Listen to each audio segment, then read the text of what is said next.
I knew all the Padma Mami and all. Very, very nice. We have known him for years and years.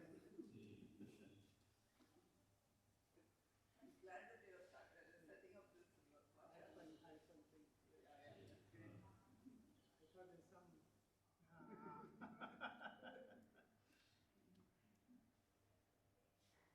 Because you kept on telling her don't let out the plot, but she had come prepared with questions that she was going ahead with. And you know, everyone back there. Congratulations. I'll just let you know. That's true. In the name of my teacher. What's that? Oh, not in a sorry, I didn't recognize you. Come and sit down. Yeah, you have to write the register's book and take an act. For you to see this, the latest one. November is always children's issue. Yeah, you take it off. He'll help you. Has to monitor. Because the November issue puts it outside. Musky Gulbarga University professor ಆಗಿದ್ದ ಕೊಡಗುಂಟಿ ಅಂತ Basavaraj Kodagu You can sit there. Audience uses speakers are sitting in the middle. Otherwise, cake. Then that's all. And you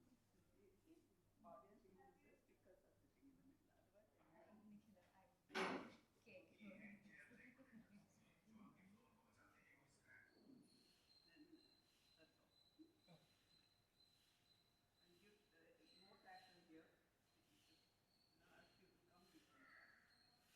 Now ask you to come before. Hi. Professor Veena Ravi Kumar. She stays in Upper Defense School. Please come.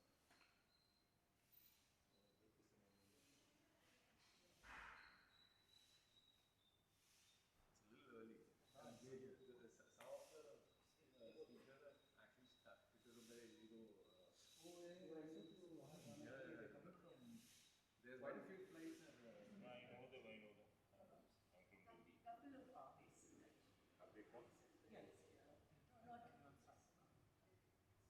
Yes. Not here. You need to see, why? The last time I was in Bangalore, 2020. You keep a conference on election. Yeah. Oh, good, a bit great, but otherwise the same. So you're back to the Lit Fest tomorrow. I am. I suddenly saw your name. This is the day after. Yeah. Have you met her? No, I just met them. Actually, I didn't get your name. Adnan. I always feel warm beside you. Everybody does. Hello. I'm Veena. Met you long time ago. Yes. I never get up so early. Yeah, I know. Like, You have the background impressed They were part of us. yes. Were So I would, somebody gave Just me like any other curiosity, business. so I did it. But the very unusual. Yes. You may know. Sridhar. Mini Oh, lovely to have you. After so many years. Yes, many years. How come you found us? I am in. I found you all. You have to do some searching for you. No, she's extraordinary. I don't know how to begin to explain her strengths. Yes. It will be fantastic. Been part of the journey. Chandan, I keep this. Keep it. Or I'll give you one tomorrow. I mean, No, it's okay. You can give it to me tomorrow. because I tell you why. I have to send it to him once. No, But this then is he was fine. full of typos. So I did tell him, Hello? there's a new unit. So I can't think of a single thing. Can you sign it? He came day before yesterday. I'm seeing if I'm better. No, he drove.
No, Kamalakar Bhatt.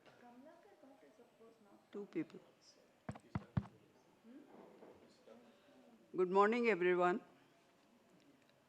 50 years ago, when we started the book review, we were told it won't last more than a year.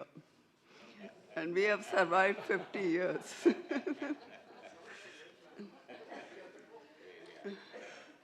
At 50, a certain amount of nostalgia is permissible, and I'm going to go down memory lane. It's not given to most people to fall into an occupation which is both joyous and rewarding.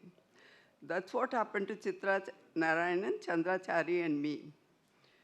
All of us were brought up by our fathers with a belief that all knowledge is man's province. In those days, there was no Twitter, Instagram, or Facebook. Books were the best means of propagating knowledge.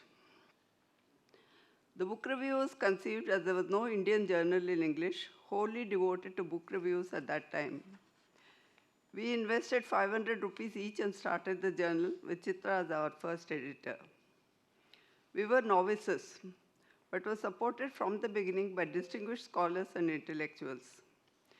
TBR made its first appearance in January 1976 to coincide with the World Book Fair.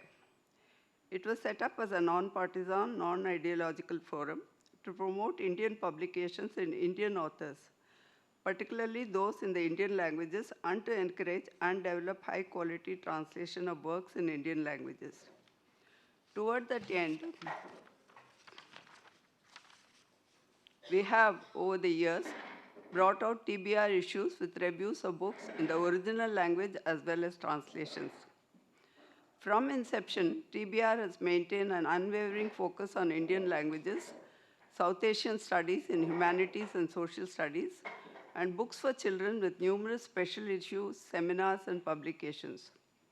Globally, leading experts have regularly written for us on subjects as diverse as slums, music, international relations, Gandhian studies, history, biography, and gender studies. The 50-year journey has had its rewarding and fun moments too. One of our favorite subscribers, an old train ticket collector from Shardol, Madhya Pradesh. He used to send us money order for ₹5 whenever he could afford it.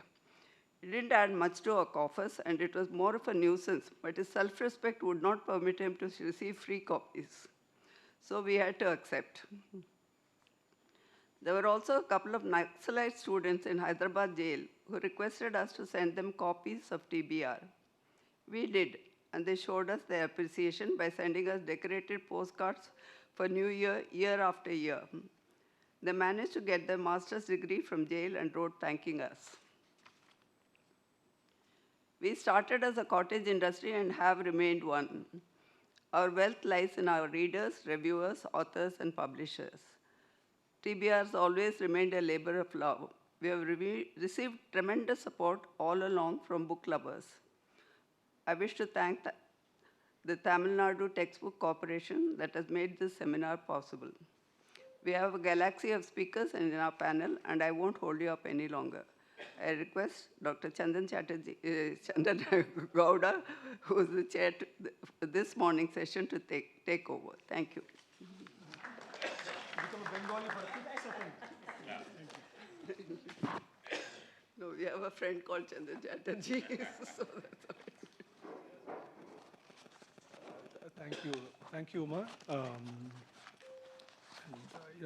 Before anything else, a huge congratulations to the book review, which anyone in academia especially will have paid close attention to, because the reviews were something to look forward to. The reviews are carefully chosen, and there's a kind of a seriousness and tidiness to the entire aesthetic of that journal. And I'm happy to say I've reviewed 2 books for it and written an essay for it, and a book of mine is reviewed in it too. So during those processes, I've interacted with Adnan, the key sort of spirit behind the whole thing, and Uma and Chandrachari also emailing all the time.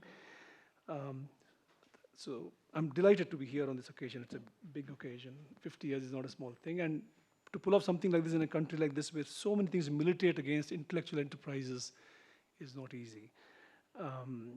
So this panel that we're starting off with It's called The Art of Translation and a Conversation on the Classics. There is a focus on South India, but I'm not sure if we're going to restrict ourselves to South India. It'll be difficult to do so when concerning pre-modern texts. They spill over across regions. A quick note on the panelists. Arshia Sattar and Kamlakar Bhatt aren't able to come this morning for different reasons. So we have with us this morning Mini Krishnan. Mini, most of you will have already heard of her, known her. She worked with Macmillan India and then with Oxford Institute Press. Now she's managing editor of the Tamil Nadu textbook series, is it? Committee. Working with 20 English language publishers to take Tamil to the world through translation of poetry, fiction, and non-fiction. She is series editor of early Indian fiction, covering different Indian languages.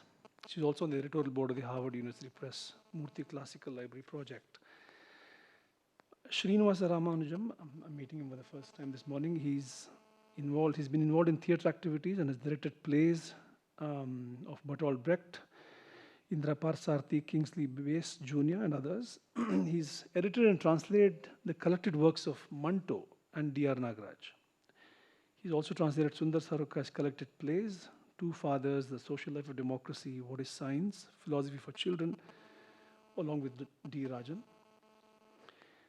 He's also translated Gopal Guru and Sundar Sarokay's Cracked Mirror and Patrick Olivel's lovely biography of Ashoka.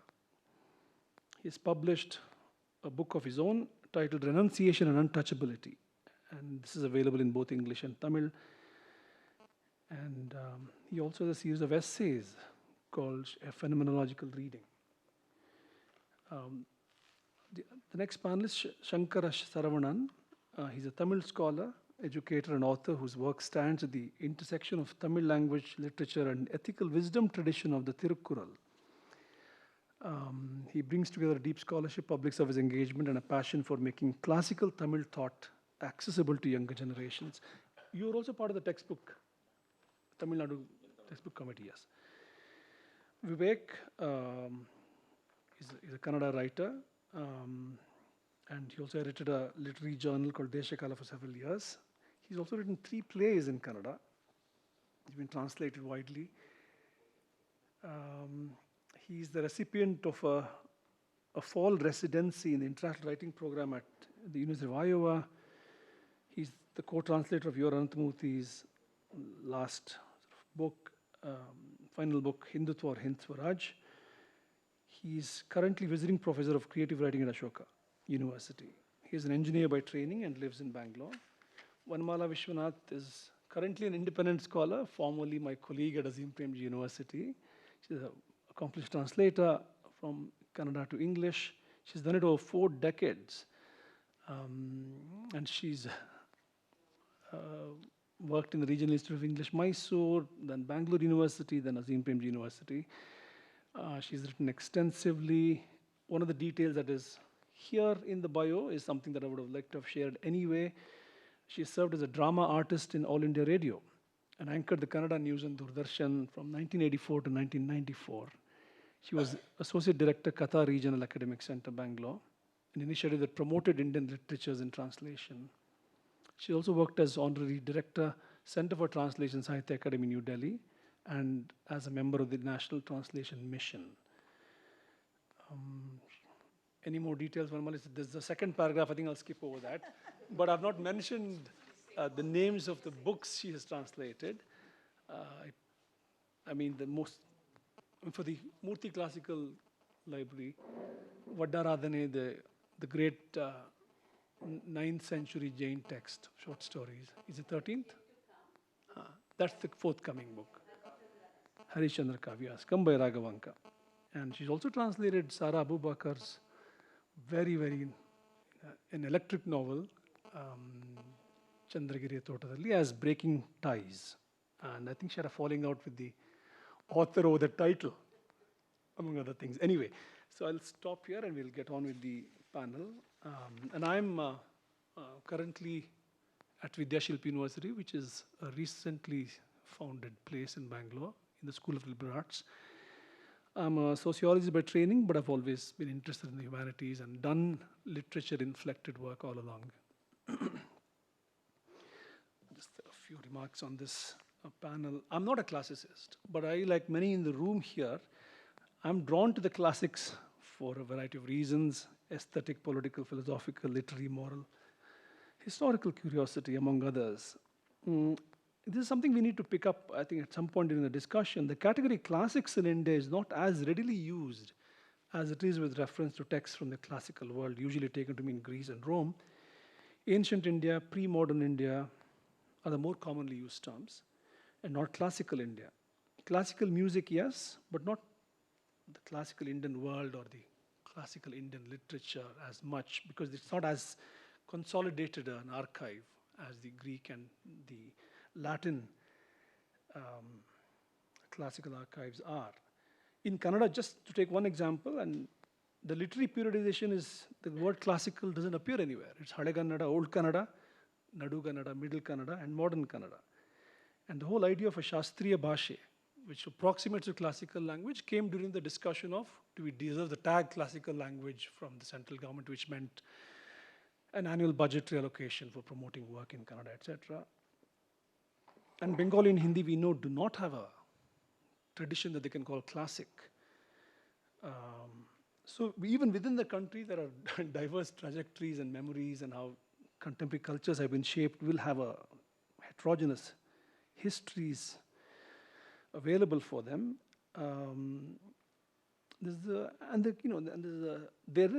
Apart from the value dimension of classics, why do we go to the, why are we attached to the classics? And here, there's a lovely courtesy lecture called, again, What is a Classic? Repeating T.S. Eliot's title, but differing from him significantly, and saying a classic is a classic because it survives criticism and is not to be protected against criticism. So criticism is a friend. And he says if it can survive it, people's attachment to it will have all the greater value.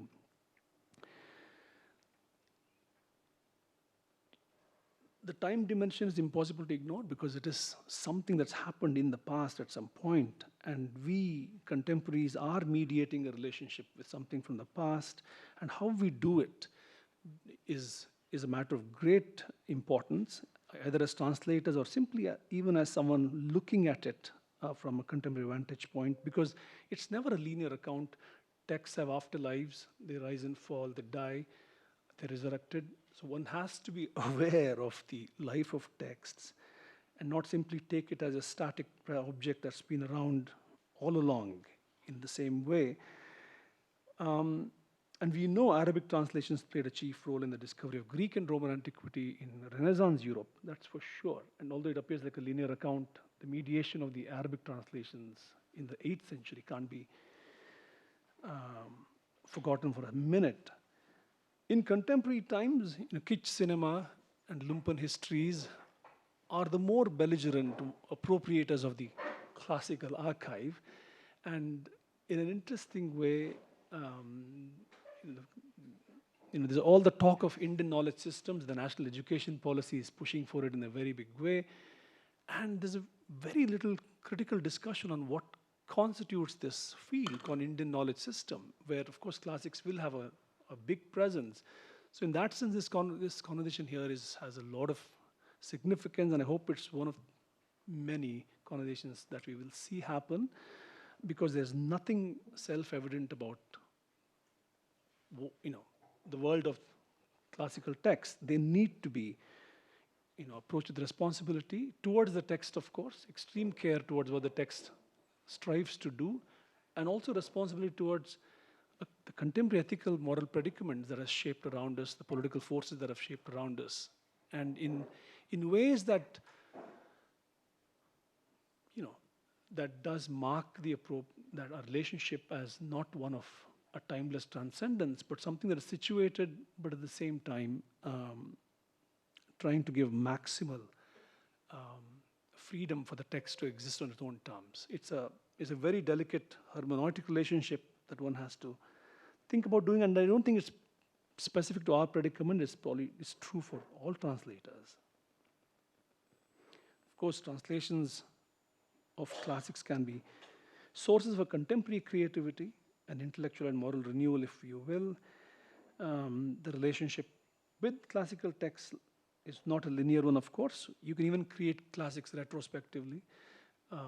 Again, from the Karnataka case, the folk epics that everyone is deeply attached to now were really discovered in the mid-70s, discovered in the sense of being written down and carefully transcribed and made available in print.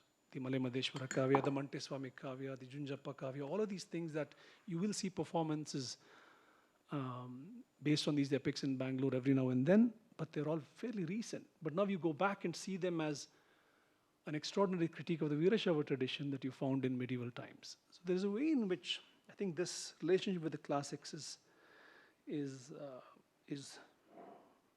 a zigzag one in time, actually. I will stop with this. We have decided to structure the panel like a conversation where a series of questions will be addressed by the panelists. And since this is a small, intimate group, I feel others should also feel free to jump in if they have an insight or an important idea to share. Before I open up to the panel, do the panelists have anything to say? By way of opening remarks for yourself or for the occasion.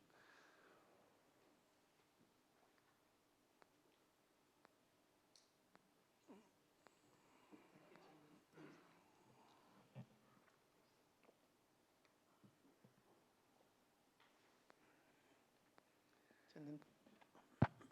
Thank you, Chandan, for this wonderful introduction.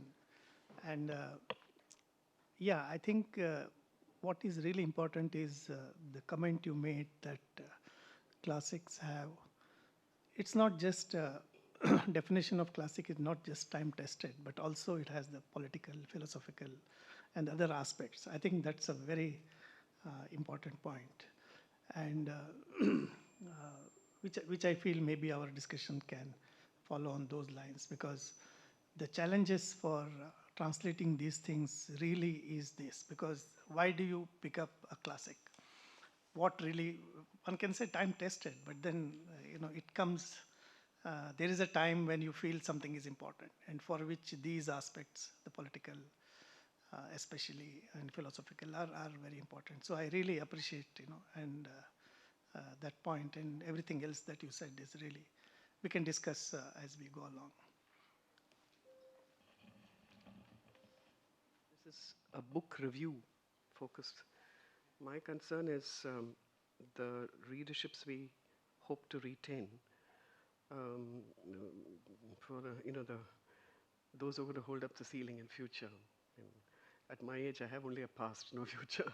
But the younger generation, how we're going to keep it alive for them. We can't be too self-regarding, too academic.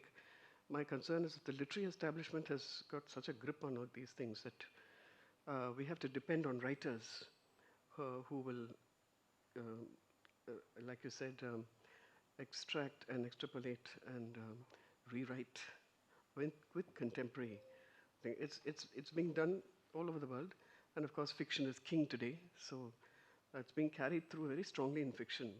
But the thing is, in this country at least, and I think it must be the same elsewhere too, the knowledge, the database of just teaching children, young children, about the classics, the importance of myths, these things are actually disappearing from curriculum. So you ask a child of 13 or 14, I mean, a generation ago, if you talked about various classical characters, people knew what they stood for. I say, you're the Kumbhakarna of the family or something. But today there's a generation that doesn't know who Kumbhakarna was, mythical though he may have been. Oedipus. People look at you blankly. At training sessions of MBAs and people are supposed to have had a very polished and sophisticated education. You run some workshops and nobody's even heard of Napoleon. It happened. So that's my concern. There's a disconnect between the formal educational patterns, what the focus of the importance of what's important uh, to get through those examinations, to get those degrees, and our literary huge wealth of human, what we've collected over the years. You said archival, the collective memory, the collective unconscious. For me as a publisher, linked with the book review, that is a great point of worry. Thank you.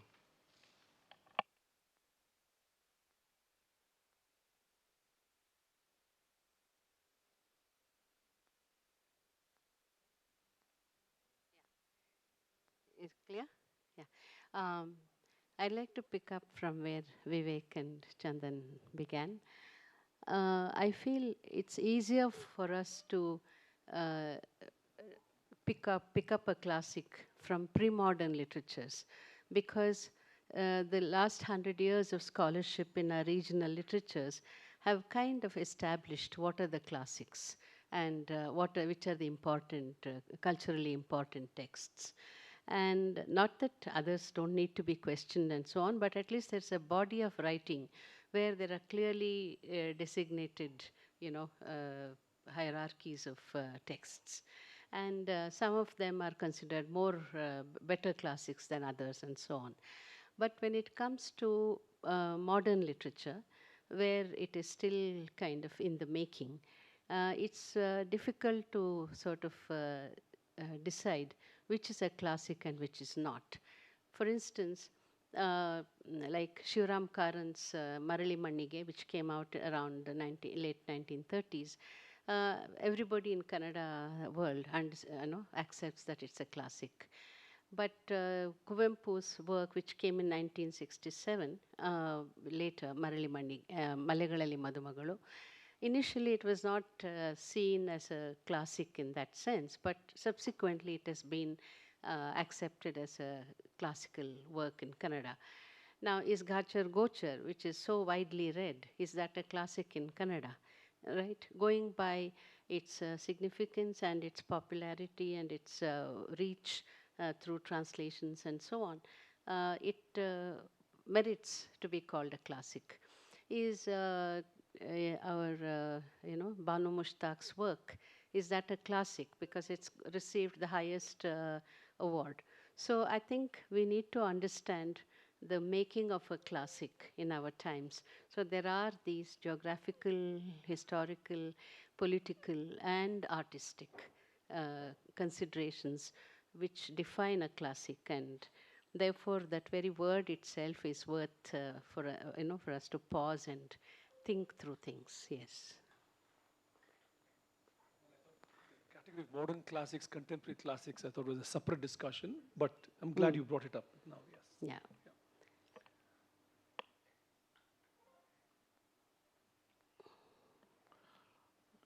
Good morning to all.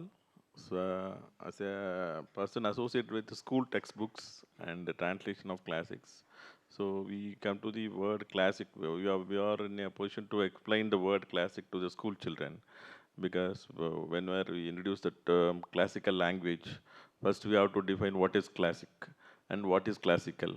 So there are different meanings. Encyclopedia meaning, if you refer Gralier or British Encyclopedia Britannica and all. So they have given some 11 characters for a classical to be called as classic or classical. So that we will introduce like time tested, traditional, pattern, independentness, purity, like that. Some 11 characters has been given for a thing to be called classical. Then the same thing applies to the traditional also, modern also, as you said, the contemporary and old literature. Right? For a language like Tamil, where we are having the antiquity of 2000 years, and still we are using the book like Tirukkural. So taking the classical work to the present generation, and how that classical work influenced throughout the Tamil literary history, and translating it to the modern language. So, and Tirukkural has been translated into 60 languages. In English itself, it has been translated by more than 100 translators. So even it needs more translations. So what is how the words, choice of words used by different translators. So we usually call, myself, I refer the Tirukkural as a 2K book for 2K kids. So it is 2000-year-old book. Now the 2K kids, we are taking the Tirukural to the 2K kids, so we need modern translation. So for different people, we have to explain the different couplets. We have 1,330 couplets. So all couplets will not be applicable to everybody, attract everybody. So some people, so I'll share some experiences with my different scholars I had in international book fair, Frankfurt book fair, when I was pitched for the translation of Tirukural into other languages. Particularly, I have an interesting experience when I pitched that book for a Maori translation. We want to bring that Tirukural in Maori translation. A New Zealand scholar is not at all interested in translating a classic. He wants to translate a modern writer, contemporary writer. After I explaining this Tirukural by using two couplets, how it is relevant even today, he agreed. And after 2 years, he has translated, completed the translation. In January, we are going to release the Tirukural translation in Maori language. Without if I am unable to convince him that even though it is a classical, it is thinking is modern, it would not be possible. He was closed mindset that he should not translate any classical work. He want to translate only the contemporary work. With much difficulty, I explained, and they accepted that the contemporariness of Tirukural. So even though it is a classical work, that contemporaneity applies there.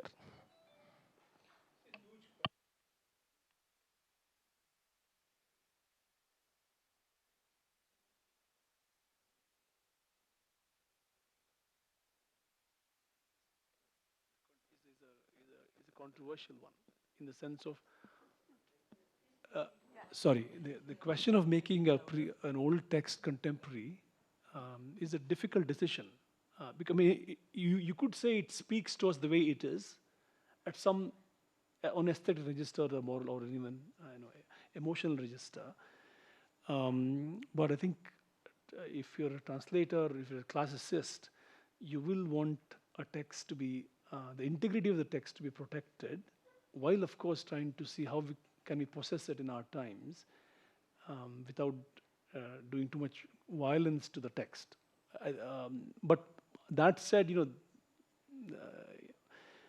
archaic texts are rendered into contemporary terms, etc. I mean, it's not, I don't think there are clear, hard, fast rules about it, but Sangam literature will need to be understood in its own terms alongside these sorts of attempts to make it contemporary for children. I don't know. I think these are not easy decisions, but important decisions nevertheless. But it'll be good to hear you say, what do you think happened in making, we'll come to it later. When you make something contemporary, I mean, will a serious Tamil scholar accept the translation? And, okay. You could, yeah.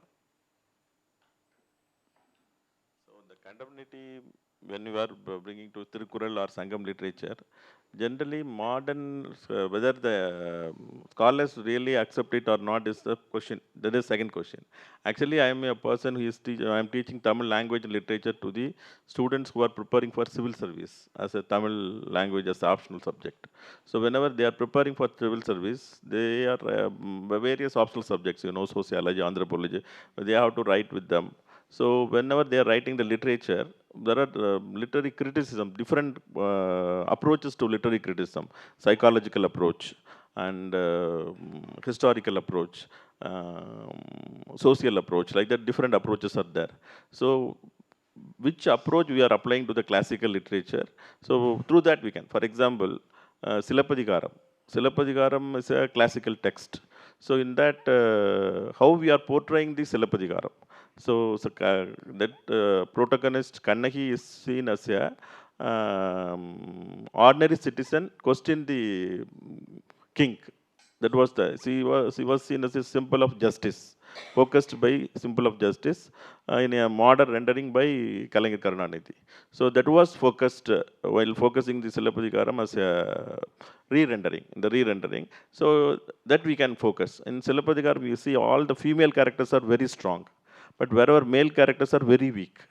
So the feminism is not the concept that he want to insist, but through psychological approach. What is the psychological approach? Reads the psychology of the writer.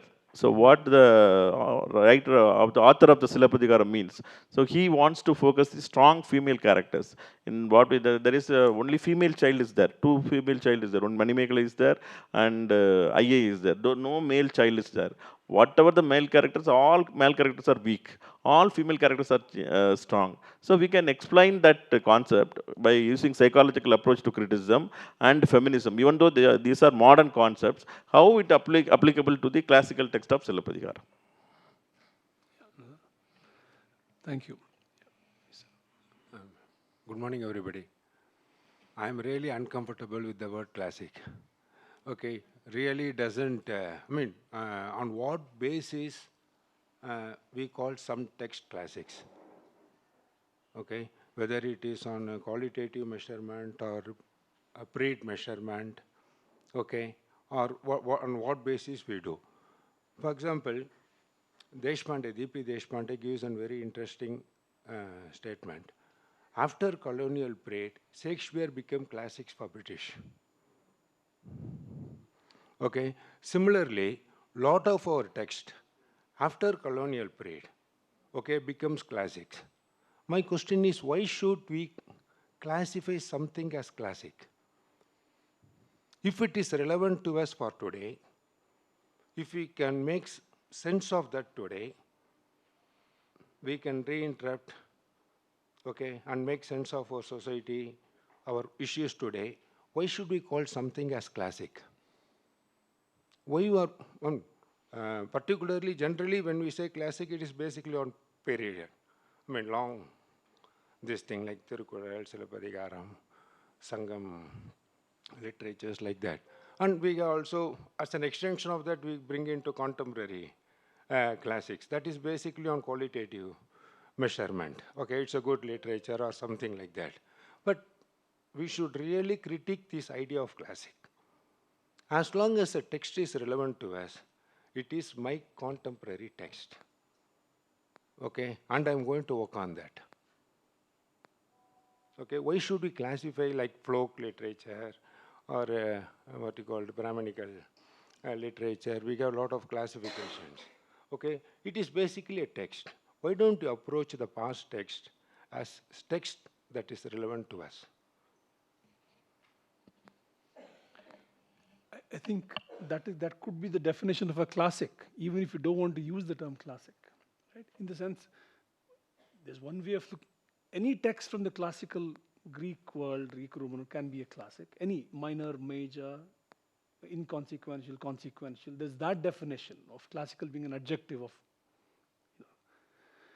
The other sense is something that's endured. It's merely something that's endured because of people's attachment to a text. And is endured because of consistent commentarial engagement with it. There's also affective attachment to these things. But if something has endured over time, and again, this matter is not a simple, straightforward matter of transmission, continued transmission, because we know the transmission is not free of institutional processes. I think a case can still be made for calling something a classic, if not in value-laden terms as that's classic. You owe a certain kind of you consecrate it as a classic, and then you expect people to pay obeisance merely on that consecration. That would be unhealthy. But if you see something that survived for 2,000 years and has continued to engage the imaginations of communities, in that sense, I think because the word classic, the semantic range can range from an objectionable sense of being special and thou shall obey, to a simpler sense of something that has endured and survived criticism. A small Yes. thing I want to share. Yeah. See, for example, in the philosophical traditions, we have this practice of, in Tamil we call it as Urayasiriyal, commentators. What do these commentators do? Okay, are they only giving the meaning of the text on which they are commenting? No. Okay, they are deeply engaging with the text. Okay, sometimes they go against the fundamental basics on which they are working, but still they will call it as a commentary on the text. This has been the tradition here philosophically and other thing. The same thing also, we can see it in literary tradition. For example, you take Ramayana, Mahabharata. Okay? We don't call one particular text as original and other text as translations. For us, Kamba Ramayana is as original as Valmiki Ramayana. Okay? And then each and every folk traditions has created its own Ramayana and Mahabharata. Okay? So, here we have got an interpretive tradition which makes the text alive. An idea alive, rather than calling it as a text alive, we can call it as an idea alive, whether it's a philosophical idea or a literary idea. Okay? And not only that, this contributes, negotiates, interrupts, even dissents. For example, in South we have got Karna Moksham. Okay? But in North they say they don't have Karna Moksham. It's a very important thing. Please explain that to people who are okay. See, Karna Moksham is, we know about the Karna character in Mahabharata. Okay, when he dies, okay, he goes to heaven. Okay, so they celebrate Karna, okay, and then they say he goes to heaven after his death. That tradition is there, at least in Tamil I know. Karna Moksham is a very popular one. But one of the JNU research students, when he was researching on Karna Moksham, he came to me and told me that they don't have this Karna getting liberated in the northern tradition. Okay, so these subtle things are not simple interpretations, they are socio-economic politic interactions. Okay, this we can see. So these interactions, these negotiations, okay, make a text alive. Make a text alive. For example, let us, just for a comparison's sake, let us say Arthashastra. Arthashastra, after it was written, for more than 700, 800 years, none of the Sanskrit authors have quoted that. Because Dharmasastra won over Arthashastra. Okay, after in 19th century, when Arthashastra becomes, it becomes a classical political text. Okay, but this society as such has negated, sidelined Arthashastra because of Dharmasastra one. Okay, so even in the text which is alive or which is receding backward, there is a huge societal negotiation that is going on. Yes. It's not a simple thing. So these things make a text alive. So if at all you want to use the word classic, fine, okay. If the society is negotiating with that, it becomes a classic. If a society is not negotiating with a text, it loses its existence. Okay, but still Arthashastra can never become what you called our mental framework like Dharmasastra. Because Dharmasastra has sustained a lot of things. Like Sheldon Pollock says, it's a cultural grammar of this society. So the classic is something which we can't, classic is made by negotiating with that, with struggling with that. Yes, that was the time aspect I referred to. I think it's still open. Whether Kautilya will lose or will he see he's seeing a resurrection of sorts in very vulgar ways. But that's part of the negotiation. It's not always a refined negotiation, but but thank you. But we'll keep thinking. Sharin wants to say something. After the panelists? Or if it's something very quick, or two-sentence something, you can. Yeah. Yeah, I think this is it. As long as we have lovers' quarrels with books, whether classic or not, I think they will endure. Perhaps we should just use the word classic as a placeholder without giving it any value that might smell of elitism. Yes.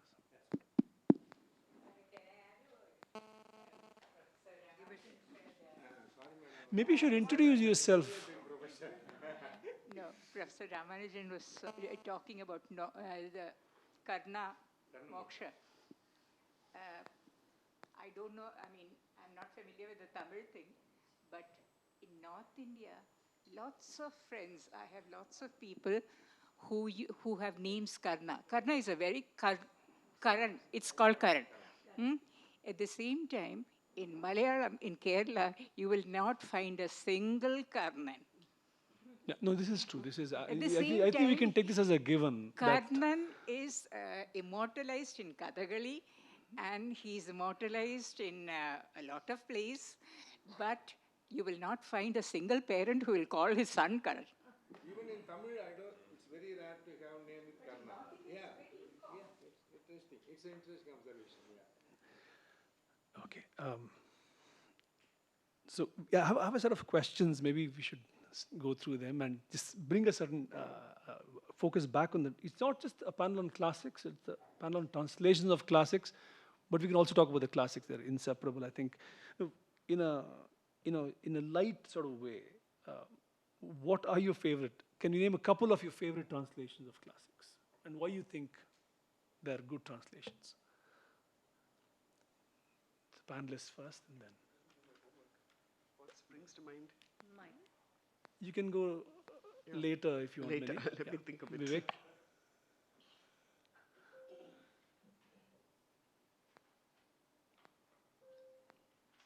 See, the only thing I can compare is with Kannada classics and its translations. And I'll have to just look at it as translation, whether translation is good or what. Because that is the problem for me to appreciate, and I guess we'll come to that little later, because I have already read that in Kannada. It's difficult for me to dissociate myself from that memory and to realize and experience that in English. So I would say Vanamala's translation is good. There is a Kumar Vyas Bharata which is being done, parts of that I have read, which is good.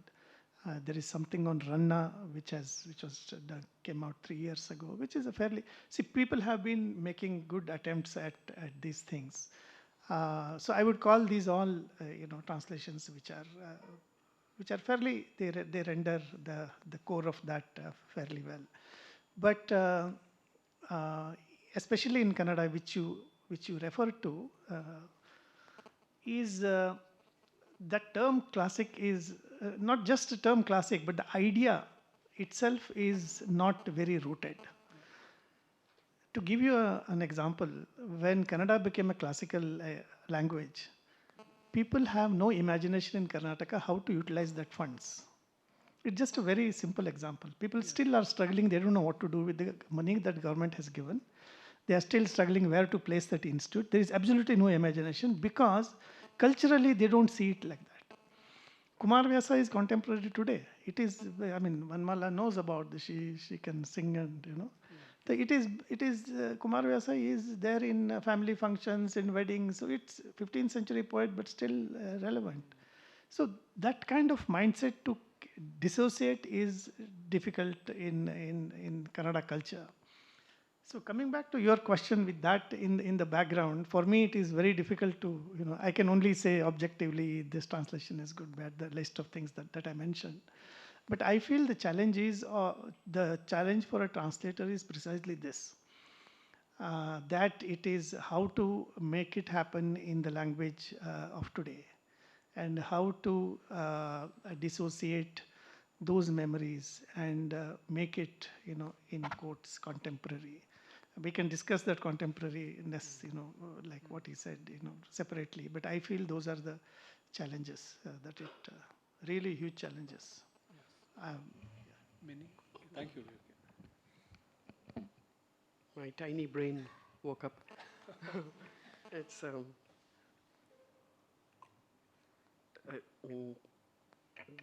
translation of epics and things, they're really retellings.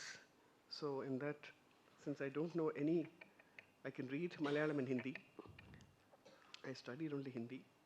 I never studied Malayalam, never lived in Kerala. Sorry, I said the only Indian language I can read fluently is Hindi. Malayalam, yes, but Malayalam I didn't study. So I would say that having read numerous translations of the Ramayana and Mahabharata, I have two favorites. One is Kamala Subramanian, which I read as a child, teenager, and William Buck's it's not a translation, that's the point I'd like to make, it's a retelling. He was so passionately, he was so fond of this. He was just 36 or 38, came and spent years in India, read all the translations he could, because he didn't know any Indian language. He went to the Himalaya and meditated at the foot of the statue of Hanuman, and he said he saw it move and all that. And then he wrote his own versions. So in the way he has absorbed the story and his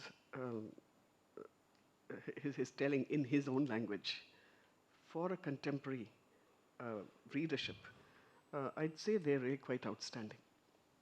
Both the Ramayana and Mahabharata, but the Ramayana more so, I would say. Hanuman's leap across the ocean, and really fabulous translation. That's right. Of course, he doesn't have the subtleties of Tulsi's, Rama looking at the moon just before the war. Those things are missing.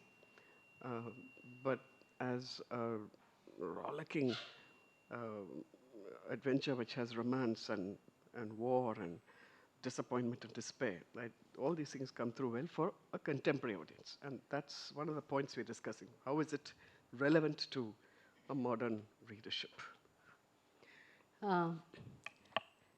I'd like to make 2 points. One is in terms of the translations I have read in Kannada. I grew up on Vachana Bharata, this A.R. Krishna Shastri's version of the Mahabharata in Kannada, and that's the only Mahabharata I have known, and not so much the Vyasa Bharata. So for me, that is the Bharata I have known, and Vanamala, he wrote that for his grandchildren. Yes. He did that with children in mind. Yeah. And I've also read Victor Hugo's Nondajivi, the Les Miserables. So that text was translated into Kannada as Nondajivi. So that for me was very, and where it was clear that it was a translation because the names were all, Christian names and so on. And the setting is the church and things like that. There is a padre and so on. So it was very alien as a child, and yet the human situation there was so moving. So those 2 translations for me have been the best translations I've read when I was not even aware that they were translations. So therefore, I think translations can, after the first initial whatever is strangeness, I think they become yours. I don't see them as a foreign or alien in my experience. So, and the second point is that translations of pre-modern works, I'm just going by antiquity. Pre-modern works is essential even for the same language community. Because there are very few, I can read a stanza here from the 13th century text and challenge Kannada speakers here to see if they have understood how much of it they understand. So Middle Kannada and Ancient Kannada are not easy to understand for today's readers. So, and English is a little more familiar to them. Therefore, sometimes, like Sridhar had made a point in when he reviewed this book, I remember, that this is more like a reverse dictionary, where you try and read the Kannada, where you don't understand if there are gaps in your information, you can just use this like a dictionary if it's possible, so that you can together make sense of what it is saying, or something like that. So I think today, in my experience also, this text was not read so much by definitely foreigners. Maybe a few university students may have read it, and maybe a couple of reviewers may have read it at best. And then outside of Karnataka, a few more people read it. But the maximum readers for this book have been in Karnataka, because middle 13th century Kannada is not so accessible, and therefore they found this way of reaching this.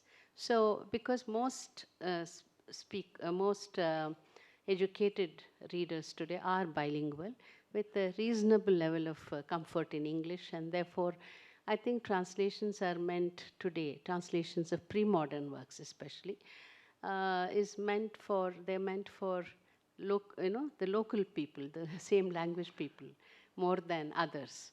This has been my experience with this book. Vanamala, my response to that is it's too early to say. Pardon me? It is too early to say this conclusively, because it's just out. One of the things about it becoming available in English is a question I wanted to ask later was, maybe I can ask it right now, what is the theoretical relationship scholars in Tamil and Kannada have towards these texts? For me, it is more or less atheoretical.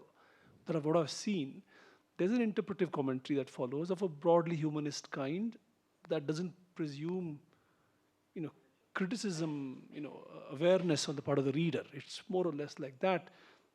Just to name names, there's no Marxist or feminist or post-structuralist, self-named enterprises going to the classical archive in these areas. From what I can tell, I've seen quite a few commentaries on the old Kannada texts. They're rich commentaries, but they're not self-consciously theoretical. They're not trying to say, what is the idea of sovereignty in Kumaravyasa? What is the idea of sovereignty in somebody else? Or, what is the citizen that you brought up earlier? It's not an easy category to follow. So these kinds of comparative conceptual curiosities I've seen missing, and maybe that will become available with the reader from outside who's accessed those things by virtue of having been through a certain intellectual trajectory. So, but anyway, please let's have a quick discussion on a comparison across Kannada and Tamil levels of scholarship and criticism vis-a-vis these. As far as my experience is concerned, so all these academic terminologies, I am seeing as academic terminologies, so whatever the feminism or magical realism. So we'll be, while writing the classical text, and actually I'm not a Tamil scholar, I'm basically a veterinary scientist. So I learned the Tamil language only for UPSC exam 25 years back. Because of my interest in Tamil language and literature, later I didn't get into civil service. Then I started teaching Tamil language literatures to the students. So because of my personal interest, I interacting with academicians and attending many seminars, and where they presented the feminism in Silappatikaram like that, I was attending that seminars. So while the students are writing the examination, they have to write the answers in a way that is fetch them more marks among the professors. So because they are utilizing these terminologies, that's why I started to interpret what is the feminist idea in that, what is the magical realism. Even though when we are comparing Tamil scholars, generally whatever the professors when writing an answer, when comparing it is the magical realism, father of magical realism, then like that we will mention it is popular Neruda. Like we will compare the Nobel laureates with the ancient Tamil scholars. They get it is glorified. Tamil language is glorified and the Tamil literature is glorified. It is coming to the modernity. So they offer more marks to the students. In that way, the students came and asked me, sir, you compare it with that text, you compare it with the Iliad, Odyssey, and what are the comparative literature. They are more interested in comparative literature. You compare it with Silappatikaram with one work of Shakespeare. Even in the examination, UPSC examination, Tamil literature, they are asking, compare Silappatikaram with one international literature and write your interpretation. So in that way, I came into that. After that, while interacting with the scholars, it is applicable. And sometimes, as Madam said, I agree with that. So for our contemporary generation, they are studying all the subjects through English medium.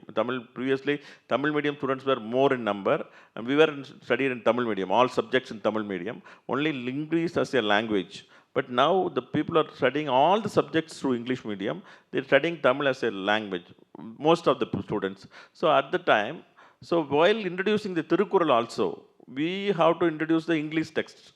Previously, we studied Tamil only. For example, Tirukural, popular Tirukural is Navildorum Nool Nayum Bolum, Paildorum Panpudayalar Thodarbu. It is a popular Tirukural. So P. Sundaram has translated into Penguin. Good friends are like good books, a perpetual delight. So this is the translation of that. Good friends are like good books, a perpetual delight. That is the translation. So we tell this translation, you find out the original Tirukural. From that, they will find it out. So the friendship is coming. So that Natpu or Thodarbu will be there in Tirukural. They find out the original Tirukural. So in that way, we are forced to teach the Tirukural to. I am conducting quiz program for children, school children. In that way, I am introducing the Tirukural to through English. I am introducing the Tamil Tirukural. That is the necessity of the day. You raise an important point, I think, to supplement Mini's half partial point, in the sense, yes, it has to be taught to children, but how? The question of pedagogy is crucial. Excerpts from old Kannada texts are there for all Kannada children doing Kannada from 3rd standard onwards. But you hate that part. I hated the part because it's stony, it's opaque, nobody understands it. And the teachers are insisting you learn the whole thing by heart, and it's torture. Now, you have modern Kannada translations available, modern prose translations, which the conservative Kannada scholarship thinks is not to be shown to the children. It makes them lazy. Keep it out. But I would rather do it the way her book is set up, the old one alongside the prose rendering next to each other, and make it a little more accessible, enjoyable, fun. So the question of pedagogy is important. I'm just wondering if you have any thoughts to share on how you think this should be taught for children at whichever age group or in higher education even, all of you. We should have romanized a long time ago. Is this clear? You can pull it closer to yourself, Mini. I think we should have romanized a long time ago, so that those who can't read the original language, you can at least have the transliteration. That is the way some of the early translations of the Sanskrit spiritual religious texts were popularized. They had the original Sanskrit, transliteration English, translation. I think this can be used quite well with children. But then there is no emphasis on language at all in schools. That is the great danger of the future. Everything will just vanish in a generation because the teachers don't know. There was a suggestion during the national education policy thing. I was also sent. I didn't respond. How would you introduce this in a multilingual context? How would we do this in this or ethos? I didn't respond. But the teachers themselves don't know how to teach. The school teachers, they're all ELT people. They're not even literary people. Our literature, we had a lovely tradition. Maybe we're talking only about translation to English. We had a great tradition of the people who learned the language through literature. But that was broken in the 90s when British Council introduced this ELT approach. So we don't even have that. That is the greatest danger of the future. And as a publisher, I keep, that's my Tambura Shruti. How do we take this into the next generation? If I may pitch in. We have had a kind of method which was followed by the pundits of an earlier era. What I have described as a pandit approach. Basically, what they teach you is how to break, let's say, a stanza of 6 lines into thought units, right? And then within each sense unit, what is a grammar? Which is the main verb, which is the what they call the pratipadartha. Sandhi, samasa, that you disambiguate the text. And this is a technique which is generalizable across texts. It's not just true to that one particular thing. It's a generalizable technique. So if you know how to break the sandhi of a particular conjoined phrase, you know how to crack that. And then the meaning of the main verb, if that is known, so pratipadartha, then they would give a line of tatparya, what does each phrase mean and how they are related. And then the anvaya, like what applies to what, etc. So this was a method which worked very well for teaching old Kannada or any Kannada text up until 50, 60 years ago. But now that method has been given a go-by, and therefore we are neither here nor there. So I think that, so we have had a method, all right. It's just that we have given it up. Yeah, there is a hand going up. Also, I think... Vivek, Vivek, please finish. To the point that Chandan you made earlier, that there was no theoretical engagement, I'm not sure if one can make that point, because it might not have been in the terminology that you explained, but there has always been an engagement, theoretical engagement with this text. It's just that in the recent past that you probably have not seen it, I have seen it as I'm growing up. Like, for example, G.H. Naik, Ramurthy, all of them have had this kind of engagement with, that, the terminology is different, but there has been a theoretical engagement. I Quite deep also. I want to get back to that point, but after others have spoken. No, there is tacit theoretical engagement. Even, sorry, you want to say something? No, please go. I just want to say that Mini lamented how it's not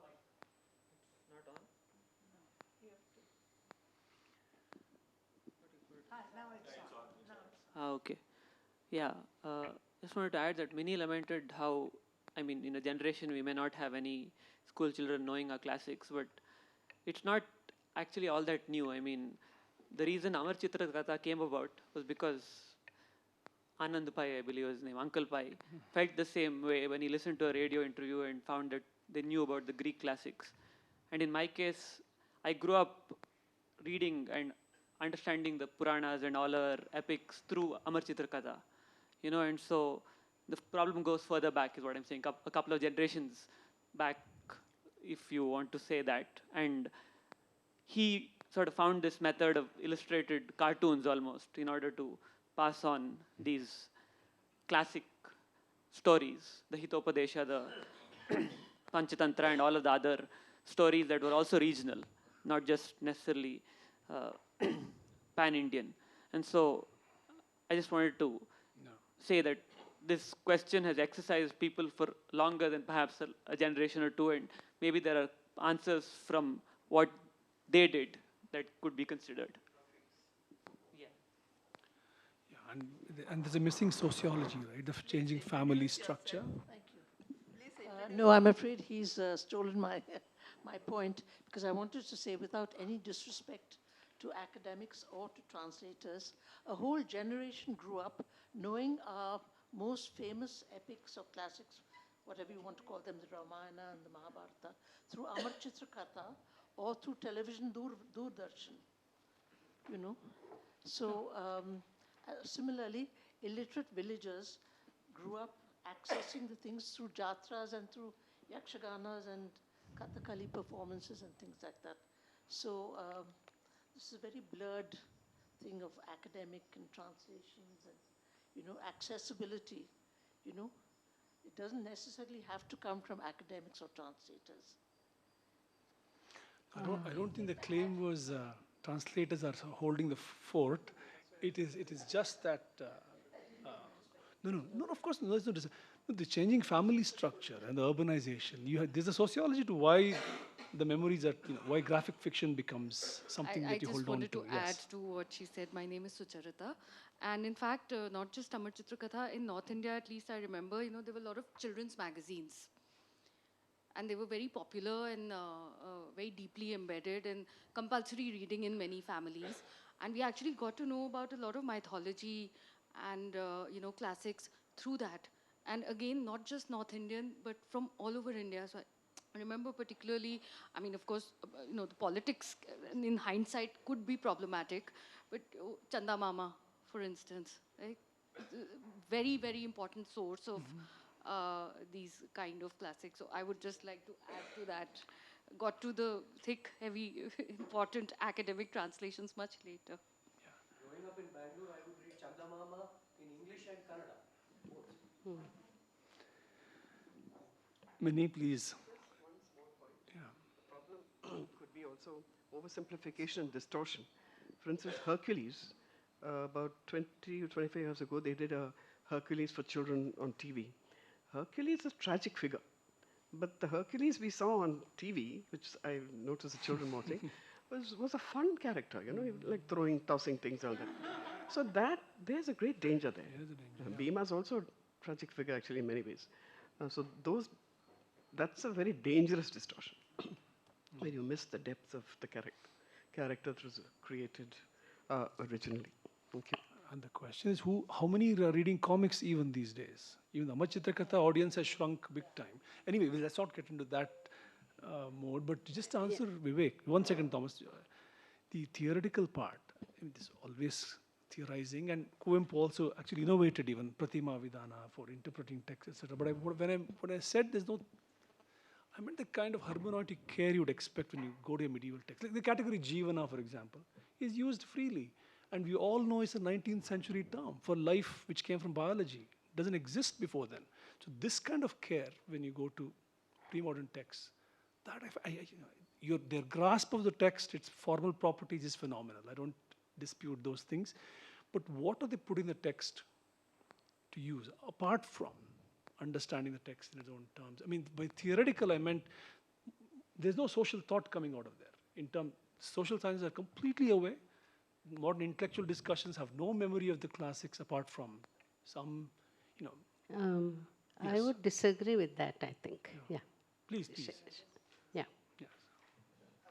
Chandan, what my point is to give you to see, we are there is a, as Vanamala mentioned, there is a Pandita Parampara. There is a tradition of looking at it in, you can say, commentator or commenting on it or whatever.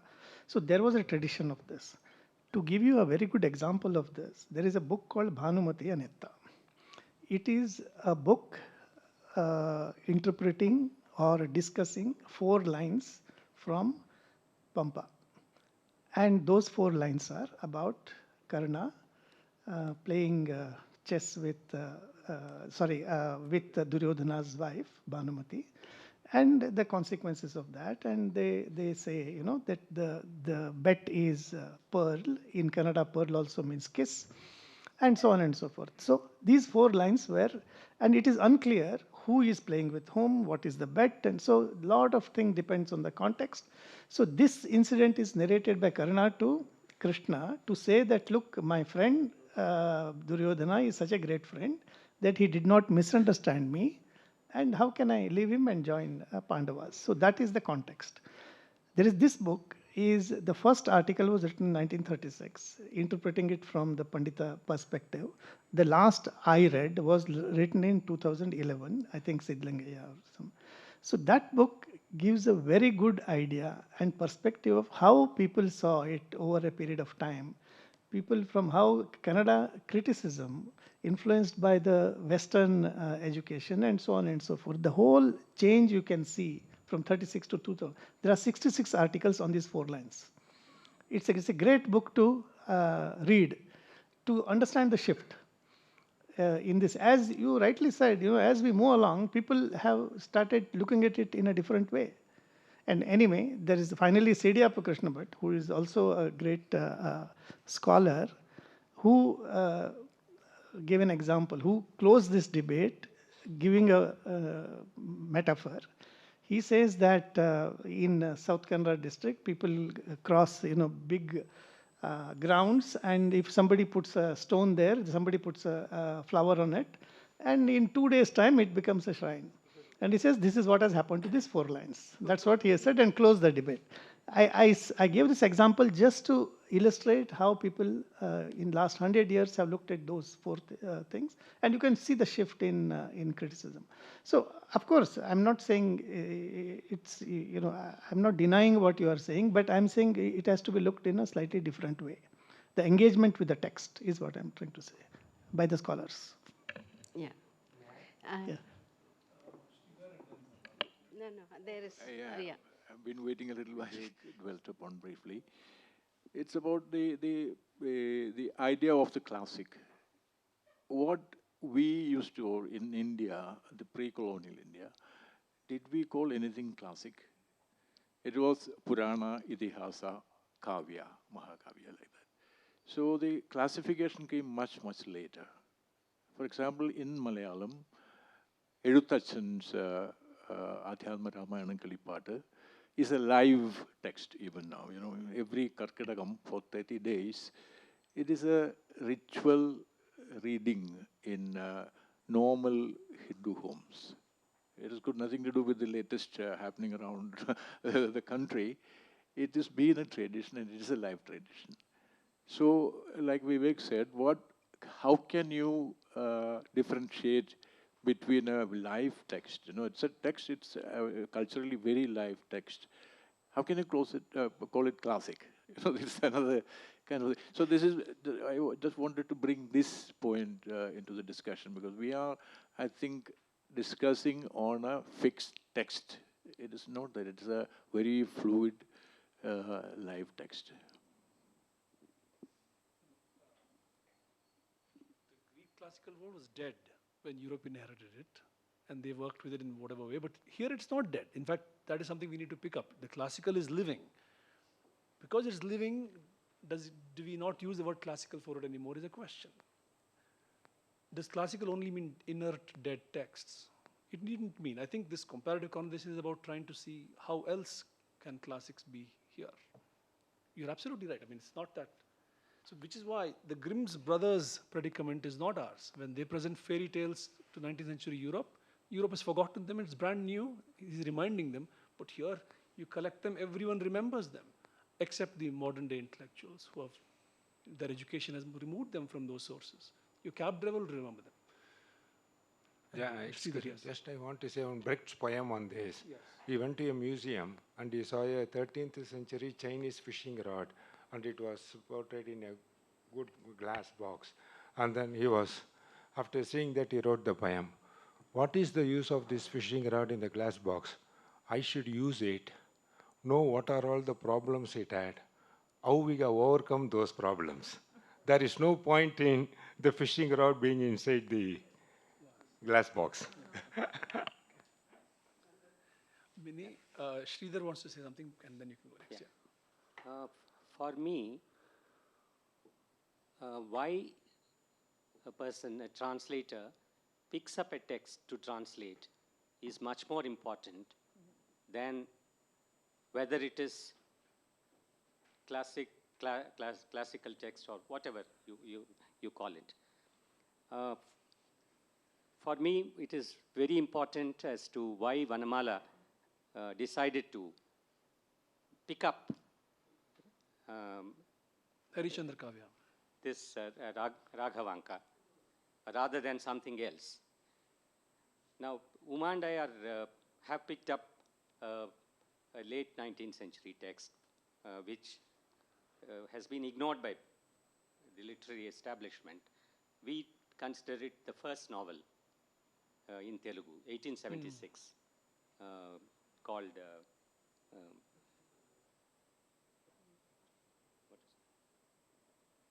what is the name of the text? Yeah, anyway, it will come. So it's a text which frontally attacks the caste system in India. Now for us, that's a classic text. So I think the definition of the classic will change according to what we consider important. Yes. Sri Rangaraja Charitra.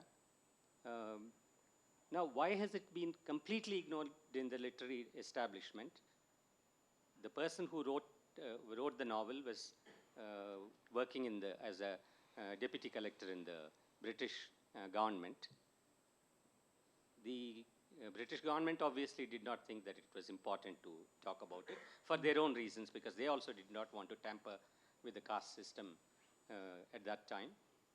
So therefore, there is a need to bring this into focus. No, for us, that would remain a classic. No matter what other people might want to call it. I mean, that's irrelevant in a certain sense. Yeah. No, classics can be discovered, yes. Yes. He says, sorry, I'm not one of the speakers, but let me add something that I would like to say. The question that I was going to ask has been asked partly by him. What text do we choose? For whom do we write? Who are these people who are asking us to translate these texts? Are we translating them because we want to translate them? And then we ask people, or is there a body that tells us that these are texts to be translated, these are not texts to be translated, and therefore we are doing it. From how do we approach this? Now I was just thinking of the roots of Telugu drama that Kalyan Rao has written. He's a Dalit writer. He has written a thing. When I think of drama, when I think of dance, I think of the Natya Shastra, and then I say, oh my God, everything's been written there, so what's he doing? And he completely erases this misconception and says there are other routes to the drama, and look at them. Was that a classic? Is it a classic? How does one do that? And there are no takers for this translation, very honestly. And so how does one negotiate it? I'm not saying just because it's translated into English, we are raising it to a certain level. It's available in Telugu, the Telugu readers know, but how much of the other people in the country know it? And then we are here all talking about translation to a large extent into English. So there is already a preconceived notion of the readers, the kind of people we are addressing. I'm also guilty of that. So I want to read other things in English. So who are we addressing? So I think it's a very loaded questions that we need to, as translators who have been working in this area for a very long time, and as people who have encouraged us, we've got to think about it.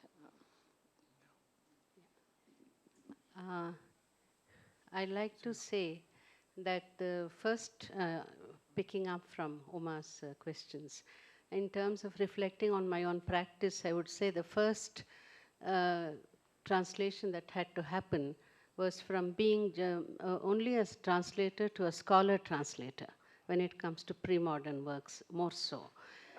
Because everything about it is new. For instance, this book called The Life of Harishchandra, which is a 13th century work by Raghavanka.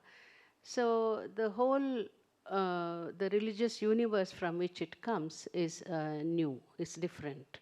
And as a modern, secular kind of, given that kind of ethos, there is already a shift from this to where we are today. And therefore, it's like going into a foreign country very often. And then, so you need to have a very self-conscious and painstaking process of meaning making. Mm-hmm. It doesn't come, the meaning doesn't give itself out very automatically just because you're a Kannada reader. And then you need essential knowledge of the context, the medieval history, culture, the literary politics of the day. For instance, his uncle, Harihara, when this book was written and given to his mama, his guru, Harihara bashed him and his 5 front teeth were broken. So why? Why did he do that? He said, "You are my disciple and you have written about kings, mere mortals, but you should have written about God." That was the objection, right? Now, then later, Raghavanka is supposed to have turned more religious, and he wrote 5 works about 5 different hagiographic accounts of Shiva Bhaktas and regained his 5 teeth. So goes the lore, okay? Now, for instance, all this information, all this background, the literary politics of the day, the shifting semantics, and the writing practices. All this is something that we don't have ready at hand. We have to grow into them. We have to learn them the hard way. And then there are so many allusions that you cannot take them, for granted that you know them. So we need to really do a lot of researching. And then there is basically a shift in... Yes, that is true. And also the scholars of, let's say, in the past 100 years, the Kannada scholars who have done work on it, their work is very, very valuable. That's where I was coming to say their work has happened, especially at the level of philology. Mm-hmm. Tremendous work has happened on each of these works. And for us, it becomes imperative that we read them, because that's our way of learning. Because there are no active living teachers who can teach you how to read, Middle Kannada or an ancient Kannada work, unless there are a few people who you can go and TV. Venkatachala Shastri, for instance, in Mysore is one such. He's already 93, 94. And so where do we have, who are our teachers today? If we want, we have to learn if we want to do it. And therefore, how do we learn? So these are all the books we have. So you have to, I know, and you need to know the terrain of the Kannada literature, to even to make a choice. Now, which text do you want to choose? And why this particular text? For instance, I knew that if you choose a good story, more than the poetry of it, it's harder to translate the poetic text as is with the same kind of effect in English. Therefore, let me choose, for instance, Harihara, whom I mentioned. There, it's very beautiful poetry. But that poetry is really, stands on its own in Kannada, the way in which that it cannot stand in English. Whereas here, there is a very strong story, very strong drama in this text, which is easier to translate into English. Therefore, some of these things also become considerations why you choose a particular text. And then in terms of the influence of this classic, even somebody like Mahatma Gandhi was influenced by the story of Harishchandra, right? And as a young child, when he saw the Harishchandra Natak, this notion of truth, which forms, the basis of his political ideology, all that was an influence of this text. Then I said, it must be, very significant. Therefore, all these considerations become, your criteria for choosing a pre-modern text. And of course, there are all the more pragmatic considerations. Like Kumarvyas Bharata is that big, and alone, five scholars are translating it in 3 different volumes. So when I started to think about this in 2010, 2011, it was, I was just alone, and there's only so much that one can do. So one had to be more modest. This was a shorter work, and that's one. And then some of the, the poems which I had learnt in my Gamaka class when I was 18 or 19, they had remained in my mind. Without any problem, I could just relate them. So I said, if a poem has stayed with you for so long, then it must be great poetry. That was one definition of good poetry, right? Therefore, I said, okay, then this is another reason why I should be translating it. So I'm just giving this as an example to say how complex the whole matter of choice becomes, this. And once you choose the text, then the mode of translating, that's yet another issue. When we come to the process, I can talk about it. Yeah, thank you, Vanamala. But since you've raised the question of your own translation, roughly what is preparedness for you to take on a pre-modern text, whether of the metrical kind that you have done, or if it's I don't know the formal properties of the text you've translated, but roughly, what does one need to be prepared with to get Two things I would say. One is there are different editions. Different people have text edited these classics. And so you have to, for instance, Vadaradane there are at least 2 very famous editions, one by D.L. Narasimhachar, another by a more contemporary scholar like Hampa Nagarajaya. Now, which text will be your original text? So you have to fix the original first, right?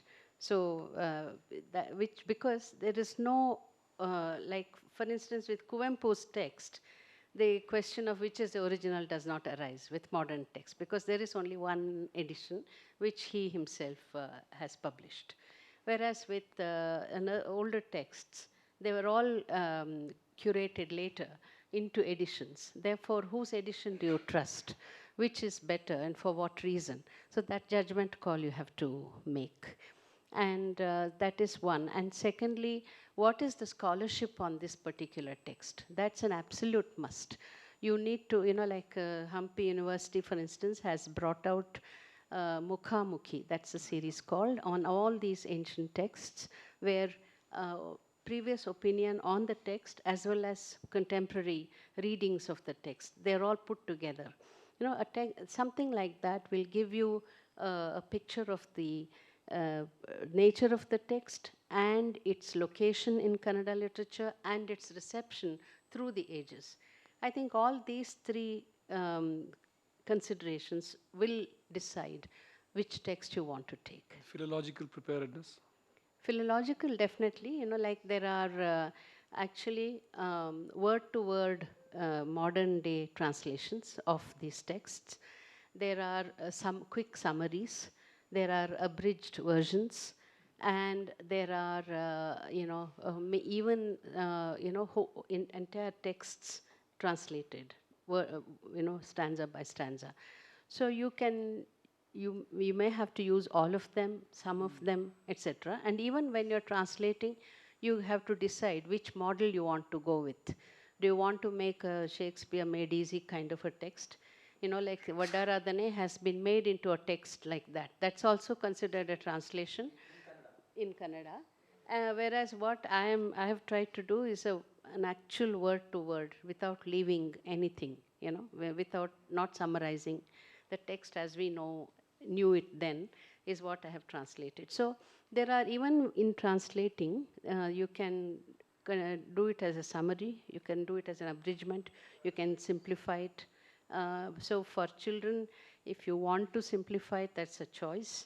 But as far as I'm concerned, I think having put in so much effort, I might as well do an archival kind of a piece where the whole text is there.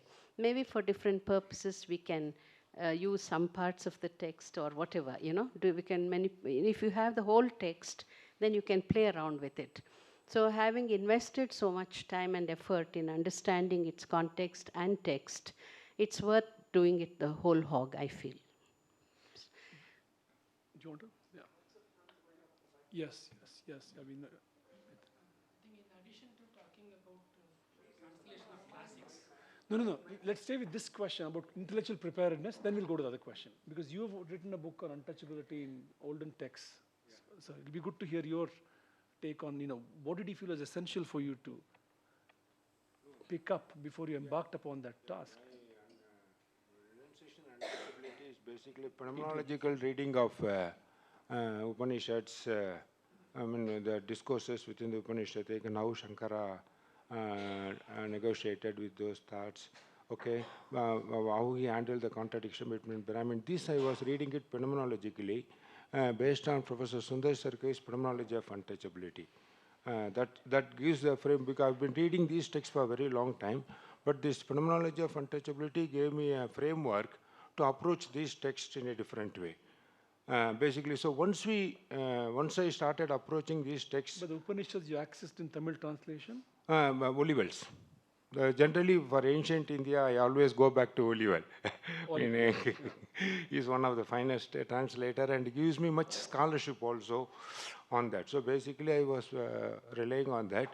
So what happens is, how this idea of touch and untouch is phenomenologically been addressed. For example, just one simple statement. In 19th century, Marley Pontier, who is a phenomenologist, says that it takes the example of one touch touching another hand, one hand touching another hand, and says whether you are going to call it as touch or contact. But fascinatingly, you had this same question in Upanishad. Okay? They are addressing this issue based on purity and pollution. Okay?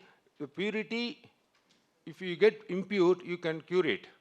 Okay? So if others touch you, you become impure and you are cleaning it. But what you will do if one hand touches other?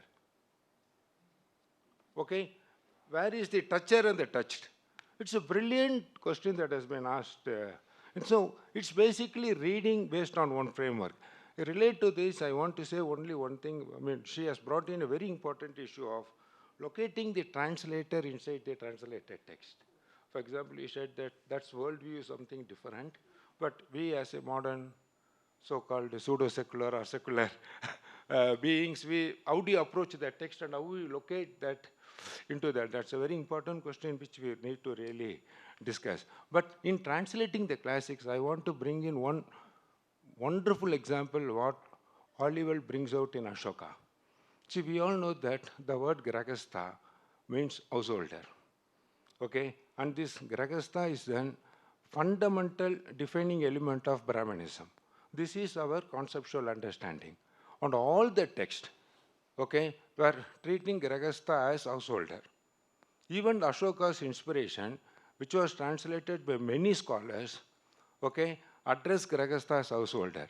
But a research by a scholar brings out a wonderful thing.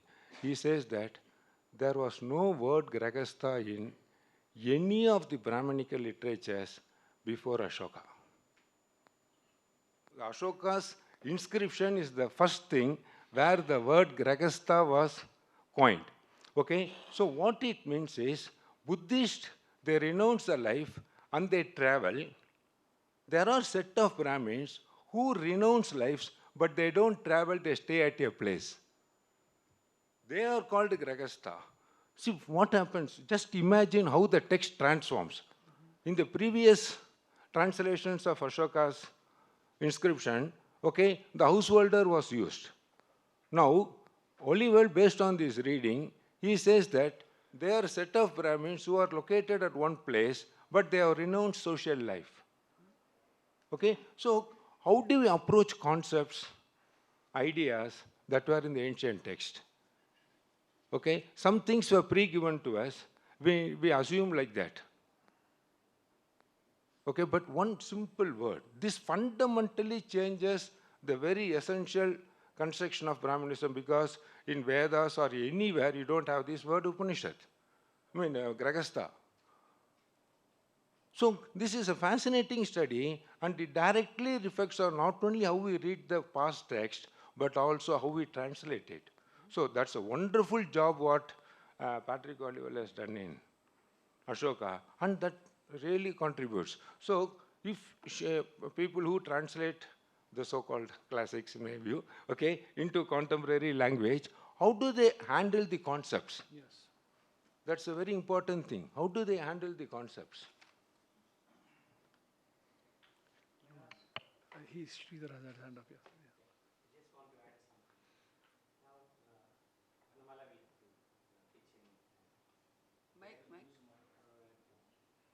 Yeah, or just speak up.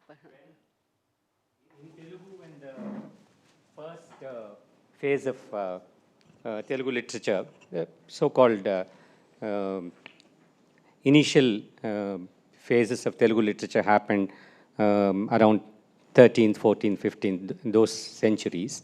Of course, there has been now each one of us want to talk about what happened before, but I'm not getting into that part. Then that period is called Anuvada Yuga.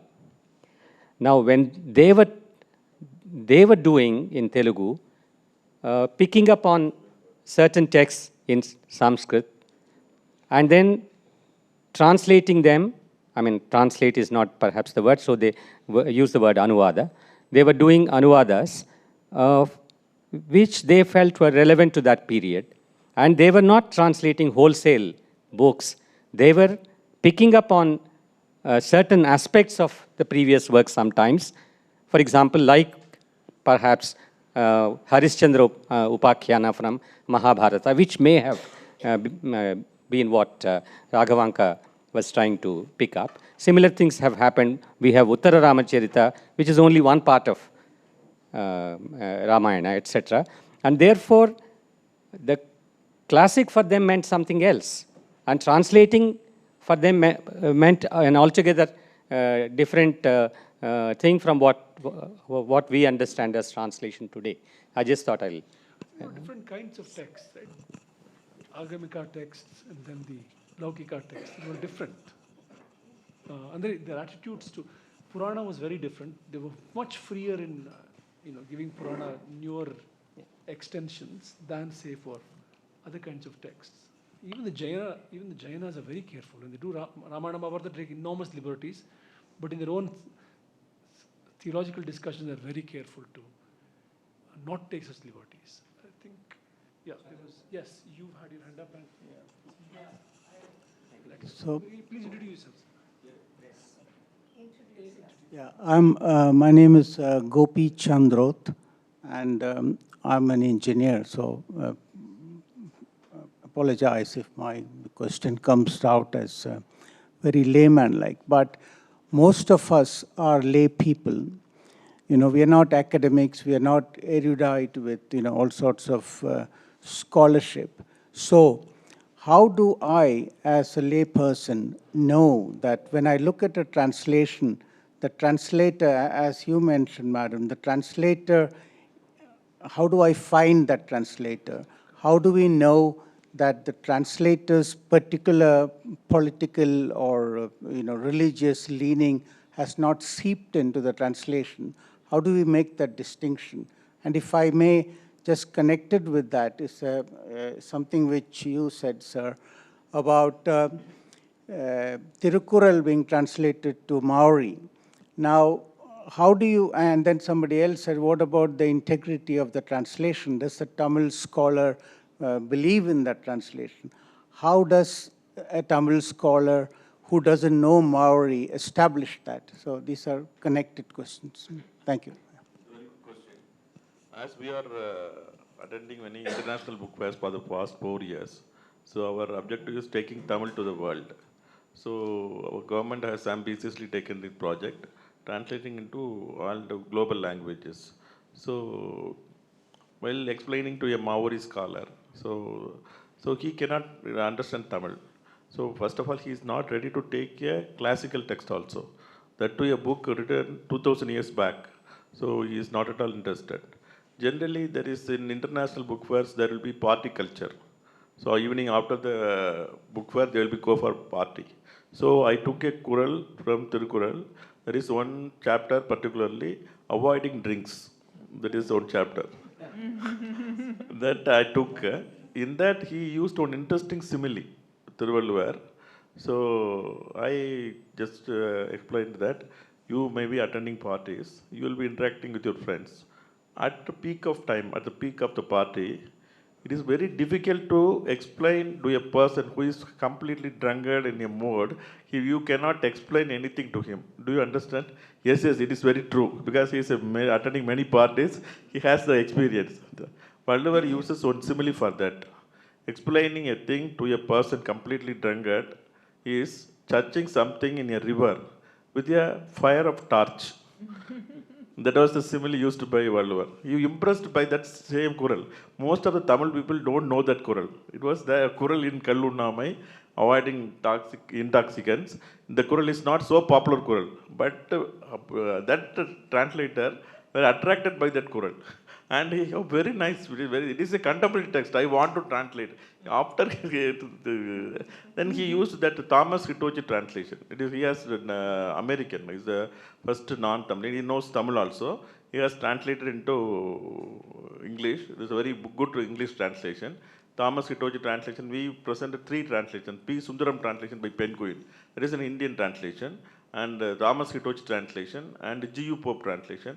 He compared the same Tirukural in 3 translations, and he was much close to the Thomas Hitochi translation, explains the concept. So he took that book, as said, we are bringing it as a trilingual edition, Tamil, English translation of Thomas Hitochi, and Maori translation by Peter Dowling. So this is the way, how they are negotiating with the text and picking it up. His question is an important one. If you are outside Yeah. the charmed circle of scholarship, Of course, of course. you face Generally, multiple sets of editions. What do you do? How do you? It's a difficult question, right? Especially in India now, even reputed presses are no longer reliable in terms of what. the popularity of the translation, we have to see which. I think he has a. Sorry. And then after that, okay.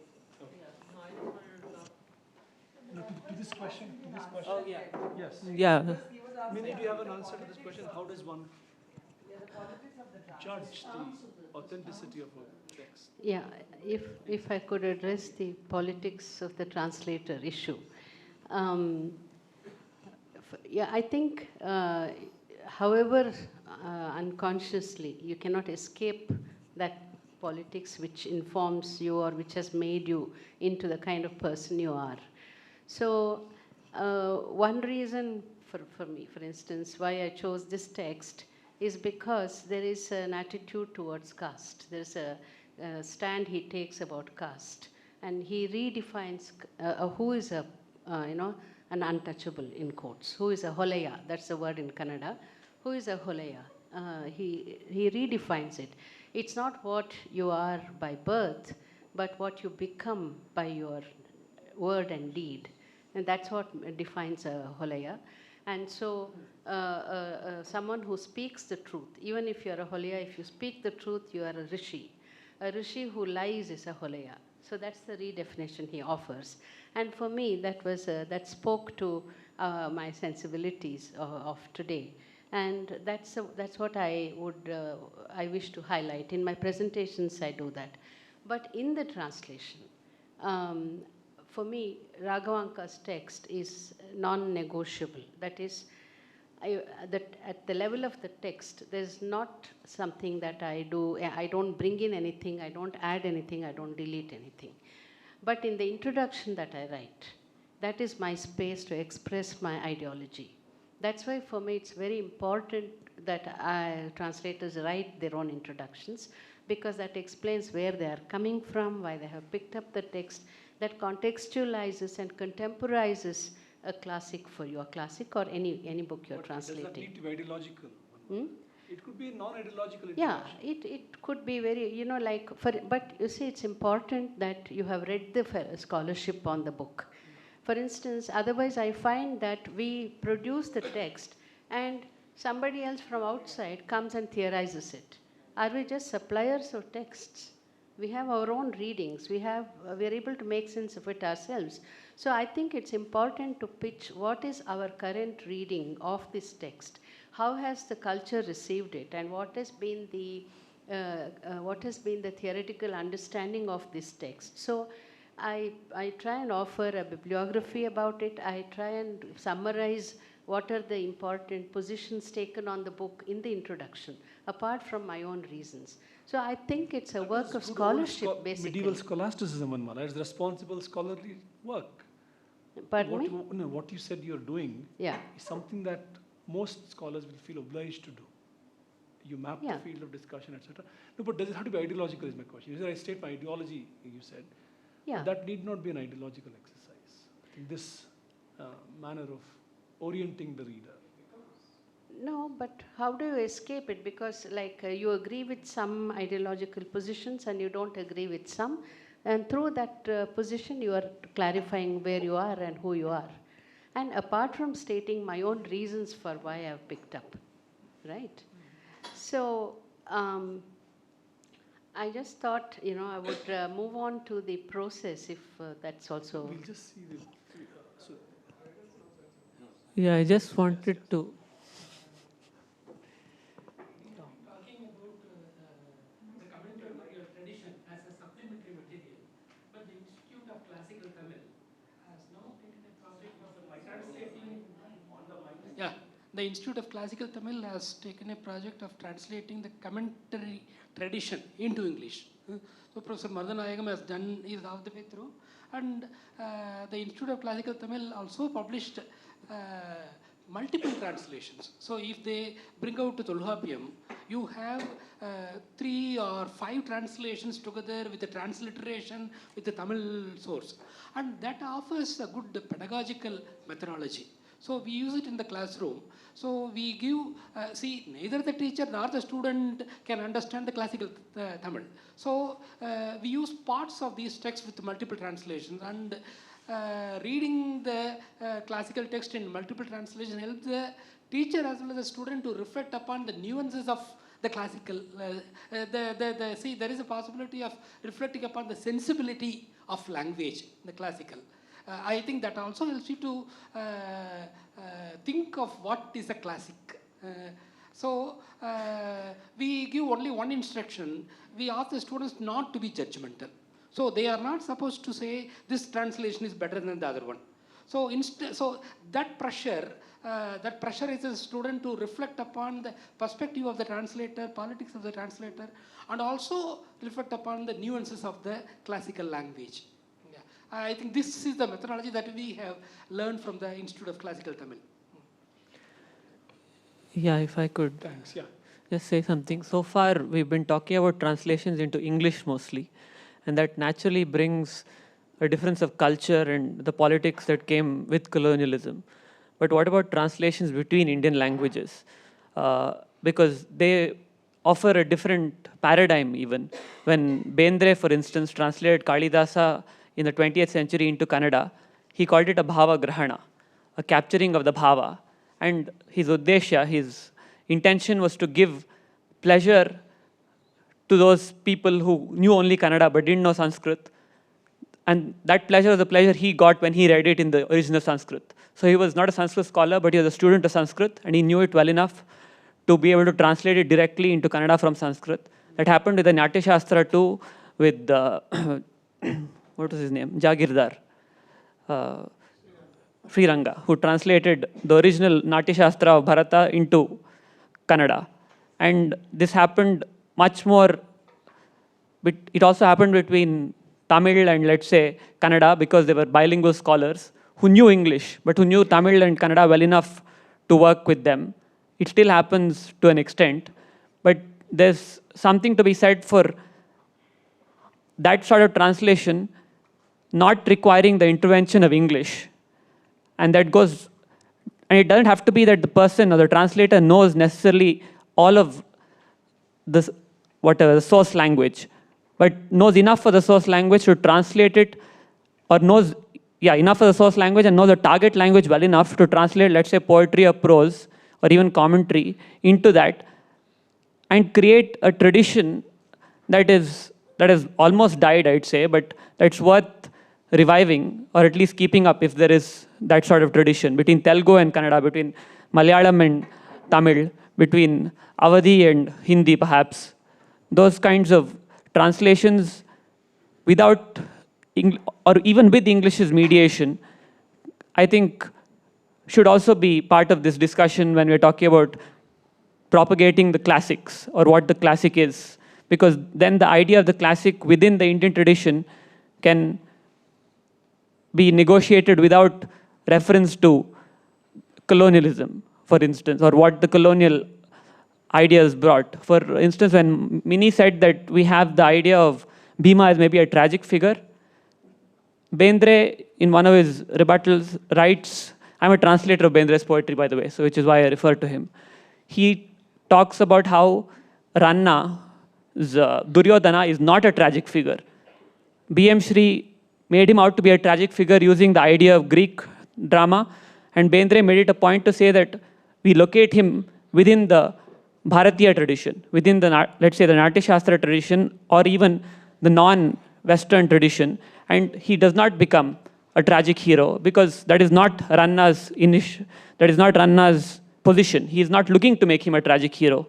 And tragedy has its own roots in Aristotle, and I'm just trying to say that there's something to be said for the Bharatiyate of these texts and the transfer between them. I just wanted to add a parallel in the Western world. When Vladimir Nabokov was translating Yevgeny Onegin, which is Pushkin's great poem. It's a novel-length set of sonnets. He made a literal translation. And this brought him into conflict with a great friend and critic, and I think their friendship broke on this, Edmund Wilson, in the 1940s. Why did he choose a literal translation? Because he thought that all the earlier translations, by going too much by the spirit of the work, was actually betraying its linguistic, accuracy, and so he did this literal translation, which is actually just a slim volume, but added 2 volumes of commentary, where he discusses the challenges, the difficulties of translating this word, that word, what it means in this context, that context, etc. It's a 4-volume work, with the actual translation just comprising some 80 pages. Yeah. Thank you. Thank you, Sharya. So very quickly to this question, I mean, it's not, unfortunately, we're not in a position to ignore colonialism. I mean, it can't overwhelm the discussion, but it can't be absent either. And this culture of translation between Indian languages outside the colonial circuit is definitely a very strong one. And that is a 4-hour panel. We were gradually moving towards that. But anyway, I think we'll address that at some point. There is a question. What does it mean for Raghavanka's text, since you brought it up, to become available in English and to become available in modern Kannada, in terms of the intellectual stimulation it offers, the creative provocations it offers, it's a good thing to compare. Yeah. And just to want, when poets have a certain kind of freedom when they render things that academics don't. Alasi Rangacharya, for example, sitting in the Department of Kannada in Chennai, he's translating Ramayana and Mahabharata, still the best Kannada renderings of the classical epics. He's being very disciplined about his work. And Bendre can afford to do his own poetic versions. I think there are ways in which this has happened. It's not this over that. And that's, again, the Nabokov point also proves that. You can be dead literal and try to preserve the archaism if necessary, and not only make it contemporary all the time. And you're also part of an ecosystem. There are going to be other translations. Yes. So the reader has a rich variety to choose from, and the truth may lie between them all. No, it's not a grouse against colonialism so much as it is. To answer that question, there are different translations are coming for each book. So which is the best translation? What is the ideology of the translator? To find out, we have the book review.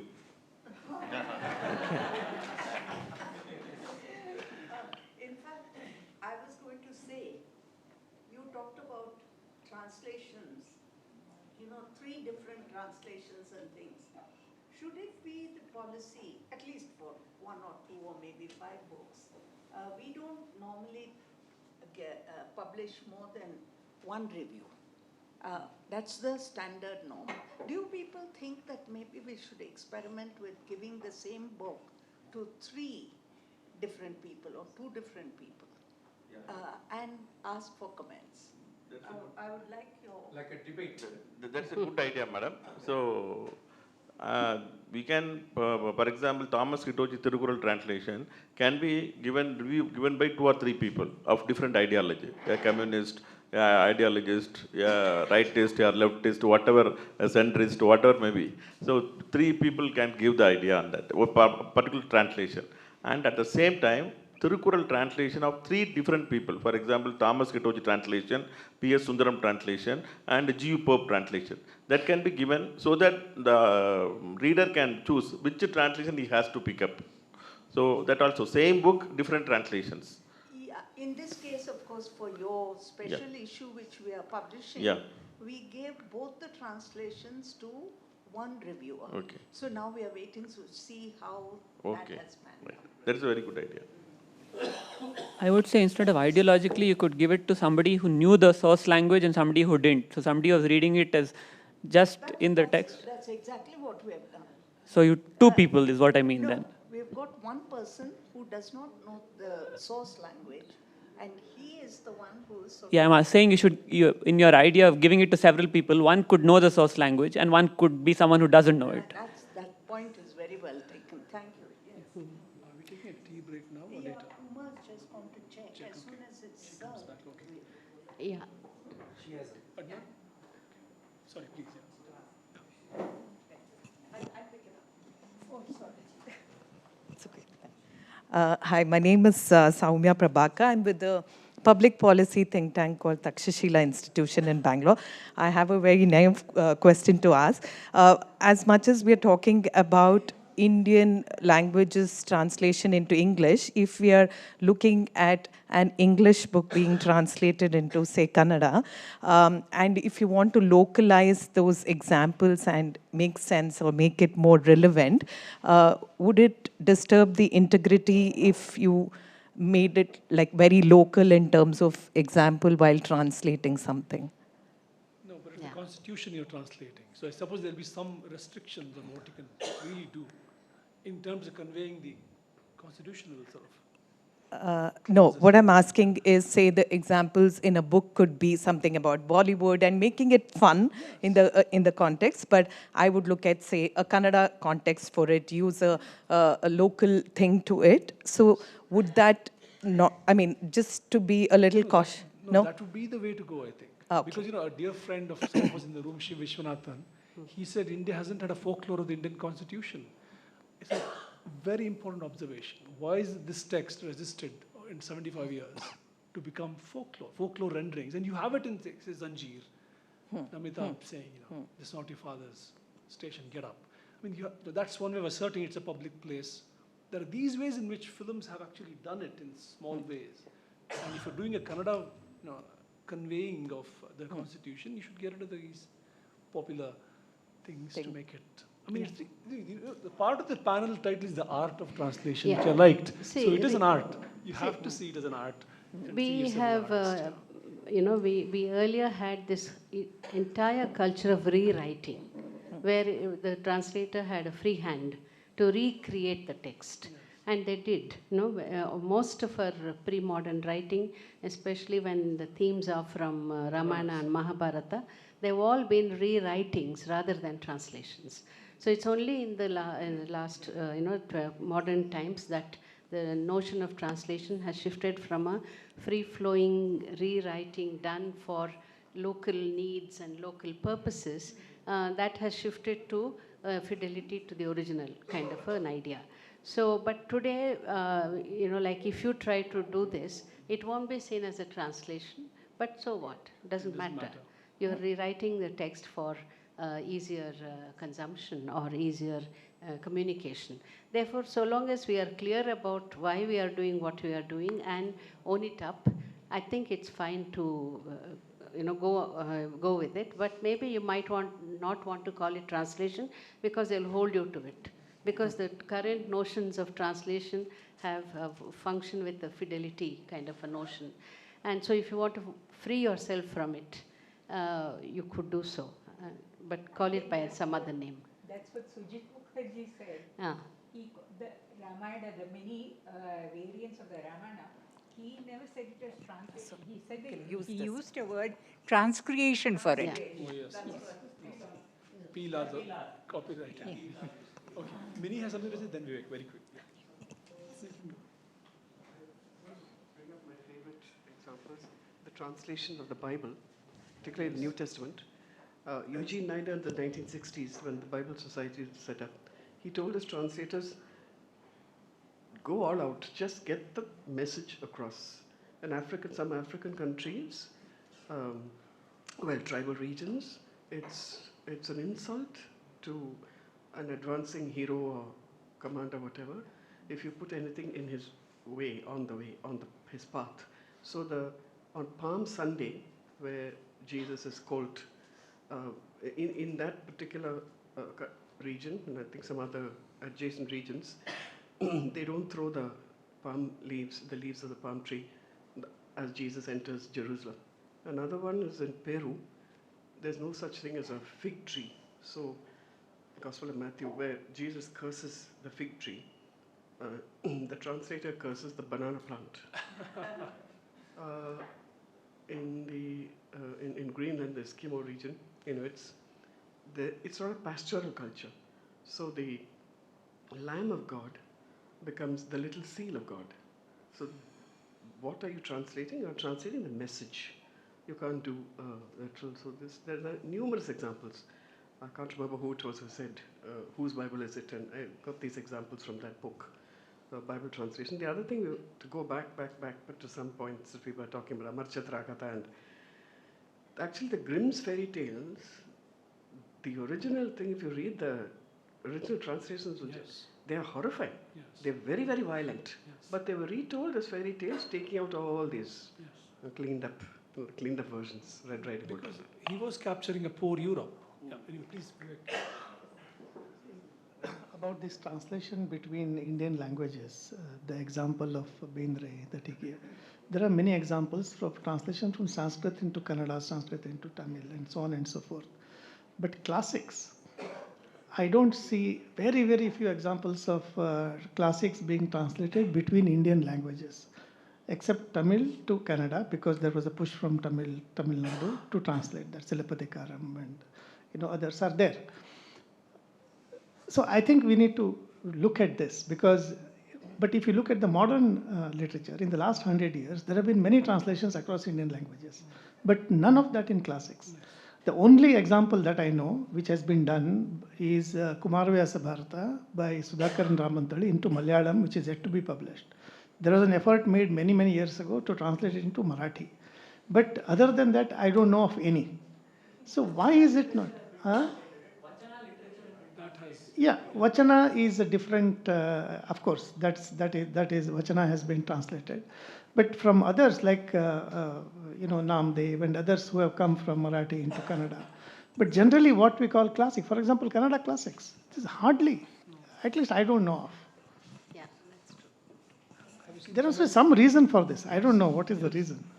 Though the Indian languages are so close, and I can understand that they would really enjoy it if you others reading in Indian languages, because it makes more sense for them than reading it in English. It can even be recited in the same way. Yeah, yeah.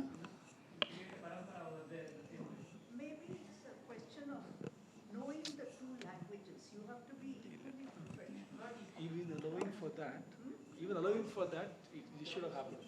Even allowing for Yeah, if people speaking English and not the source No, language. there are people who know neighboring languages very well. Yeah, especially there is border no, area. Yes, You know? I don't think there is any problem, especially not in the last 100 years. Now it's dwindling, but there were enough people to do this if they wanted to. But obviously there was no demand. Either so, I want to understand whether is it by demand or is it by push? Because from Tamil to Kannada is more by push, as they are doing today also. There was happening over a period of time. So it was more for, but unfortunately it has not gone out of Kannada. Yes, it's an important. Yes. The choice of translator also plays a major role. For example, if you want to translate Tamil classics, Silappathigaram Manimekalai, the effort was taken in 1970s itself. At that time, instead of having a local translator, they fixed a translator through UNESCO, Alain Danielou. He knows French and English. So his translation is very much applicable to foreigners. So when we went to Frankfurt Book Fair, recently government announced taking Silappathigaram Manimekalai into 25 languages. So for foreign languages, Japanese, Korean and all, which translation we have to use? For Manimekalai, we have 4 English translation. Silappathigaram also equally, Mr. Alagarasan knows more than me. So there are so many translations. So we offered this, which will you want to take, and 1 or 2 days we gave them. They preferred mostly Alien Daniel translation, because that is easy for them to catch. But it's an important question. Why modern literature is translated, not the pre-modern ones? Just to one observation, and then you talk Bible. The Bible, the word apple is an absolute inaccuracy, because the apple never existed in the middle, in that geographical area. It was a pomegranate, and yet the word Eve and apple is still used today. In spite of the correction, the people said no, it was a mistranslation. I think the Greeks translated it to apple. That is really the pomegranate.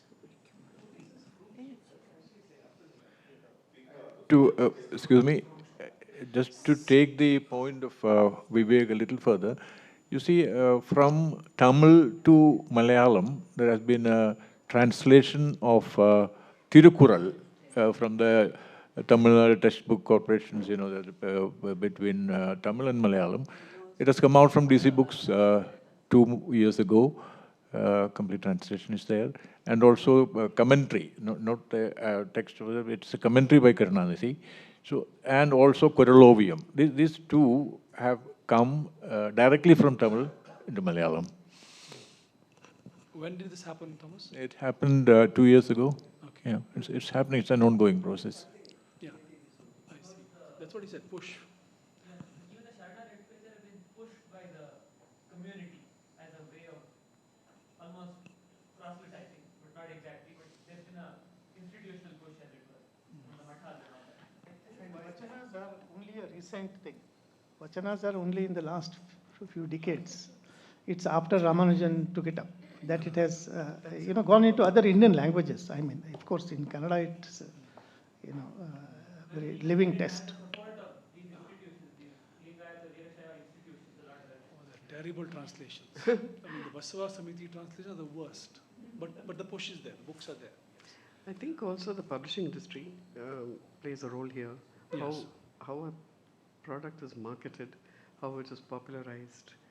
I'm not talking about just our times when it's easy to reach the public in different ways, but let's say over the last 80 years, the books that are selected, why they are selected, the kind of translator, how famous the translator is, all these things definitely work in the favor of a book crossing borders. Yes. It's not that someone from Kerala says, oh, I haven't heard of this, what should I read? No, there'll be some publisher from Hindi or Bengali who will make the material available. I think if you make materials available, it will find its market. But it's a very expensive thing to do. It's expensive experiment, and really it needs government backing and funding for books to travel, for intra. Yes. Also, let me add a little. Hyphen and institutions that are coming up now should encourage collaborative translations where there aren't absolutely fluent bilinguals across Indian languages. Let's say Kannada and Bengali. It should be possible for two of people. One who can act as interpreter or read out the Kannada, and then somebody who listens to it and then translates, and that's possible. I have participated in similar collaborative translations. So I think those efforts should also be revived, I think, or not revived, put in place. Let me add a little more about this Karunanidhi's commentary. It's Kural by Kural, quoting, translating Kural, Tamil verse into Malayalam. And the commentary also. Much before that, about 40 years ago, there was a straight translation from Tamil of Tirukkural into Malayalam by S. Rameshan Nair. This also I wanted to add. Yes, please, go ahead. Could you identify yourself? Please identify yourself. Who are you? Identify yourself.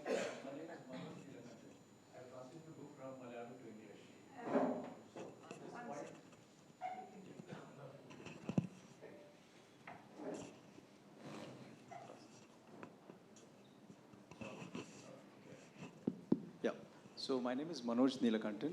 I've translated a book from Malayalam to English a few years back. Which one? It's called What the Rains Foretold. Innalate Mara by N. Mohanan in Malayalam. Innalate Mara, it is the name of the original in Malayalam by N. Mohanan. It is published by Niyogi Books. The English title is What the Rains Foretold. N. Mohanan's daughter Sarita Varma is still active as a writer, right? So to this point about why don't we have enough translations across Indian languages, it's just a conjecture. Could English be the bridge, in the absence of people who don't know two languages very proficiently? English could be the bridge, right? It may be harder to find people who know English and Malayalam and Tamil equally. So perhaps we should just, without any hang-ups, embrace, English is there, so let me read the English translation. You're all poaching this topic from my session in the afternoon. Right. No, that is just... Things are not linear, Vanamala, as you've already know. So that is one way, right? Even here, I'll just mention. Of course, one would take liberties. There would be loss in translation as you go. But again, it depends on what. When P. Lankesh translates Baudelaire's Flowers of Evil, he doesn't know French, he does it from English, and it's beautiful in Kannada. But can you have the same degree of freedom with the Bible? Maybe not with the Bible, yeah. So that's the thing, depending on what you're talking. I think that matters. And we need to break for tea. Do you want to make a quick point? After tea. No, before that, I want to say an complete oddity from the Kannada case. The Christian Kannada translations are the worst. And they're done deliberately so. When Kittel, the compiler of Kannada dictionary, did his translations, they hated him because it was too close to the spoken language. He called Jesus a Kuruba. They said, no, you have to blend with the community, don't do that, etc., etc. And he was isolated. Even now, the hymns that are translated in Kannada, that are handed out during Mass, Christmas ago, the most awkward, inelegant Kannada, and it's deliberate. It's something that needs to be understood, actually.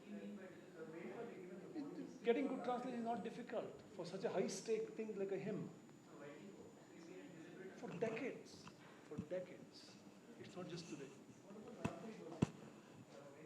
For midnight Mass.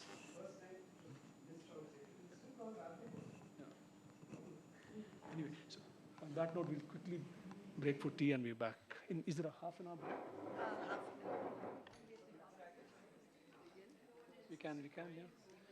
Should we go on to 1:30?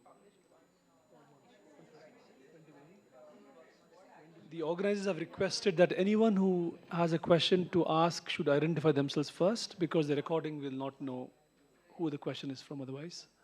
Yes, Nandini, you had something to say. You were saying something. I know, I should raise it a bit. Okay. Okay.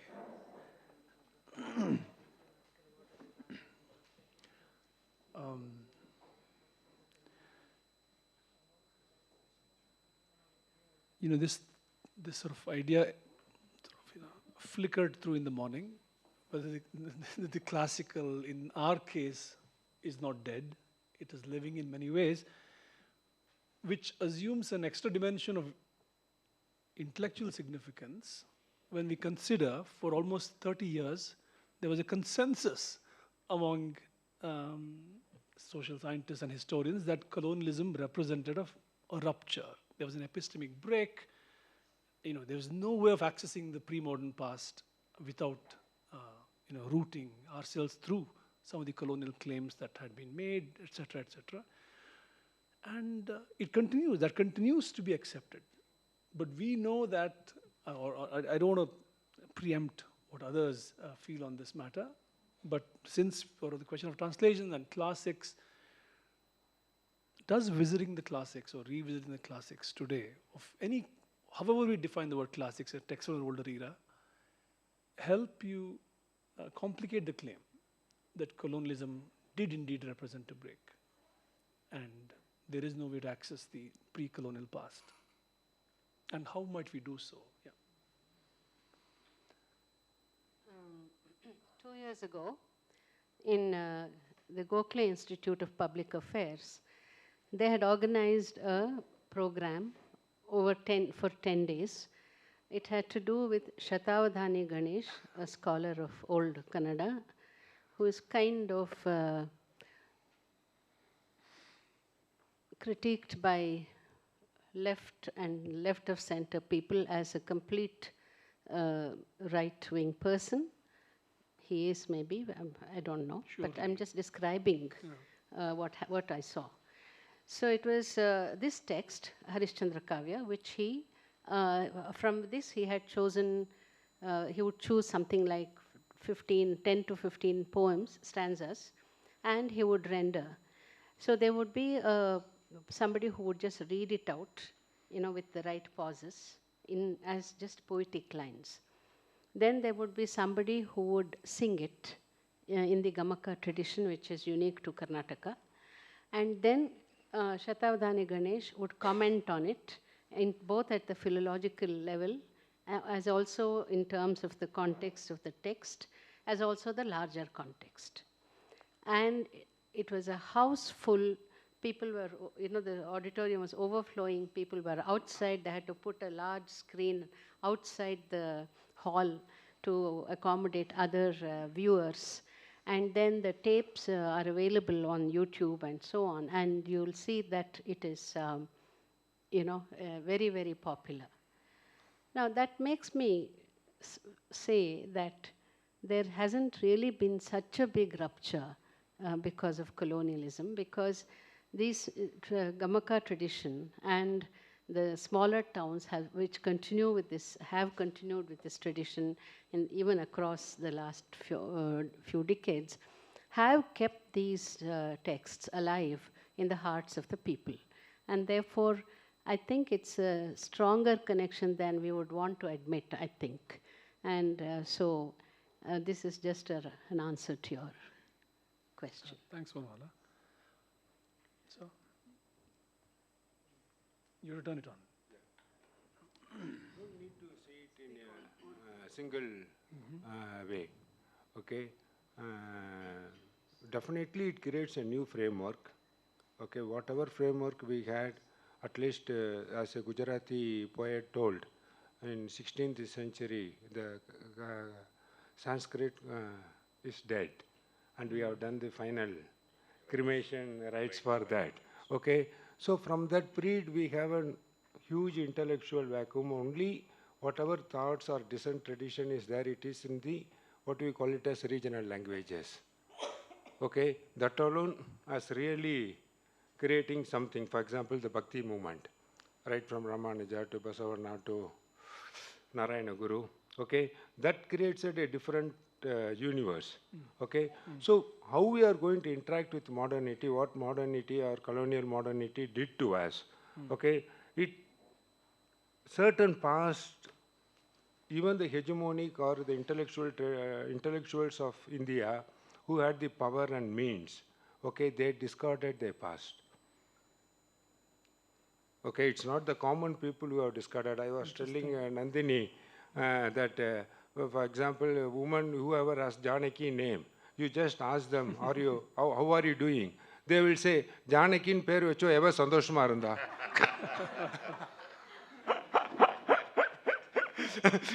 Any woman named Janaki, how she can be happy? Okay, so it's not that we have lost the tradition.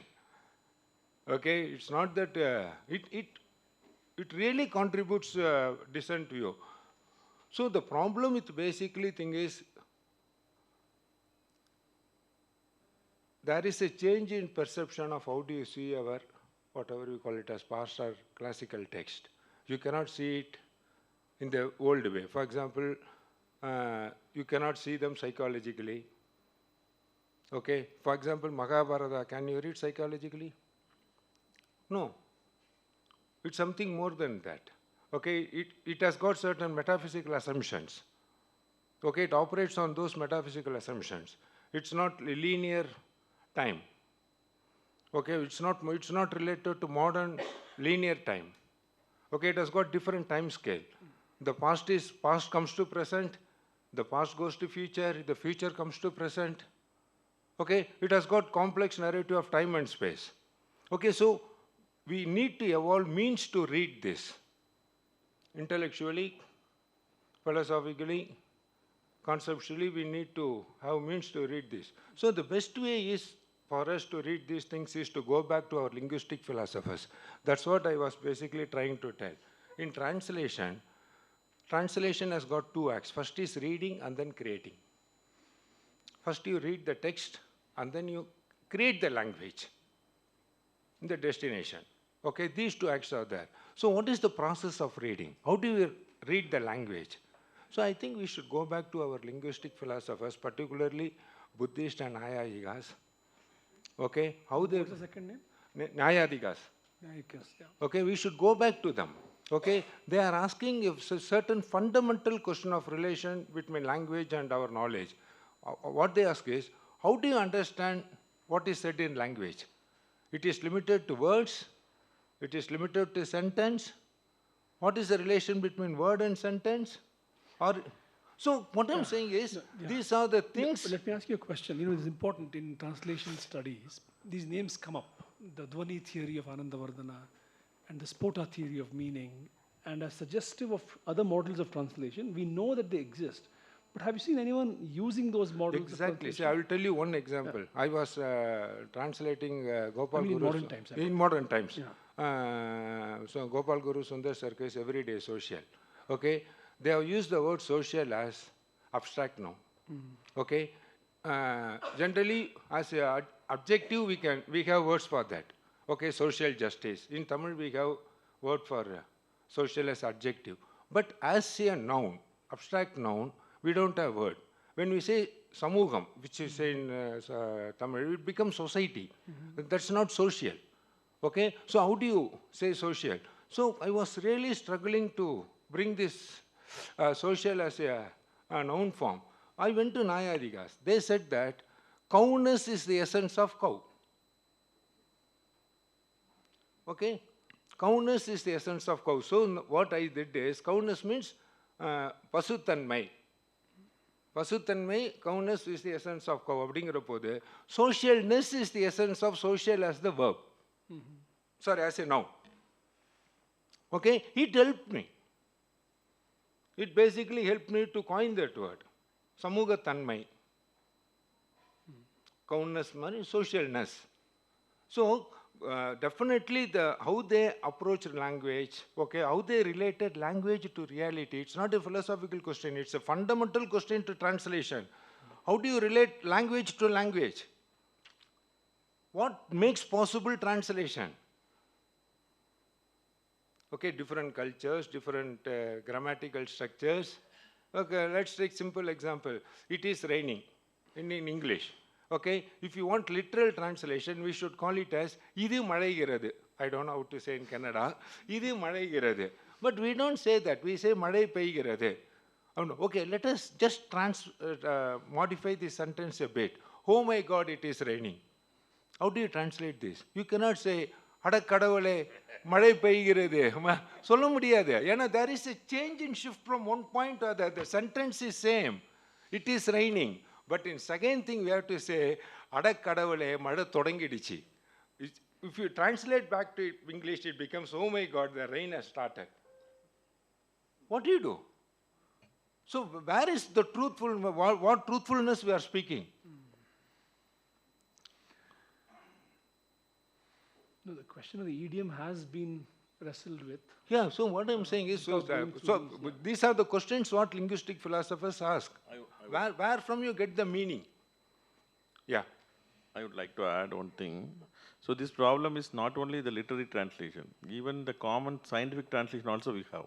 Nowadays the people are using AI tools and for quick translation. That is the approved method for scientific texts and all. Missing translation, post-editing. Okay, MTP they are calling. So there it is approved method, internationally approved method. Missing translation, post-editing. First they will use the AI tool for translation, quick translation, then they will do the editing. So if they miss in the editing part, we will get a very nonsense text. For example, physics text was given to us. So we read that in Tamil, there's this Vairam or Puthisalikal. Diamond is a brilliant stone.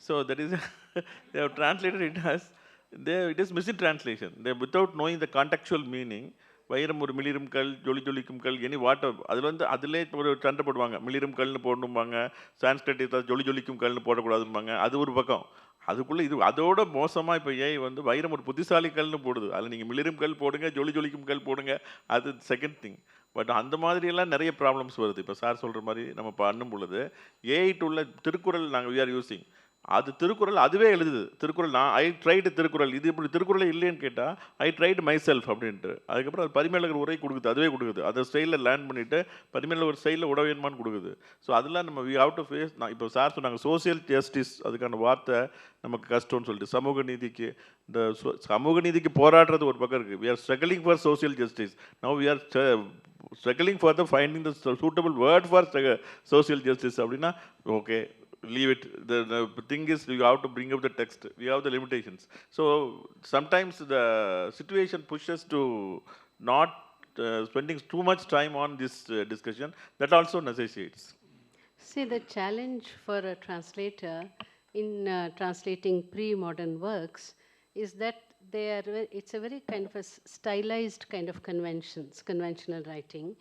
They have puns, they have proverbs, they have mind-boggling allusions and frustrating diruktis, alliterations, two-timing words. You know, I'll give a quick example for what I mean by a two-timing word.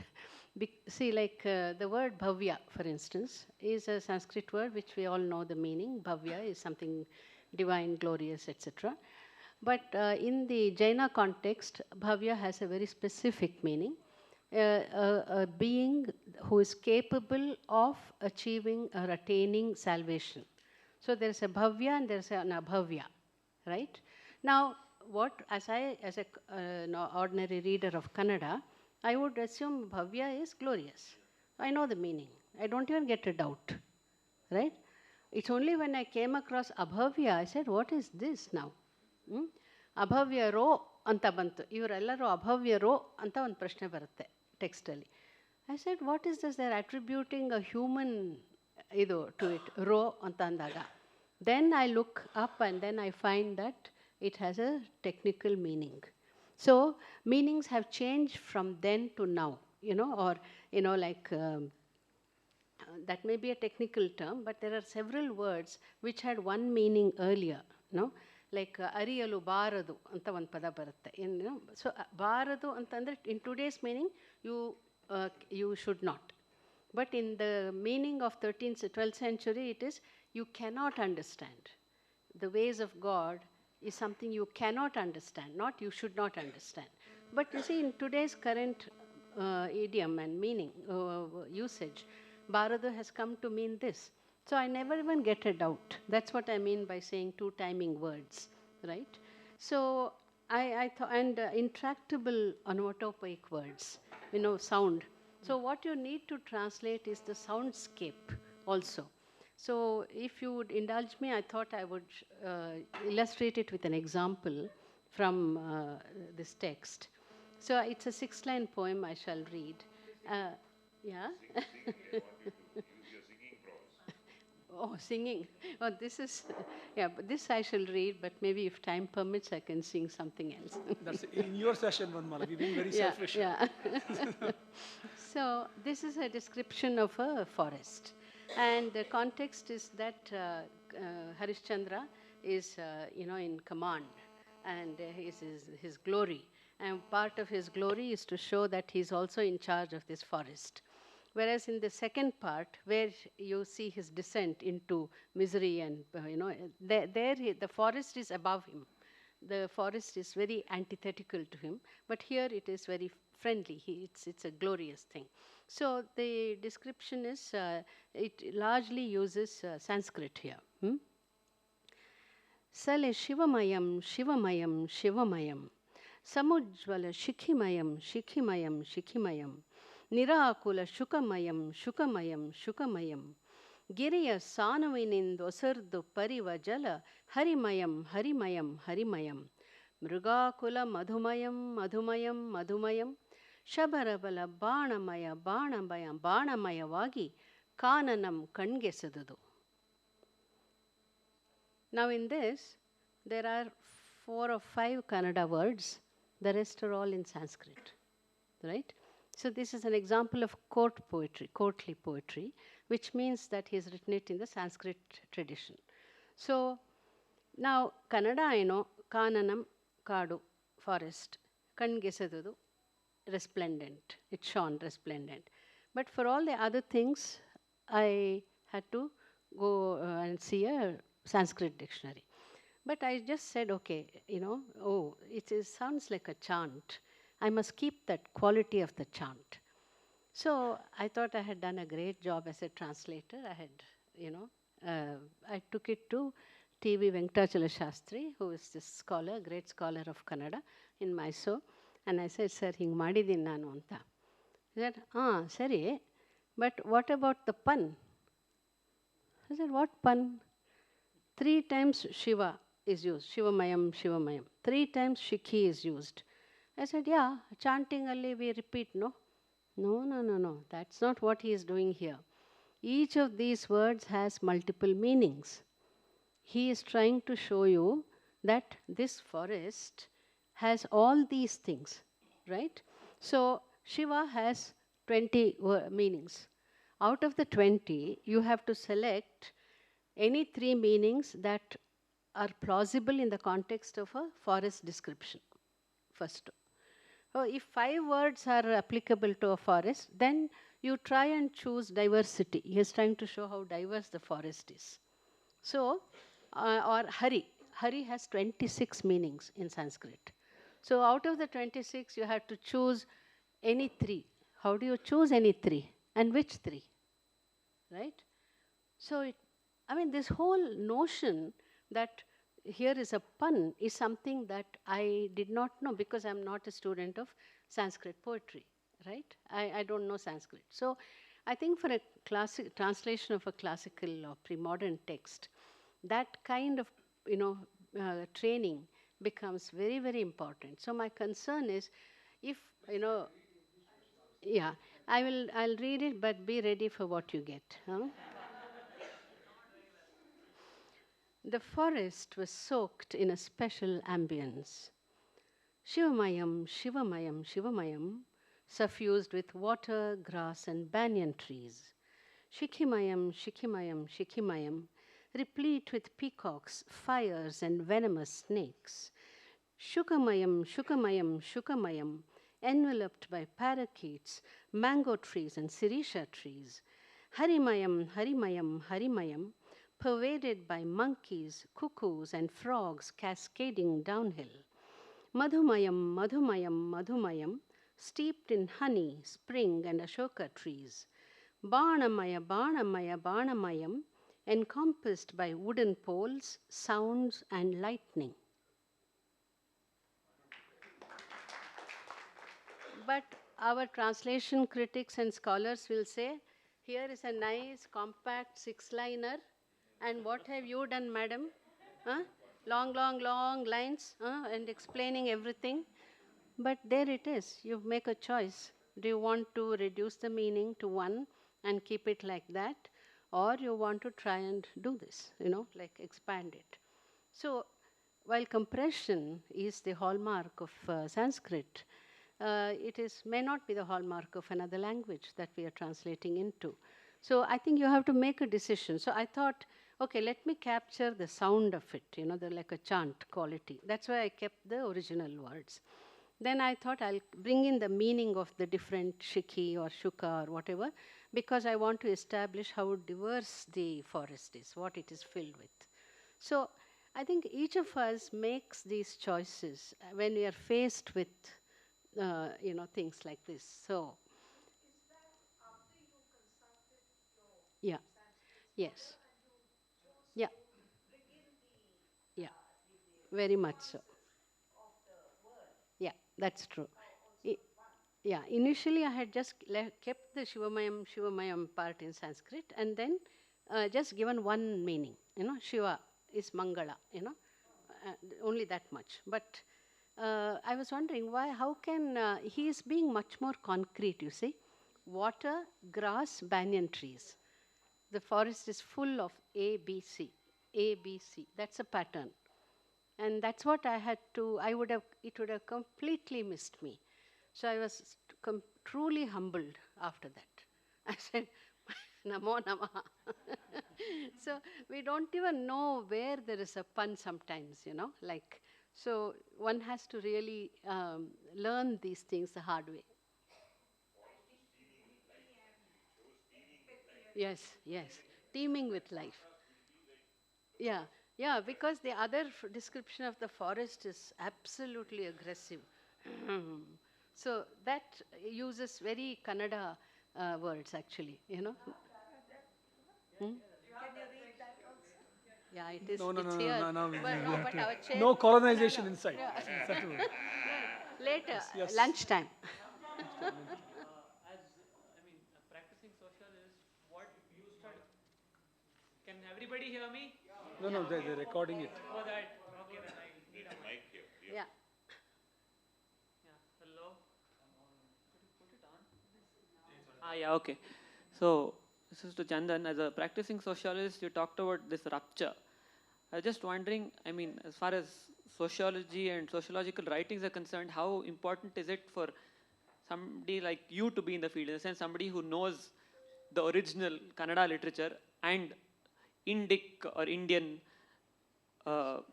sociology and is able to access it directly, because there are fewer and fewer of those people around.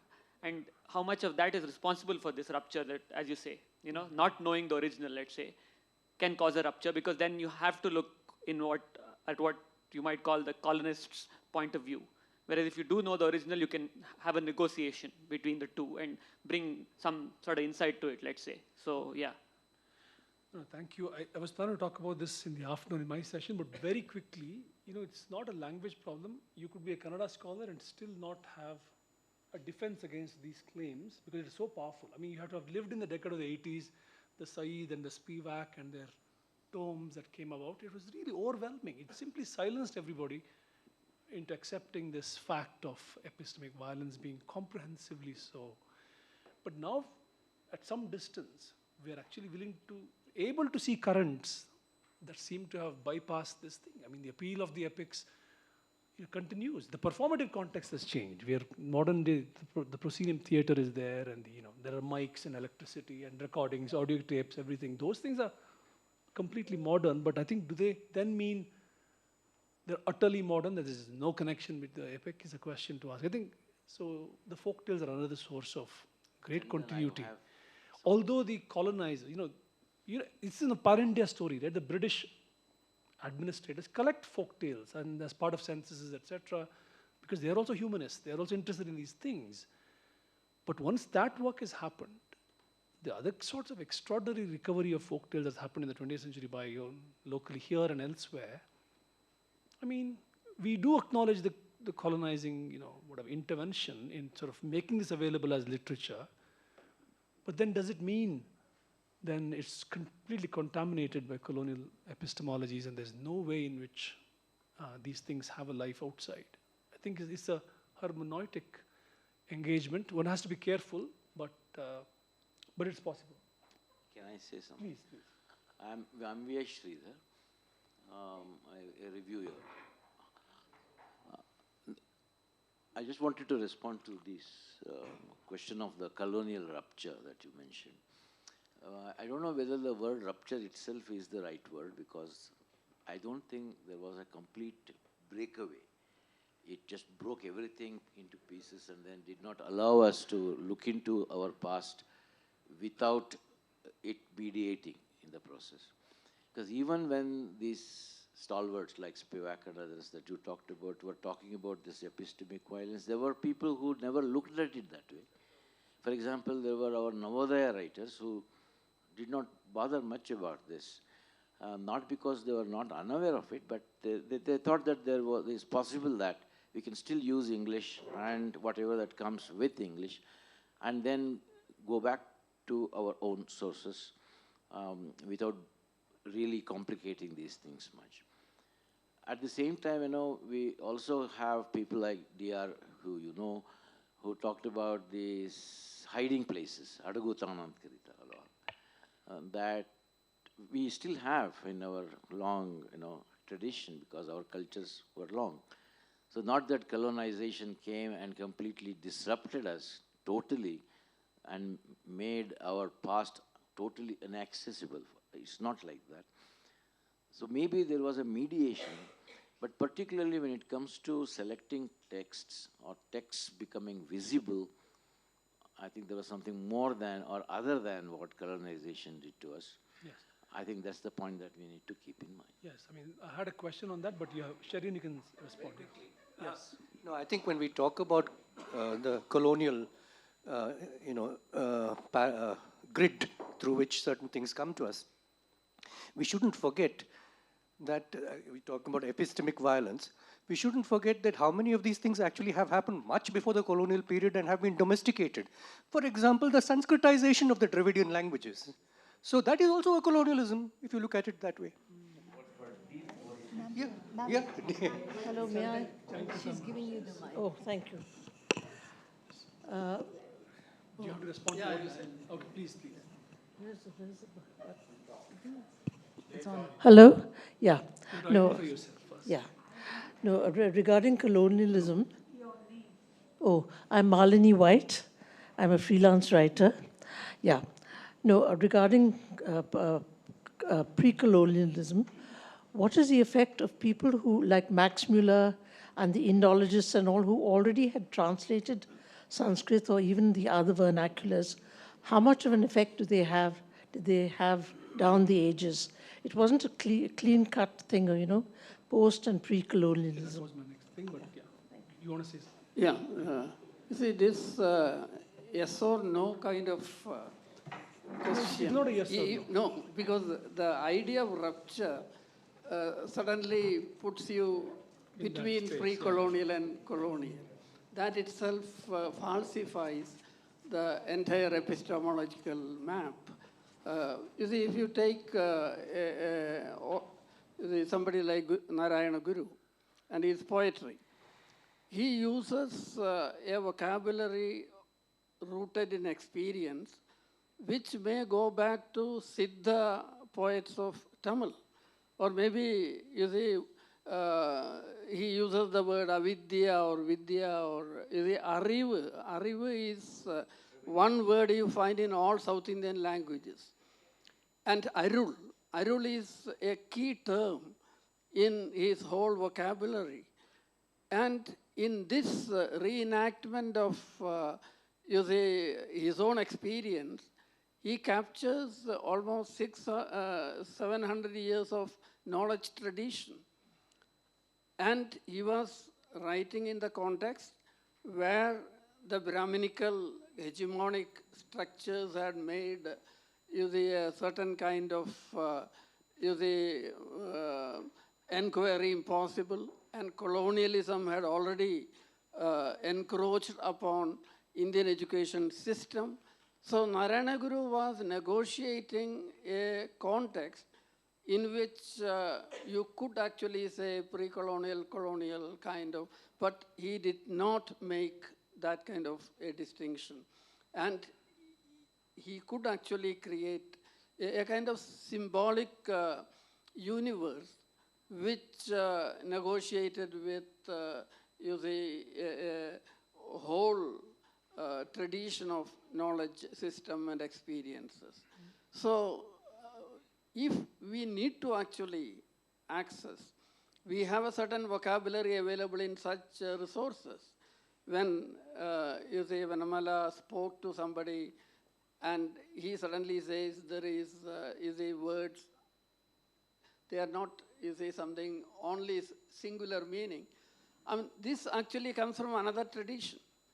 This way of looking at words do not come from the way we teach in the classroom or we read poetry. So I think reading itself is something which we need to. Now when Tagore goes back to Baul singers, he is looking for an experiential vocabulary. Guru is looking for a similar kind of larger vocabulary of inquiry. So these are already there in our present day landscape. And the question is how we can access them. They are not completely neutralized or erased. They are available. And that's where I think we could actually have maybe more discussions on that. Yes, thank you. Her Yeah. negotiation with so many possibilities and your choice. So you said that one word had 26 different meanings, and then you finally you had to choose. But Venkatacharya Shastri helped you to do this, so that the whole process is not mediated by colonization or anything to do with this. So this negotiation, possibilities of this kind of negotiations exist. I think that's the point she was making. So therefore, but it doesn't mean that in other translations colonization does not operate. It does. Yeah. But there are context-specific Yeah, I cases. wanted to give that example too. See, this category of the sentimental, for instance. Now, like in English, in the English literary context, sentimentalism is a bad thing, right? That is excessive emotion. Now, as somebody trained in English reading, English literature and teaching and so on, for me, I'm very self-conscious about being sentimental in the translation. But our texts are unabashedly sentimental, right? Because there is so much elan vital, in this text, that if I want to be goody-goody and say, no, I don't want to be sentimental because English is not used to that kind of sentimentality, I would need to make it, I need to underplay it. Just to give a quick example, I just completed doing an audiobook of this text, which I've translated, Kuvempu's Bride in the Hills, and how to render somebody is crying, let's say. No, should I just make it like this, read it plainly and say she cried? Or should I actually cry? So now when I listen to a few tapes from the West, from English tapes, so there are two extreme examples, but most people were in the soft, I would say unsentimental. But I decided to just make it sentimental. I mean, that is whatever I thought was natural for that character. So, like why we have to find our own, Shruti, for singing our stories. Vanamala, may I? Yes. No, I want to ask a question which is related to something that Chandan said earlier on and before the break and your thing. Well, that's true that when you're reading a text which is so far back, There are many things that we don't know, we don't comprehend properly. So we go to a person and we ask that person what it means. Now that person is reading the text from his own or her own position. That's where I said that what if somebody has no ideology? Because I think every single person has an ideology. Whatever, you may call it an ideology, a perspective, a way of looking at life, whatever you want to call it. Now that person has given you a whole lot of things. Maybe if you had gone to somebody else, that person would have given you a whole set of things. So where do you negotiate? I do agree that we have to break this notion of, readability, the English readability and smoothness that should go into it. And I appreciate what you have done with the text. And it reads for me very well, even in English. So we do have to break that. But how do you negotiate, given your own position, your own position, because the way you read it. Now, if there's a gamut of meanings to a word, that person tells you, these are the meanings that fit in here. These are the 3 meanings that fit in here. But you have been given a gamut of meanings, and you think that there are 3 other meanings that fit in there, having read the text. Because we are all readers. We all interpret. We read, we interpret, we look at things. So there is no way in which you say that's the way in which, so where do you come in? The question for me is, it's a question of method and not so much subjective reading. It's a method that I learned about how to read a particular thing like this. How do you know that there's a pun intended here? How to locate it in the first place. So that's what he showed me. The choice of words was mine. Because of the 26 which I chose and why and so on is mine. The method is what I learned from him. I think that method is, as I said, generalizable across texts, across ways of reading. What meaning you make out of it is left to you. That's still subjective. But you cannot escape the method. You have to learn the hard way. And philology teaches you that. And I think philological training is a must if you want to translate pre-modern texts, is my understanding. Something that's been dancing around all these comments is the ghost of Indology. Right? We talked about Max Muller, the Sacred Books of the East series. The 19th century Indology has done enormous influential damage in terms of saying the Varna system. Ancient India begins with the Varna order. It's in time but not in time. It's a strange thing. It's unshakable. Archetypes that we have to live with. The joint family system. Community mattering all the time. Just name all these things that were so established. The people who come after, it's become commonsensical thing. So now your approach to the class 6, the quote unquote, has to, sidestep these very powerful readings that already exist. And the whole neo-Vedantic obsession of the late 19th century has very much to do with centering the Upanishads as the core of Indian philosophy, etc., etc. So all the Narayan Guru and Kuvempu and everybody else you named, Navodaya, it's not that they're free of these currents that have been already established for them. Of course, they negotiated creatively, but we can't not ignore. Why do these acharyas become so central? Parimal Patil, our friend, says Shankaracharya, Ramanujam, they were never important in their own lifetime. They become retrospectively placed in this order as in this great influence, etc., etc. So, and these people are working within consolidated history, consolidated memory. And now, so my question to all of you is, whether as translators or readers of classics, how do you, upturn these images in small ways, big ways? Yeah, see, there is chapter 4 here, for instance, in this book, which is a description of a brothel. Now, all editions, except the edition I have chosen, have eschewed this, avoided this, because it is, they were all working in the 1910, 1930, 1940, that kind of time. So when Vesha Vatika, which is a standard, one of the 18 descriptions in Sanskrit poetry, For the Kannada tradition, it was not so important, or they found it post-colonial or during colonial times as a colonial influence, this to be vulgar or whatever. So in most editions, the fourth chapter does not exist. But I find this to be the most interesting sociologically, and in so you find, for instance, tell me if you know of any other text where three women, they're drunk in the night and they're walking and on the streets and talking. How liberatory.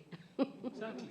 Yeah. So I'm saying you find an image like that, right, in this text. So I find these things important and valuable to hold on to. So I don't think we need to pass judgments on whether it is extremely negative or extremely positive for given your ideology. That is, never mind that.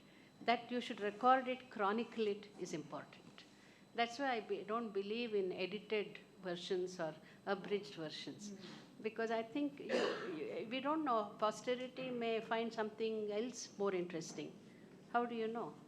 And if you're doing it for posterity and not just for today, then I think you have that responsibility. So keep the text to the as it is, to the extent you can, would be my take. But this image of drunken women on the street is extremely common. Extremely common. There's a number of Sanskrit stories that will tell you about adulteresses and the prostitutes and the courtesans. No, in Sanskrit it is common. Yeah. And even in the Kannada, it's a folk tales. Folk tales, yes, but not in high culture. Not to deny the significance of what you brought up, Vanamala, but the pictures of everyday life like this have been submerged to make way for stable images of relations for centuries. Yeah. And we'll have to recover everydayness. Right, exactly. Life. Sir, I would like to recall an experience of a translator. So in Tirukkural there is 3 parts: virtue, wealth, and third one is love. Meena Kandasamy translated the 3rd part alone, Book of Desire, for Pen Queen. It's a runaway hit. It was very popular. So then coming to interpretation, she used some different interpretation. So the 3rd part, Valluvar, the first part, virtue, he's talking about the family life. So in that, what is the qualities of wife and all is described to their family, duties of the father, mother, everything spoken there. The 3rd part is absolutely about love, pre-marriage and post-marriage. That was generally in Tamil literary tradition, it was taken Sangam tradition. So she took the liberty from the Kural. That is the concept deconstruction. Without taking the topics and all, we have to interpret the Kural. Just in Kural, Valluvar never used the word wife. That is beloved, like that he has used. So he has written an interpretation. It was it is spoken to a lady, that's all. A man to a woman. It is never used a wife. That created among the cultural police people, they started shouting at her, what kind of interpretation is this, that, like that, so many things. And I interviewed her for our Chennai International Book Fair. So she was down and he talked to her, his father encouraged her, you have done a very revolution in that Tirukkural interpretation, leave it. And when she talked to mother told, no, never a husband write a love letter to his wife. Okay, so leave it. It was the console. She consoled his daughter as a translator. I have a question. Sorry. Sorry, yeah. Do you have a question to him? Actually, to him and Dr. Vanamala, it's about sanitization. Yeah. No, because it's something which I was discussing with Dr. Srinivasa and Ramanujam during lunch, like what he said about Janaki. I was saying that, when I was growing up, I remember my grandmother and her sister talking about the Mahabharata, and her sister, who is obviously quite old, she said, which woman in the Mahabharata has birthed a child to her husband? And I was thinking, oh yeah, that's true. And you have all these rewriting, like writing back, like let's say Kanchana Sita, where Rama's question, this thing of Janaki, what you said about drunken women, the same thing when Karunanidhi wrote Silapadigaram, the script for the movie, Madhavi is not a 12-year-old child who's being sold. She's not being sold for sex. So in the film, she says, there are people from merchants from other lands who are, trying to buy this girl. And then when Govalan comes, he says, isn't there one Tamil man who can pay the money for this child, And trying to get her. That in order to prevent her, that old man getting Madhavi, he will be paying So there's a certain sanitization that starts there. And now in the current ethos, where classics are being enshrined, I often joke to friends about, how like when you see all these IVF clinics coming up, I was like, what is the lesson from Mahabharata and Ramayana? Don't fight infertility. That's the only way to avoid a war. But I'm just thinking, when you start sanitizing all these texts and when you start worshipping characters from literature as gods, can they remain characters from literature?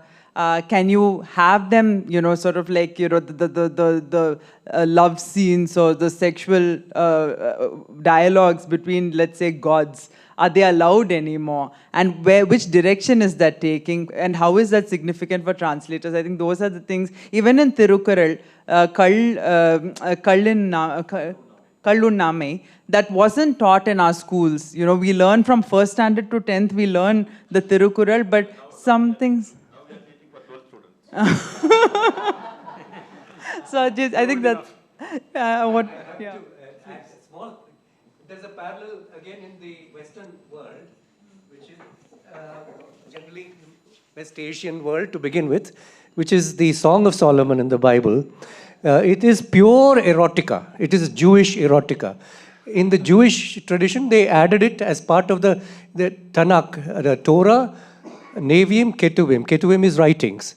So they just added it as Jewish literature. In the Jewish canon, when it was incorporated in the Bible as the Old Testament, to which Jews respond fiercely because it's not old, it's their only scripture, they started allegorizing it and presenting it in interpretative terms as the love of God for his people.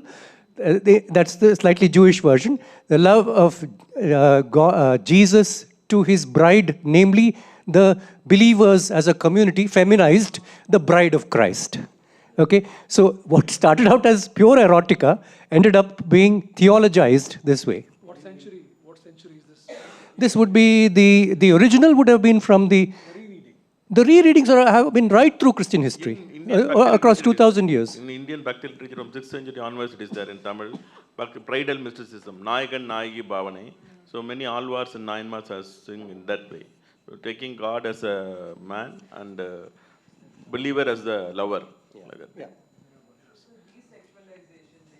Yeah, it is. I mean, this is a difficult thing, isn't it? I mean, your conceptions of childhood have changed.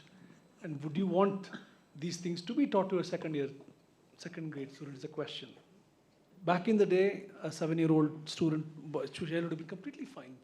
Or the writers didn't think there's a problem. Actually, even Shivaram Karan's children's stories, in the first para, the mother dies, the father dies, the son dies. And when you're narrating this, you feel odd. Because is this what you want to be telling somebody straight away? But he didn't think anything was odd about this story for children. So I think things change. But there's also the politics of sanitization of a different kind that you're referring to, of what is permissible and not, in terms of self-respectability of text, etc. There's a different problem. But Chandan, yes, this children's stories is a very recent thing. There was nothing like a children's story. So genre, yeah. Ramayana and Mahabharata were children's stories. No, but he actually has made a book called Bal. There is another challenge I would like to talk about. There's another challenge, and that is, I thought until 5, 7, 8 years ago that my job is that of a translator. I pick a book, I translate, and find a publisher and publish, and that's it. I go home. But now I find that it's only about half the job. The other half of the job is to promote it. Otherwise, it will never get read or heard of. And I don't have a publicist. I can't afford one. I don't have an agent because I can't pay. And so I have to be my own agent and my own publicist. And so I shamelessly go around asking, can I come to your festival and read my work or present my work? So when they get fed up of, hearing from me, they say, okay, come and do it. And then I go and do it, and, I come back. So like that, in other words, what I'm saying is more seriously, it's important to establish a mutually supportive climate for reading translated texts, have a network that can give and take, demand a launch of whatever kind from publishers, patrons, writers, other translators, teachers, and friends. And media is crucial in dissemination, and therefore it needs to be pursued actively. Interviews are important, so be dogged about getting interviews. And book talks, presentations, seminar papers, any kind of performance mode that will tell the world about your book and create some enthusiasm for it. Get books sent for review, and that's how I became friends with Chandra and Uma. And then at the end of it all, know this: if the translation is good, the credit goes to the author. If the translation is bad, the blame comes to you. Therefore, at your own risk and peril, be your PR. Thank you. Vanamala, you thought we were closing at 1, didn't you? We have another half an hour. We have another half an hour. Hold on. I have one more point. No, I'm waiting for Srinivasa to come, but there's a serious question to our colleague from Tamil Nadu. Just like Indology is a problem, Dravidian ideologies also have done a certain kind of... actually... How to read those texts, of course. etc. So when you want to include them in your textbook, are you doing it differently than, say, it was done previously? Indology will include. So No, you shouldn't include it. Actually, it is a part of history. Archaeology, whenever we introduce archaeology to the school students, so part of the Indology also will be. We'll be doing all the Indology studies, how all from what the contribution of Kurs and how the Department of Archaeology was founded, how the texts were translated from Tamil to English, Sanskrit to English, so contribution of Charles Wilkins, Max Muller, and in Tamil also, Veeramamunivar, Robert Caldwell. So all will be giving in the school text. Contribution of foreigners to Indian language. In that chapter, we will be giving everything. That's where the problem lies, in constructing that knowledge. It is not a problem. So it is generally in Tamil Nadu textbooks are very open to that. As long as it is presented critically, there shouldn't be a problem. Yeah. It should be critically. No, but give us a quick description of how are you reinserting classical texts into Tamil curriculum? What are you going, and you said you're doing it objectively. Srinivasa, when you're away, I asked the question of how Dravidian ideology has brought in a lot of misreadings of the Tamil past. Now you're revisiting the Tamil past, giving them to children through books, etc. in schools. So are you trying to keep out the Dravidianism out of it? Yeah, no, Dravidianism is not infused in that. Whatever the thing comes, it is, our textbooks are very neutral. Even many schools are, it is not compulsory to purchase our books. Even our Tamil Nadu textbooks are read in New Delhi. So even for other states, for UPSC exam, they are asking questions from our books. So our books are very neutral. We are not infusing in anything in the textbook. I've come across people who say that Tamil is the oldest language and is the mother of everything. So where does that come from? So actually, when we are whether speaking in the forum or whether speaking in the popular media, that is different. Individual perception varies. So in different forum, we have to present in different manner. Okay. So the textbooks don't say these things? Yeah, textbook. Okay. So a question for you. He's written a book on renunciation and untouchability. What renunciation and untouchability, and he's gone to old texts for it. Can you just, because this has been a sticky problem. You know, the caste, the way we understand it, is a modern idea. How was it manifest back in the day? What is your sense for how do you recover readings of caste from those books? See, basically I was looking, let's say it started like this. There is a narrative that Brahmins are the cause for caste system and other things. There is a political narrative. Okay, social narrative is also there. So my question is, if Brahmins are the cause, it should get reflected in their text. It should get reflected in their text. So this is my starting point where I went back into the older text. Okay, so one wonderful reading is by Patrick O'Neill, whether it is on Upanishads or other Dharma Shastras. The reading by Patrick O'Neill on Dharma Shastras are a masterpiece. Okay, when he translates, that's a very important thing. For me, individually, being a translator, for me, ideal is Oliver and A.K. Ramanujam. Okay, the reason is both of their scholarships evolved through translation. Whatever they talk, okay, for example, whether A.K. Ramanujam is talking about Sangam literature or Tolkappiyam, okay, or Basavannas, Vachanas, or Nammalvar, okay, he approaches them through his translations.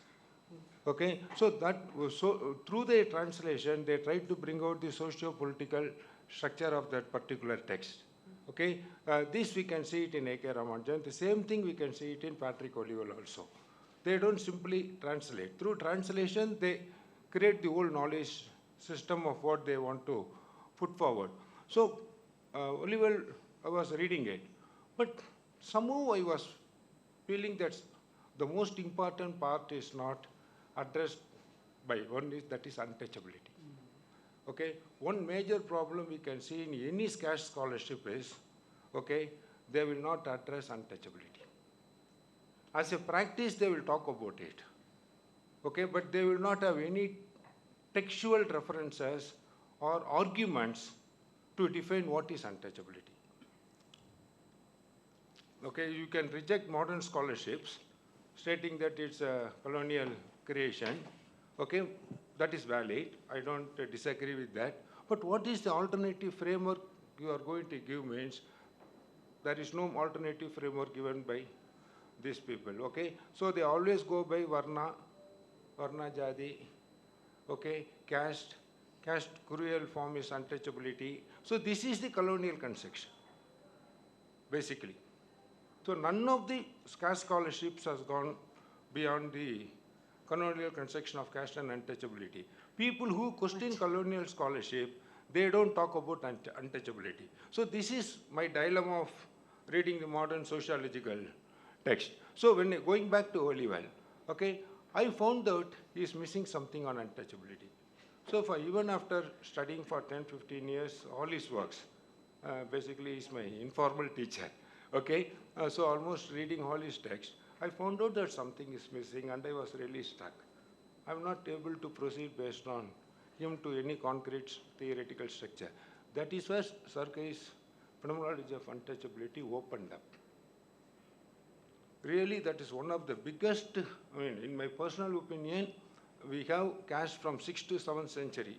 The fundamentals of caste from 6th to 7th century, from 13th century it has got consolidated, and then untouchability started around 7 or 8. The words related to untouchable got registered in Rajaraja Sola's inscriptions. Okay, if you think all this, that's an ambiguous word, Tinda. Tinda. Tinda means whether it is referring to object or subject ambiguity is there. Tinda padada, tinda mudiyada, the inscription word, what is there in Rajaraja's inscription is Tinda. Okay? Tinda, Malayalam. But problem is that particular word is ambiguous, whether it denotes the object or the subject. In which century was this recorded? 10th century. 10th century. Karashima and Subrayulu has written extensively on this. The wonderful scholarship on this particular thing. So, once we get into this idea of untouchability as then subject's disability, okay, it's not the quality of object. For example, when we say Dalits are untouchable, it is not the quality of Dalits. Untouchability is essentially the disability of the subject. Okay, so this is the point what Sarkar differentiates between contact and touch. He arrives at this position by differentiating what is the relation between contact and touch. Fortunately for me, Upanishad had this discussion between contact and touch. Okay, that discussion was evolved in the context of householder and renouncer. Okay, basically it was within the Brahminical community. It is not related to Buddhism.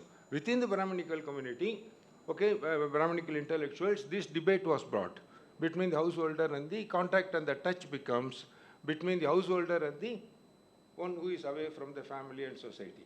So this created certain fundamental structure, and when they go into the histories of medieval period, particularly Adi Shankara, okay, so one thing what I found is, it is not Varna or anything that is operative in this civilization or whatever you want in this landscape. I don't want to call it a civilization in this landscape.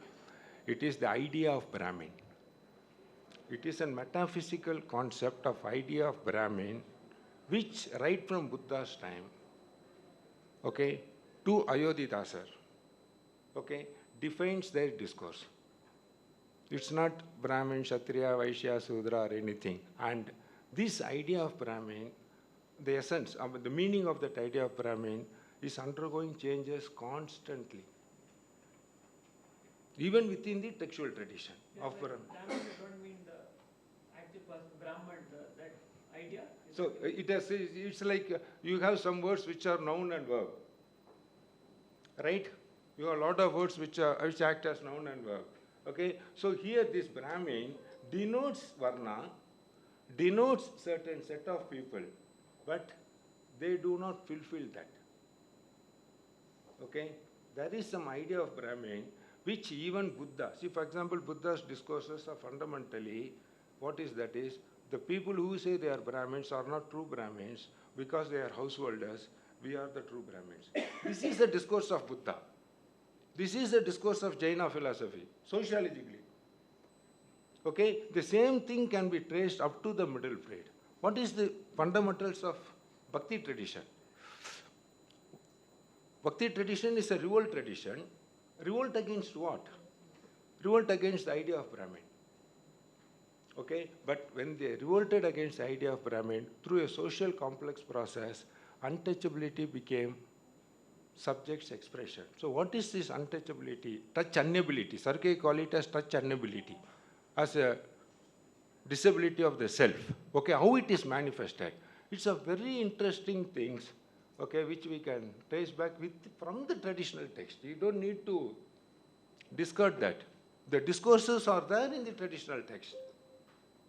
Okay, only we needed a framework to approach that. That framework we didn't get all these years. Even when Ramanuja revolted against untouchability or Basavana revolted against untouchability, they practically did this, and then they practically created certain alternative ways of behaving. But what is untouchability? That is one area which was not addressed. How do you define untouchability? This is one question that was a serious question. And I believe that Sergey has given some framework to address that. So through that framework, when I see the textual tradition, I'm able to get certain caste narratives from the tradition itself. I'm not bothered about what colonial narrative said. I'm not bothered about what Max Muller or Caldwell said. Okay, I'm not bothered about that. From within the discourse of tradition, we can identify certain manifestations of caste. That gives enormous freedom. That gives enormous freedom to approach social problems. So it's not that we are locked by colonialism. Okay? It can give us some tool to address, to approach our own traditional text. Okay? We may got locked. For example, theoretically, from inside I'm saying that none of, for 14,400 years, people who revolted against untouchability has not defined it. It doesn't mean that I'm saying critically of them. Today we have got the framework to approach that theoretically. That's important. Previously, practically we are practicing it. Practically we are opposing it. Okay? But theoretically, we didn't have the framework to approach because that is subject-centered. So this, what I'm saying is in the colonial discourse, what you are talking about, colonial discourse can give certain frameworks also. It's not that we need to reject that. For example, Derrida supplementation. Telluride supplementation is a very important concept to understand the role of caste in India. Excess. Huh? The notion of excess? No, not of transferring my burden to you. See, when we say supplementation, medically we say vitamin tablets or supplement. It's not that. It is transferring that. Transferring my load to you. Okay? So my disability is transferred to somebody else. That is untouchability. My disability is transferred to somebody else. Okay, we need to read his book. Because this much will not take us very far. No, because there's no time for a fuller explanation. Yeah, I understand. I was surprised that you asked this and I was hesitating whether to go into this. Yeah, but at least let us give some outline. It's tough and we have to go into stage by stage and it will take impossible. This is in the context of Dirk's book also, about caste. Yeah, caste of mind. Have you based it only on I would like to add one thing. India or Tamil experience of untouchability? No, as a concept only I'm approaching. So recently, Tamil Nadu government is giving grants to the books to be translated into other languages. Recently, we find one book, Unmarriageability. So that book was found interesting to the committee members. I was one of the members. Who's written that book?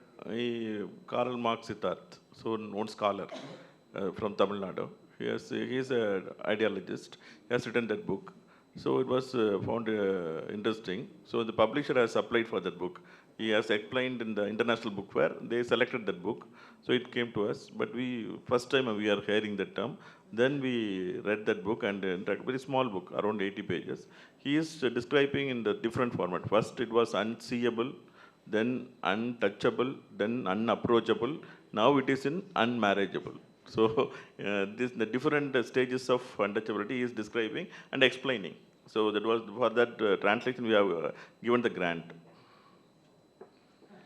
I feel very envious of Tamil Nadu. Very quickly. ನೋಡಿ ಏನೇನೋ ಮಾಡ್ತಿದ್ದಾರೆ ಇವರು. ನಾವು ಸುಮ್ಮನೆ ಕೂತಿದ್ದೀವಲ್ಲ ರೀ. Very quickly, yes.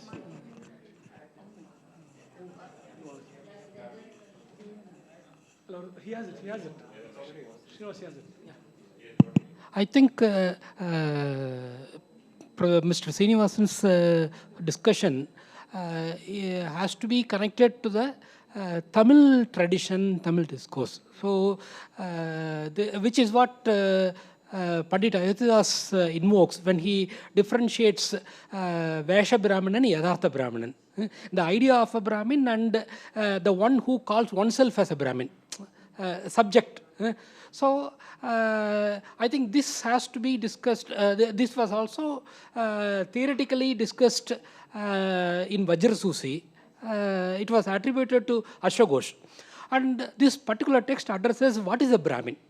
And this text was reprinted again and again for 200 years. And it was reprinted by Sankaracharya and also by Pandit Ayathidas and his clan. Okay, so it was also published by the Dravidian movement. So all conflicting ideologies found this particular text very interesting, and this has to be discussed along with the word paraya. See, untouchability is there as a pan-Indian phenomenon, stigma, but the word paraya is something that is unique. Unlike pulaya or other words, okay, paraya has become an internationally popular word, and even in today's newspaper or yesterday's newspaper, this word was used when somebody writes an article about Netanyahu, when somebody writes an article about Hamas. So it was loosely attributed, and this has a history. This way of popularizing this word paraya as a derogatory word in general. Okay, so just as the word Brahmin as an idea that was circulated, the idea of Brahmin, the idea of Paraya also has been circulated among European languages in the past 200 years. So the idea of... There are different appropriations. Yeah. See, say for example, he gives a very simple example of colonial master who takes his dog on the street in Shimla. Okay, the news was reported in 3 different newspapers. So two newspapers presented as a mere accident, or where the street dog touches this kingly dog, royal dog. Okay, and then immediately it was saved. Okay, but only in Sudesmitran it says the Paraya dog touched this Lord's dog, and this word was repeated thrice. And he says this is how the word was repeated again and again. It was circulated, and then to make it an idea beyond. So I think the idea of Brahmin also has to be discussed along with the idea of Paraya, and where the Paraya question is quite different from the question of untouchability. That is something quite unique to Tamil. So where I think Tamil Brahmin has a different way of handling things that you will see in the constitutional debate also. Yeah, as a way of fighting the hegemony of Paraya, what I have tried to do is to avoid that word Paraya altogether and introduce the Kannada word Holeya. You see, we have Holeya in Kannada, and so, I had the choice of saying untouchable, Dalit, Paraya, or Holeya. So, because it has a different history, I thought it was important to keep the word Holeya, in a more serious vein. So, I felt it was important. So, I think the point that I'm trying to make is, in different linguistic histories, the untouchability figures differently. So I think it's important to see how untouchability has been expressed, perceived, experienced in different contexts. And I think... Actually, the Brahmin has been experienced differently in different contexts. Yes, that's true. Just I want to give a small note to Dr. Adagarasan's remark. Okay. See, the discourses on the idea of the Brahmin, it is not something that is related to Tamil society. Okay, there is an excellent book by Michael Mill. Okay, he also comes to this thesis, but his limits with ancient India, the serpent and the snake. Okay, if you read that book, you can see the same debate happening in Gangetic plain in 5th century between Buddhist and Brahmins and Jainas and Brahmins. Okay. And further, the most important thing, which again Oliver notes in his Ashoka, is in the Ashoka's inscription, there is not a single word on Varna. Okay? There is not a single word on Vaishya, Satriya, Sudra. Okay? The Brahmins are treated as I said previously, as the renouncers who are stationed at single place. Okay? So Brahmana and the word it is not relating Varna. It is not relating to persons. As per according to Oliver's reading, okay, it is a set saints or aesthetics who are staying at one place, not moving from place to place like. So the entire narration of Varna as a social reality itself, we have to relook at it. How far it is a social reality. Okay, but the Brahminical hegemony and the idea of the Brahmin dominating and the discourses around the idea of Brahmin forms the foundation pillar of Indian social debates. You can see that in Buddhist tradition, you can see that in Jain tradition, and then you can see that in Bhakti tradition. So it is continuously, it is getting transferred. I want to add something. If you study English semantics, there are many processes of, English was a bastard language. It borrowed from every country it colonized. And Paraya is a wonderful example, because Paraya is actually, Paraya is a Pulya, Paraya, they are all scheduled castes. But by using it in a generalized way, with the spelling P-A-R-A-I, H, that Paraya, this thing, it sort of simplified the degradation of the Dalit. Yes. Because making it sort of a general thing, on one hand, it might have been a mixture of two things. In Hindi, you have Paraya, somebody who is Paraya. Plus, there is the Paraya, the caste, which is there in Kerala, Tamil Nadu, or Paraya caste. So it is a kind of, hegemonical appropriation of a word, diluting its generalizing it and diluting its This is depending upon the where we are using. Actually, we are the Tamil Nadu Textbook Corporation. So we are in textbooks, we are using the word depressed classes, no other word. Whenever it is constitutional provision is coming, we are using scheduled caste. So when your literature is Dalit literature we are using. So where and when we are using. But in community certificate we have to use. Because that is inner reservation, we have to use the subcaste and all. So where we are using, that depends. There is another point. You see the coinage of the word Paraya and Brahmini in the case of kites. Brahmini kite and Paraya kite. Just imagine that. Yeah. That is, that is built. This is a vocabulary built by the colonizers. Yeah. We have 5 minutes left. Mini, yes. Yes. Yes. Sorry. Mini, the person behind you said she couldn't hear you. Oh. Editing Vanamala's translation of Vadaradhane, the Jain text, there is this huge contempt for the Brahmin. The Jains look down on the Brahmins, and they are just nowhere at all. And that worldview actually is not that well known. The Shravana tradition is a dissenting one. Yes, it is, but the verses in that in her the 13 tales that make up that collection. It actually came as quite a shock to me. Though I knew something about the background. Yes. Yeah. I think the other thing which we do not know generally is that the husband could be Brahmin and a wife can be Jain. This is the point of this Yashodhara Charita.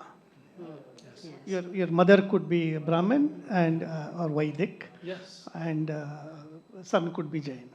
I mean, actually, this was also the case. Jain poets were born from Brahmin mothers. Yeah. Here is a statement from this text on Holeya, one line. A sage who lies is a Holeya.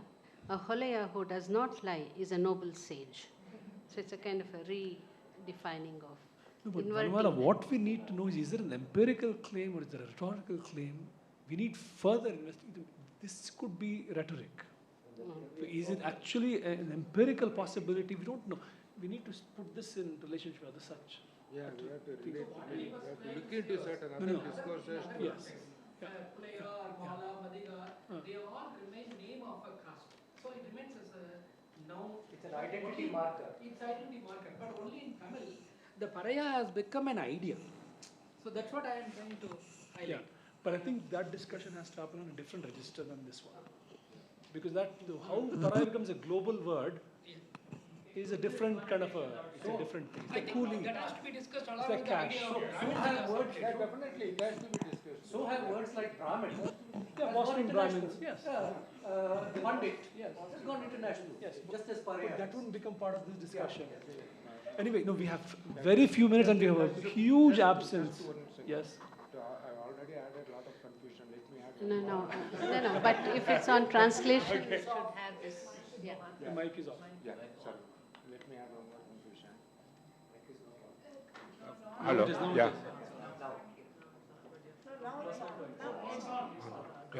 Yeah. Untouchability practice is something different from branding some people as untouchables. This is very important distinction. Okay? Untouchability, in the idea of untouchability, every caste, every grouping is untouchable to other. Okay? Even within the Brahmin caste, okay, there is untouchability. They will not eat together, at least 20-25 years before. They will not eat together, they will not marry together. I mean, they will not conduct marriages between different groups. So, untouchability is the essential quality that defines the boundary of caste. Okay? But creation of untouchability, it is directly related to the idea of Hindu, which started around 18th century, 17th, 18th century, okay, from Rajasthan and Gujarat. Okay, there is an excellent book by Merchant of Virtue, okay, So here, the idea of Hindu, how it is evolved, and when the idea of Hindu is evolved, the category of untouchables are created. So why the reason you have got ambiguous words to define some people who are not untouched and socially down, economically down, like what you call Tirukulathar, Vainava tradition. Okay, so all these, there are different types of words they have attempted. Even in Rajaraja Sola inscription, they have Paraya village and then Tinda village. So Parayas are not untouchables. This is what Karashima specifically notes. In 10th century, Parayas are not untouchables because they uses two villages, Paraya village and Tinda village. So these things has to be considered, and we have to really correlate. As he says that, the word Vainava tradition says that without the liberation for Paraya, a Brahmin cannot liberate it. Okay, this is Tamil Vainava tradition. Okay, so what it means is, like Brahmin, the Paraya becomes a symbol for denoting something who is excluded. Okay, but who is that is a real ambiguous thing. It's a real ambiguous thing which we need to further study. Thank you. Now, before we wrap up, I mean, it's on a note of embarrassment and... Can I also say no, I have to say this. I'll tell you only why. one line?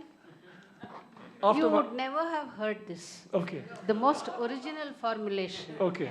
The other day I heard, as a description of our enterprise called translation, Ekadshi discipline ante namdo. Do you know what it is? Ekadshi. Ekadshi? What do you do on Ekadshi? Fasting. Ekadshi discipline. You know, that's the description of our...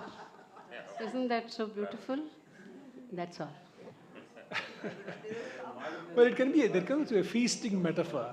Feasting alve alla same. Allah. See, you're looking at Feasting is Bakshi. No, Vanamala, you're looking at translation as a solo activity. The Chinese translations happen in groups, in a huge hall. People are translating text after text in groups. Like a factory. It's a collaborative work. Yes, they're chanting it aloud and they're consulting each other. This is a modern idea. The translation is a solo activity. My own loneliness, I figure it out. Anyway, but it's there. It does exist. I've been part of it myself. But It has to be homogeneous in that case. yeah. No, but this thing that I felt we ought to have given time to, and I hope there'll be some time for it later on, is the entire world of Persian texts, an enormously large classical world, 8th century on, and they've contributed new genres, the autobiography, the court biographies, the administrative histories, which still survive, and they've influenced so much, and we haven't even touched it, so we have to. Well, you should come to the next seminar in Delhi, all of you, because these are the themes which are going to be taken up there. Yeah, but it's part of the classical world, the Indian classical world. North Yes. Indian, the entire 14th and 15th, and we are having from different states. Even in South India, they've got a big presence. The Bahmanis, Save the day. the Dakkanis.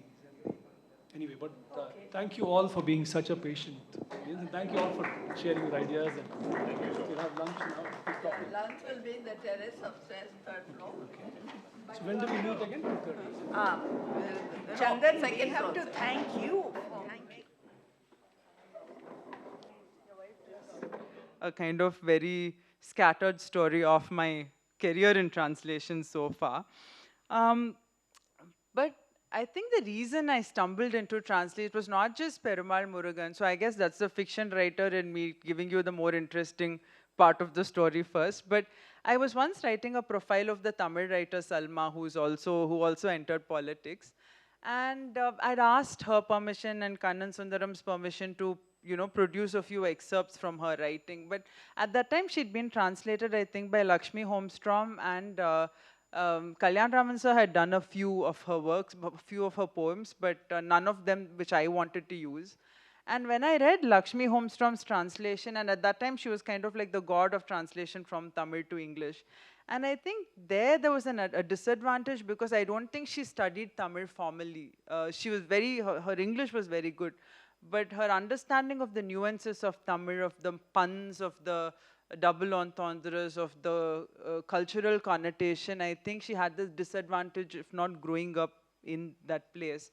So I asked Salma's permission, and Kannan's permission to translate just those excerpts for the magazine I was doing. And I think that's kind of where it began.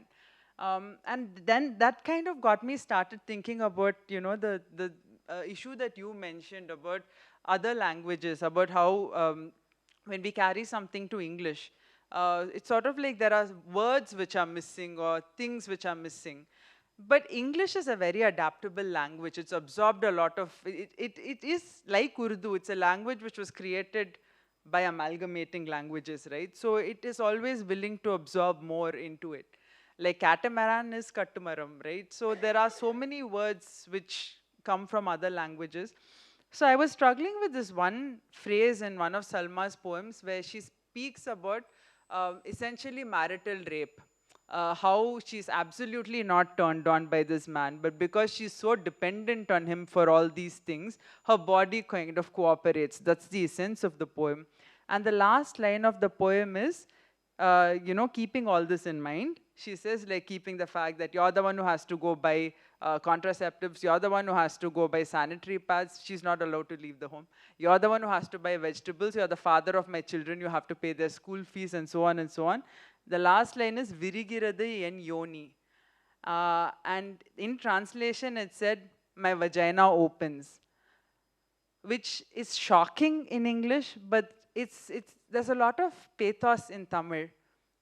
There's a lot of vulnerability in the Tamil, saying that and there's a sense of automation about her body opening.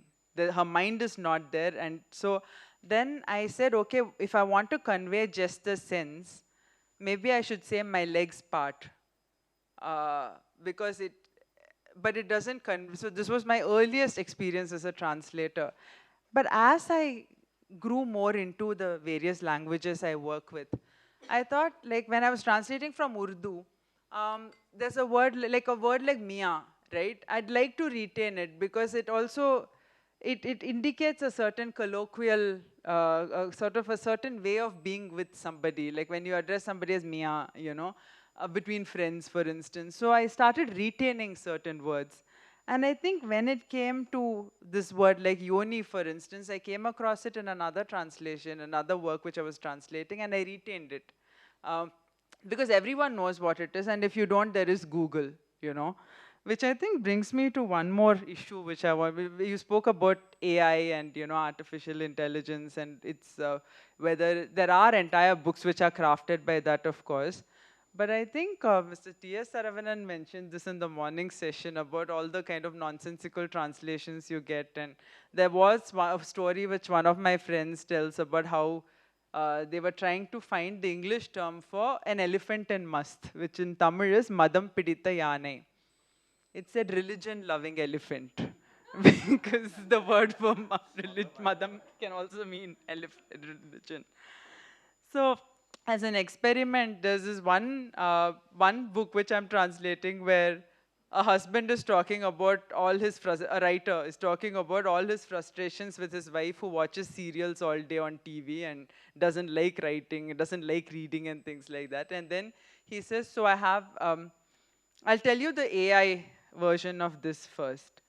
It said, there were two versions. I typed it twice just to see what it came up with.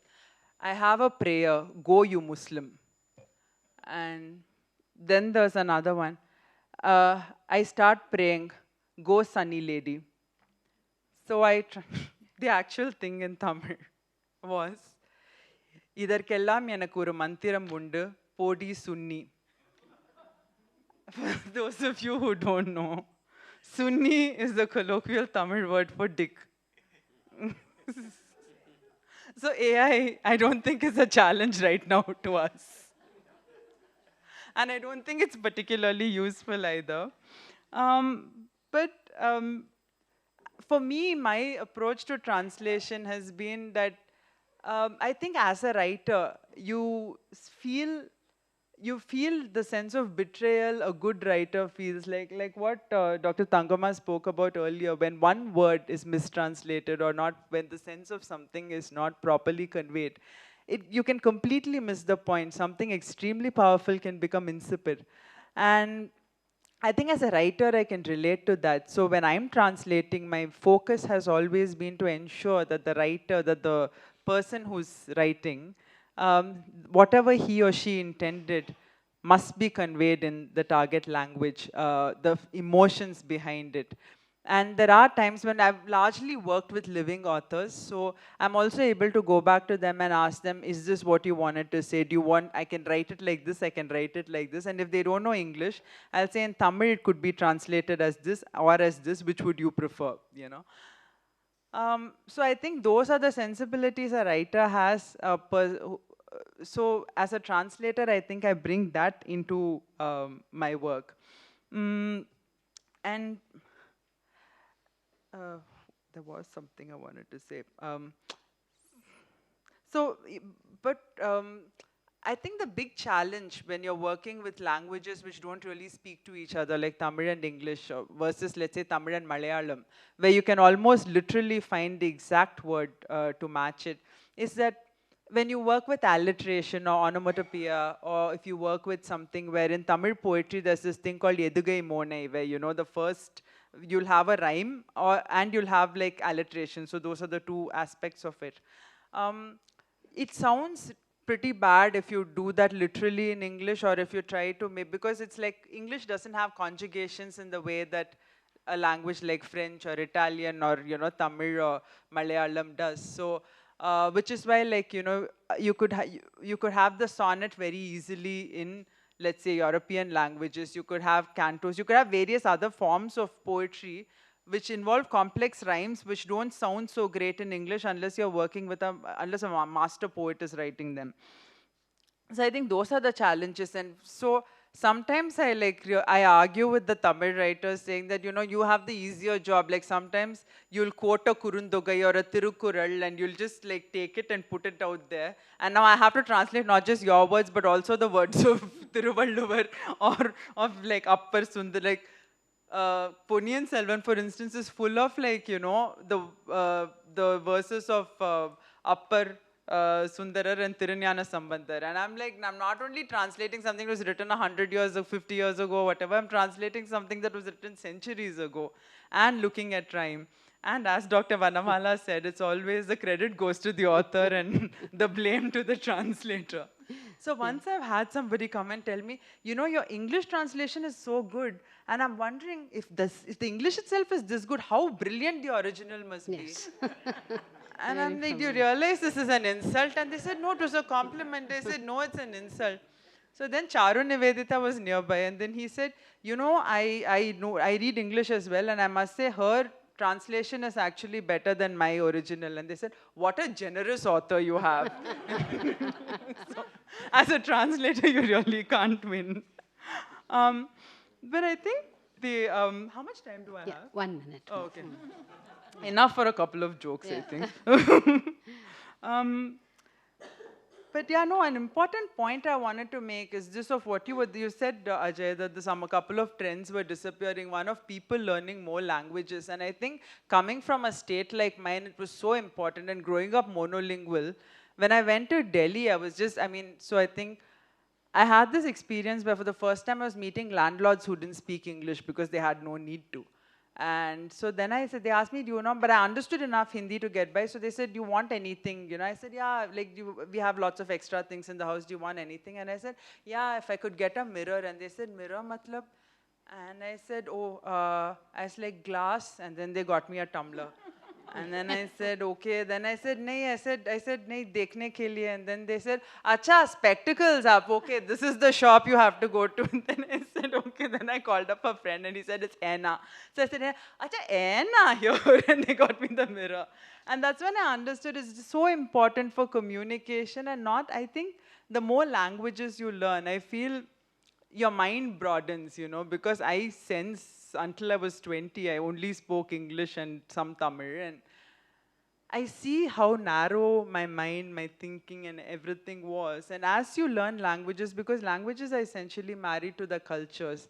And when you read the literatures of a language, you go deep into a culture where all the things that are frowned upon, like you'd mentioned when you were speaking about, have you ever come across 3 drunk women? I've told you of 3 drunk instances of myself. But I think if you looked at old poetry, like Avayar was perpetually drunk when she wrote, you know, perpetually drunk. And she and Adiyaman used to have long conversations about war and all of that while drinking. And there are so many treatises on the various types of kallu and what they go with, and all of that has been kind of censored out of knowledge. Yeah. And as you go in deep into that, you understand how religion has imposed itself, religion and kind of, you know, let's say, cultural gatekeeping has imposed itself on the cultures that once existed. So I think, for me, that's the real role that translators have, that we are ambassadors not only for languages, but also for cultures. Yeah. And I think I'd like to conclude by saying, as writers who are translators, maybe we should keep both aspects of ourselves alive, you know, because we become better writers when we translate, I think, and better translators as we write. So thank you very much for... Yeah. What I last heard was music to my ears, that, you know, writers can become better writers after translating others, yes. Because one had only heard translation is an apprenticeship for writing. But reversing the equation works too, you know, that's good. So there are many thought-provoking questions there that Nandini has raised. So we'll reserve our questions for a general question time.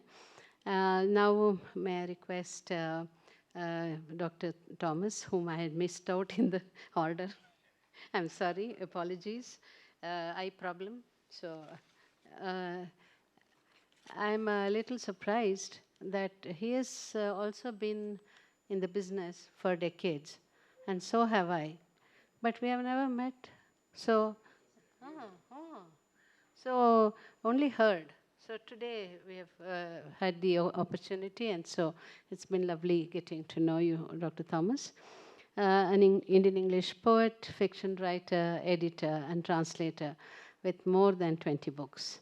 He edited Indian literature of Sahitya Academy for nearly 2 decades and taught English in Libya for a few years. And he was also a senior consultant at the Indira Gandhi Open University. And recipient of the Katha Award, me too. So that's what I mean by saying we have been in the same circles. The AKMG Prize, the Vodafone Cross Award, and V. Abdullah Memorial Trust Memorial Translation Award, and the UNESCO Literature City Calicut Award of 2025. His latest work, The Greatest Malayalam Stories Ever Told, remains on the bestseller list even after 2 years and was shortlisted for the Crossword Award of 2024. That's very heartening, that for 2 years that a work of translation, and that too short stories. Because whenever you say, you ask publishers for, can I send you a set of short stories? They say, no, no, no, no, they don't sell. So thanks for breaking the jinx, Dr. Thomas. Then his translation of Mohanan's novel Once, which had become a chart topper in Malayalam last year, was published in May 25. And lately, his new project, the New Wave of Malayalam Short Story Writers, has been shortlisted in the current round of Pen Presents 2025. That's a very illustrious list of distinctions that you have, and congratulations on that, and may I invite you to speak. Thank Umaji and Chandraji, with whom I have been in touch for more than 25 years on phone and email. But meeting for the first time here, like you, yeah, like we met. We haven't met, in spite of being in Delhi for 25 years rather, you know, together we haven't met. So these are little miracles that happen. And you see, my relationship with the book review goes back to nearly 25 years, you know. First, they very graciously assigned me reviewing tasks. MT Vasudevanaya's Nalugetta, which many published, you know, that was a very extensive kind of review, which is a very long review they accommodated somehow. and also Keki Daruwala's collected poems, which this is also a kind of very long, no one else will publish reviews of that length, So these, particularly I'm mentioning, others, many others. Then they started publishing reviews of my books very generously. Mala Srilal had done a magnificent review of this 100 Indian stories, which came out. So these are, very intimate kind of relationship that I have with TBR, and I'm here to celebrate its 50 years, of which 25 years we have been intensely in exchange of ideas and sentiments. See, like Ajay, Varma, Alluri, and Nandini, Krishnan said, also Dr. Catherine said, my tryst with kind of translation is also accidental, very accidental. So this is, I think there is something common about people plunging into translation, that's what. You see, I was working with the Kerala Tourism Development Corporation in Thekadi in Aranyanivas in the year 1998. There was an Australian poet, a teacher. So we became friends over, she stayed there about 2 weeks. So within about 5 days, we became friends. We started exchanging our ideas, information about the literary situations. And she insisted that she should get a sample of Indian writing. I said, Indian writing means there are 24 languages. How I do it? She said, no, I should get some samples. From Malayalam, I could translate. But from other languages, what would I do? Poetry. So at the time, there was a time when the Illustrated Weekly would bring out translations from Indian languages. So I copied some and sent her. For Malayalam, I translated poems of Viswanatha and Nambudiri. So Adam and God, that was I remember that poem even now. So by compulsion, I translated this poem and so a few more poems. And that slowly led into my translating poems that I liked, I was passionate about. Friends like the senior poet Kadamanitta Ramakrishnan, others like later on Sachidanandan and Vinay Chandran. So I started translating poetry first. So got into that. And Kadamanitta's very close friend, U.R. Anandamurthy, when he became the Vice Chancellor of Mahatma Gandhi University, he came to Thekadi with his wife for a holiday. And then he had heard about me from Kadamanitta, and he sought me out. And I had brought out a slim volume of my English poems. I used to write poems from the mid-70s. And I used to be very shy about it. I was not very confident about it. And I should credit Professor E.V. Ramakrishnan by, because he is the one who told me there is a possibility like publishing in Writer's Workshop. That is where I published my volume. So I had already begun writing poetry, but translating poetry, so these two together, this gave U.R. Anandamurthy the idea, because he had just recently set up the School of Letters, modeled on the American university, I forget the name of the university, School of Letters. He wanted writers and translators from the mainstream, not the academics. So he wanted actual practitioners also. So me, Anwar Ali, who is now one of the leading poets in Malayalam, and a few more, we were admitted into the MPhil course of the first batch. So that way we began translation in a kind of academic setup. And the dissertation for that is also one of the first translation for my MPhil was the actual translation of 17 contemporary Malayalam stories with a an extensive study. So this is because of Anandamurthy's visionary approach. Otherwise, no one else, it's academics is always this structured, boring kind of thing, for anyone. It's a task. But this passionate approach of the Vice Chancellor gave us the opportunity, for me and for Anwar Ali and a few more, two more others. One is Muse Mary George. I don't know whether you'll have heard of, not here, but she writes in Malayalam. So we had this opening. And that opened up because I translated contemporary, 17 contemporary Malayalam short story writers of the first order. They were all very excellent people. So I had this kind of serious kind of foothold into the world of translation that way. That was the beginning. Then I had this opportunity to translate Paul Zacharias, because by the time Paul Zacharias had settled into Trivandrum, and we were in touch and constantly in touch, 92 onwards. So I was one of the translators of his first translation of short stories in English brought out by Manas. It was an imprint of Associated East-West. And the other one is Gita Krishnanguti and Sakare himself.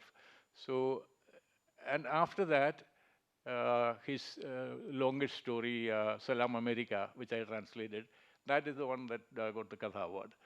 So like that, then it was, I was properly, I had, my teething period was over and I was there. So this is how my journey as a translator began. And I would say, like Ajay said, you get into translation passionately and you lose your passion for writing your own stuff. So my poetry declined. I don't say declined, poetry is still there.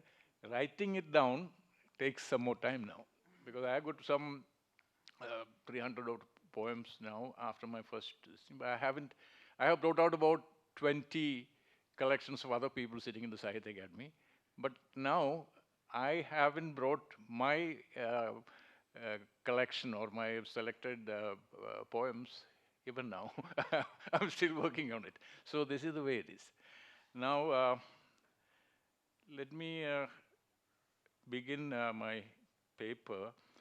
I would like to take the theme of translation among kin languages, especially among the 4 major South Indian languages, forward, to strengthen the cultural identities and heritages that have evolved over centuries. My focus is on its power to connect Indian languages and cultures to help establish a South Indian literary heritage, to build confidence for our literatures in the presence of dominant languages such as English, Sanskrit, or Hindi. Let me begin with a quotation I came across some time ago. Translation communicates an extended understanding of varied cultures which one is not born into. This insight is particularly true in India, where our languages are neighbors living in constant conversation. Now, it's about my personal encounter with Tamil and Kannada. Because before coming to Thekadi, joining the Kerala Tourism Development Corporation after a Public Service Commission selection, I was working for a Catholic bishop in Manandavadi. I was his private secretary for 3 years. So that was the time when I came in close contact with Kannada, because Manandavadi is on the Bavali kind of border. So I came in close contact with this language. And coming to Thekadi, it's near Kumuli, that's again the border. So I had my opening into the spoken and the written varieties of both languages. I had the kind of initiation into the cultures of both language communities. But again, I have to say that, the way Tamilians were introduced into my childhood were the wanting mendicants. So we, that is the only, you don't connect with the actual Tamilian culture because you have been exposed to the kind of people come around, begging for alms, religious mendicants and other mendicants, they come. So when I came in close contact with the actual real Tamil people, I was really taken back. This was my like an eye-opener. That is, I was young, very young, 22 years. And I was introduced into the Tamil literary world through contact with them. And Kannada, I was already in touch because Bavali, where Alluri Sri Krishna is just across, about 60 kilometers. So that kind of opening, and Yoranandamurthy had read, and Chandrasekhar Kambar had read all through in translations. Anandamurthy Samskara translated directly from Kannada into Malayalam by KP O.P. Shankaran. These speak of the kind of affinity that these two languages have, like who was saying that about the difference, I think Nandini said, no? About, you may have some problems maybe here and there, but otherwise, generally, you're transferring the cultural or the linguistic aspect even, because in Kannada, mutuki, same word is used in Malayalam, mutuki, or solpa, solpam is in Malayalam. Like that, many languages are there, words are there. So there are more similarities than differences. So that is again an advantage. So the core idea that I want to one idea that I want to put forward here is the case for a zonal translation. My experience underscores a larger principle. Literature in neighboring languages bound by shared histories, geographies, and cultural patterns must be translated directly among themselves without relying on linked languages like English or Hindi. Someone in the morning was asking how, I think it was Manoj, yeah. How is it going to harm anyone if a linked language is used? He's right if you are using it, for example, translating from Kashmiri into Malayalam. There is no chance of having a Kashmiri, Malayali having a Kashmiri experience like that, a literary experience. So you can use a linked language. But for neighboring languages or kin languages, it's always better to translate among themselves. Consider the Eastern Zone, Odia, Bangla, and Assamese. Translating among these languages without the medium of English or Hindi supports the aspirations of the sub-nationalities. Similarly, the Western Zone, Gujarati, Marathi, Rajasthani, and Punjabi, the Central Northern Cluster, Kashmiri, Dogri, Punjabi, the Konkani Belt, Marathi and Konkani, and the Southern Zone, Tamil, Malayalam, Kannada, Telugu, form natural language groupings. Hindi has an all-pervasive presence in major regions of the country, yet its closest cousins, Rajasthani, Maithili, Bhojpuri, also warrant one-to-one translations to preserve internal diversity. The Sahitya Academy had initiated zonal language translation workshops for the East, West, North, and Central zones in 1988 and followed it up with the National Translation Workshop in 1990. However, what I suggest today is a more nuanced evolution, fostering linguistic habitats, a term used by the veteran literary translation pioneer, IMini Krishnan. The Dravidian habitat, and they say Dorum Dravidam. This is the idea that is being put forward by the Tamil Nadu government. The Tamil Nadu Textbook Corporation has taken it up, projected this project, Desai Dorum Dravidam, and Dr. T.S. Saravanan, who was sitting on this chair, he is the director of that. Currently, Mini and I are working on a significant translation project of the Tamil Nadu government, Desai Dorum Dravidam. Dravidian languages in all directions is the other meaning. The slogan is taking Tamil to the world.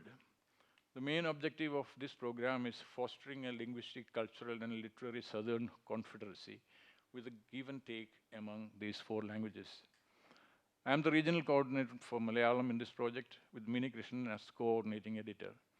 Through this project, key Tamil works are translated into Malayalam, Kannada, and Telugu. As officials from the Tamil Nadu government have mentioned, eventually the process will be reversed to translate works from these languages into Tamil, thus deepening the South Indian linguistic, literary, and cultural habitat. While scholars in translation studies often split hairs over theories surrounding the politics of translation, what we are witnessing here is a successful model for practice. The Tamil Nadu Textbook and Education Services Corporation, which runs this project, has also commissioned numerous translations into English, nearly 80 titles already, handled directly by IMini Krishnan. Inspired by this model, the Odisha government has also begun similar initiatives. The project involving the Dravidian languages, the Tamil Telugu program's regional coordinator is Dr. Geeta Ramaswamy, and the Tamil Kannada regional coordinator is Professor V.S. Sridhar, who is sitting here somewhere. Yeah, he's here. All programs, including Malayalam, are progressing steadily. Over the last 3 years, Malayalam has already published 17 titles, with more in the pipeline. Tamil Malayalam kinship, now I am going to concentrate on the Tamil Malayalam translation scene. It is well known that Tamil and Malayalam are very closely related. They are sort of second cousins, Tamil being the elder one, and Malayalam looking up to Tamil for guidance and inspiration, I will very humbly say. Because all of you must have heard now the novel Nilam Poothu Malarna Naal by Manoj Kurur, translated by J. Deviga into English, when the earth blossomed, the day the earth blossomed. Just won the crossword award, the latest one. And Nilam Poothu Malarna Naal is written in Pacha Malayalam. Original Malayalam literally means, this is a Malayalam that it's closer to what you can say Malayalam with the minimum number of Sanskrit words. Because the development of Malayalam from the Manipravalam time, from the Chambu time, it was a mixture of Sanskrit words and the original nature of Malayalam, which is very close to the early forms of Tamil, because claiming classical language status for Malayalam was by linking it to Chilappatikaram being a Malayalam classic, because it was written in Kochi, near Kochi, Kodungalur. That is where in the Madilagam, Trikana Madilagam, that is where Ilango Adigal, that is Cheran Jingutwan was the king, and the Ilango Adigal was his younger brother, who became a Jain monk, and he wrote the Chilappatikaram sitting there.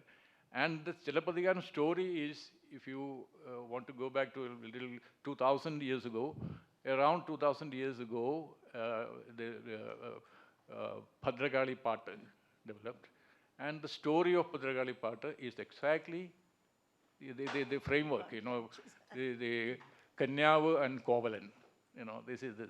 So this story related by the Koravas tribes, he hears, Ilango Adigal hears from the Korava tribe this story of Kanyavu and Kovalan. So he, being a Jain monk, he wrote it to lay down the principles of Jaina faith. That is exactly what it is. Yeah. So this is the origins of Malayalam claiming a classical language status based on Chilappatikaram. Yeah, a couple of minutes more. We should be winding up for now. So this is 1 minute? 2. 2 minutes. So Manoj Kurur wrote in this, he reclaimed this old language, and that is what won the crossover award. And before that, like I said earlier, S. Rameshan Nair had translated Tirukural directly from Tamil in verse. And recently, TNTB has brought out Tirukural translation by commentary, like I said a little while ago, by Kalajan Karnanisi. It's called Tirukural Vyakyanam in translation in Malayalam, with the Kural and its commentary, all, and Kural Ovium, taking Kurals and illustrating its meaning and its intent through anecdotes. That's both these Karnanisi. So what is there essentially is, Malayalam is deeply indebted to Tamil in that sense. That is the crux of the matter. There is no language argument or Mullaperiyar or anything coming in between. This is the fact. So I will stop here. This has been a pleasure sharing my views with you. No. I'm sure there'll be more questions to you later. For now, tea is announced, coffee. So please let's have a break, short break, and come back for the next two speakers. Three more. Chandan, Sridhar. Three speakers, yes. Three speakers. Yes, you're very much there, sir. And I'm forgetting myself. Professor Ramakrishnan Please, is here. yeah, everything. Yeah, the three speakers are here. So, all right, let's start then. We'll resume this panel, the second panel, post-break, with Professor E.V. Ramakrishnan. We have always just called him EVR, and his work is so substantial, and he has been, the great support for us when we started the Modern Indian Literatures in Translation paper as a compulsory paper. We taught in the MA in the Bangalore University English department. So I remember him fondly from those days. So he's a bilingual critic, writing in Malayalam and English, and an Indian English poet and translator. He's published 10 books in Malayalam, which includes the Sahitya Akademi Award-winning Malayalam novel in Deshakalangal in 2018, and the Kerala Sahitya Akademi Award-winning Aksharumum Adunikatayum, 1992. His other notable works in Malayalam are Deshiyatha Kalum Sahityavum, Anubhavangale Arkanu Peti. Sorry, I don't know how to say this. Pedi Ariyum. And Vamshavrukshattinde Ilakkal. Ilagal, okay. His critical works in English include Making It New, Modernism in Malayalam, Marathi, and Hindi Poetry, Locating Indian Literature, Texts, Traditions, and Translations, 2013, and Indigenous Imaginaries, Literature, Region, Modernity. His most recent publications are A Cultural Poetics of Bhasha Literatures in Theory and Practice. I'm sure his scholarship in both languages coming from, and also because he lived in the north or northwest for most part, his familiarity with Gujarati, Hindi, and so on is a very, very valuable asset for us today as translators between and among Indian languages. I look forward very much to listen to him. Professor E.V. Ramakrishnan.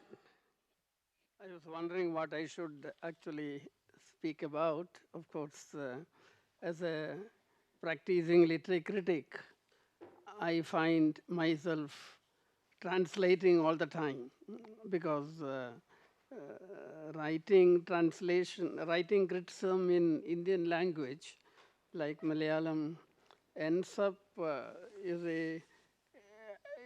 translating a whole chunks of either theory or about books which are not written in Malayalam.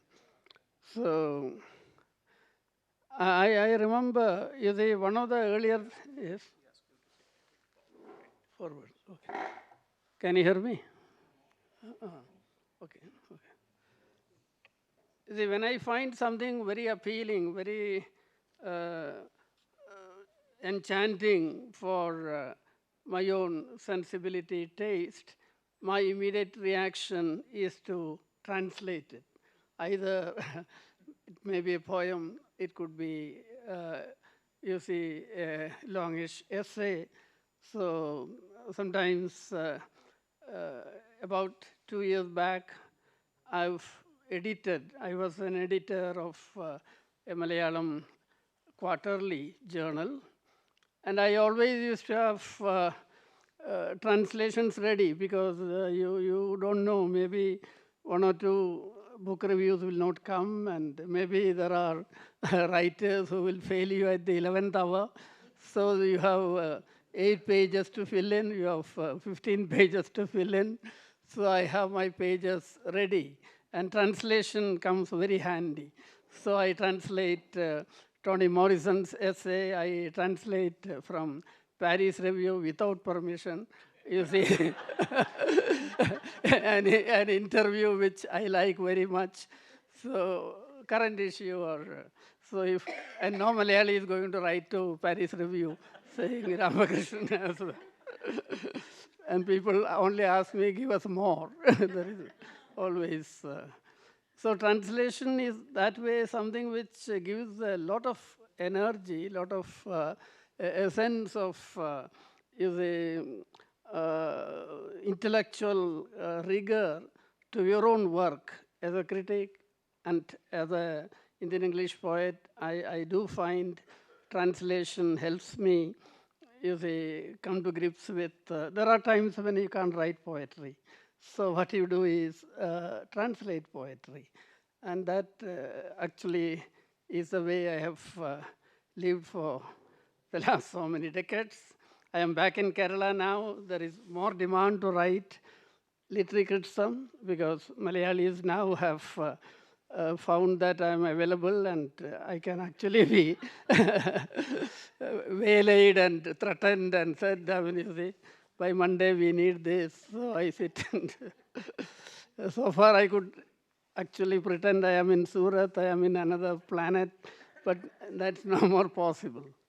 But then, you see, translation is something which makes me actually a part of a very large, what you call Indian community, whether it is very eminent poets like Sridhamshu, Yashachandra, or Sachidanandan, or Manglesh Dibral, who is no more.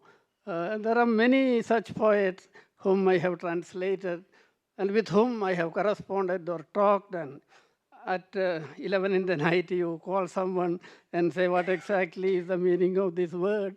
Translator either wakes up at 2 o'clock with a word, you see, which you have been searching for days, or a translator actually calls someone at 4 o'clock in the morning asking for what you really mean by this. So for him, the day and night actually could be very different. Today I thought, since we are discussing classic in the morning, there are issues which struck me and which also, in a way, are part of my train of thinking. I have feeling that I give a quote from Mikhail Bakhtin, who I am very fond of quoting many Bakhtin's comments. He says, in the realm of culture, outsideness is a most powerful factor in understanding. It's only in the eyes of another culture that foreign culture reveals itself fully and profoundly. Very often we don't understand that authors become sometimes better understood. Now, Brecht was better understood in London. He became a classic in England first, and then way back home, he actually was celebrated as a great writer. Hemingway was discovered in France, And even this is true of some other American writers. And as a writer moves away from his own language, there are elements which become invisible, but there are elements which become more visible. There are latent elements which come to the surface. And this process, actually, of reception is mediated through many filters of culture, politics, and events which actually have a bearing on the unfolding of the entire society. So I am going to take up one such very important translated book from Kerala. I am going to talk about Victor Hugo's Le Mirable, the poor folk, that is English, Pavangal. In fact, we are celebrating the 100th year of this Victor Hugo classic in Malayalam. There have been lots of seminars and I myself have written, published 2 essays, and maybe I have given 3 lectures. So why is a book of this kind very significant for Malayali readers? And here I also want to underline the perspective given by Andre Lefebvre. Very often we do not remember that there are translations by other means. For example, any kind of commentary, any kind of critical commentary is translation. Historiography is translation. Anthology making, adaptations into maybe a film or a media, another medium, that also actually in this Ovivision volume which I edited, which is now available, I'm not promoting it, Vanamala. Yes. And writer in context series. There is an entire chapter on O.V. Vijayan's Kazakhstan Idiasam produced as a play. And that production foregrounds a whole lot of things which critics really missed. It begins with a group of villagers who are actually going to the mosque in answer to the mission's call, and it's night. So this scene itself positions the novel in a totally different culture. And the way it interprets the text as a community which is made up of multiple religions, multiple kind of, this is not what literary critics actually have brought out in the analysis of the novel. So when you produce a film or a play or create a literary kind of writing about a text, there are dimensions which come out which are otherwise invisible. And here I would also like to add, there is certain symbolic capital created by translation. In the morning I felt we have not discussed that dimension enough. A very important translation creates a certain symbolic capital in the language, creating maybe metaphoric and other kind of resources, maybe narrative kind of modes, or maybe there is this very famous saying by Marquez. When Marquez read Kafka's Metamorphosis, his first reaction was, I didn't know we were allowed to write like this. So you are allowed to write in a particular way by the example of some other writer. So coming into contact with a certain kind of talented writing, that liberates you. That actually, maybe Ramanujan must have felt the same way when he read the Vachanas. You see, there is a certain kind of tone which you are looking for, and you find it not in the, what you call, contemporary kind of writing. Maybe your contemporaries are in the 16th century. In a longish essay on Narayana Guru in Malayalam, I have actually argued Narayana Guru's contemporaries are not Malayalis. They are actually be located elsewhere. So they need to be, I will refer you to, there's a very good essay by George Agamben on who is contemporary, the idea of contemporariness. That's, you see, we think those who belong to your period are contemporary. May not be, may not be.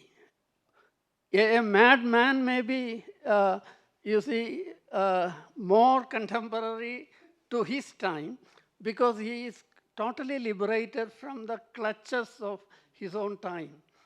So you have a perspective which is not of the same society or same kind of community. So it's important to actually move out, find a space elsewhere. So this elsewhere space is very often creatively liberating, enabling. And that's where I think this discussion on Pavangal, why did Victor Hugo become liberating and also enabling for a generation of Malayali writers?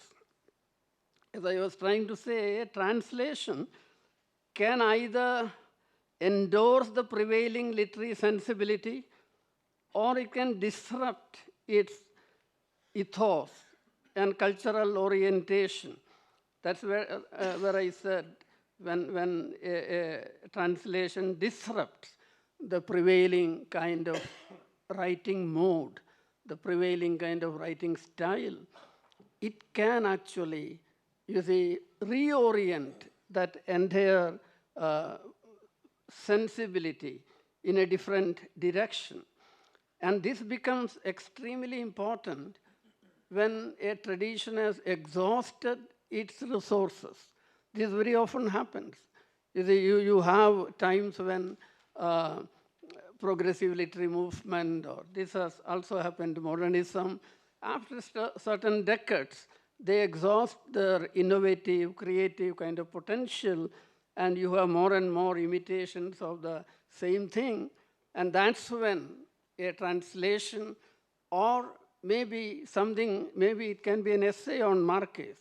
So it can be a short story by Borges. A language actually suddenly feels, here is something which can actually lead me out. And that's why Bhaktin says, it is the outside which actually, because the inside will not bring out the resources. It can only come from outside.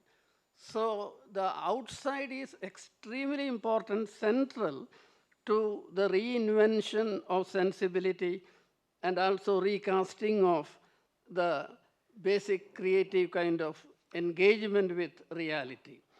In Malayalam, what happens is the initial phase of the social novel, Indulekha was published in 1889, and you have a series of very successful popular novels.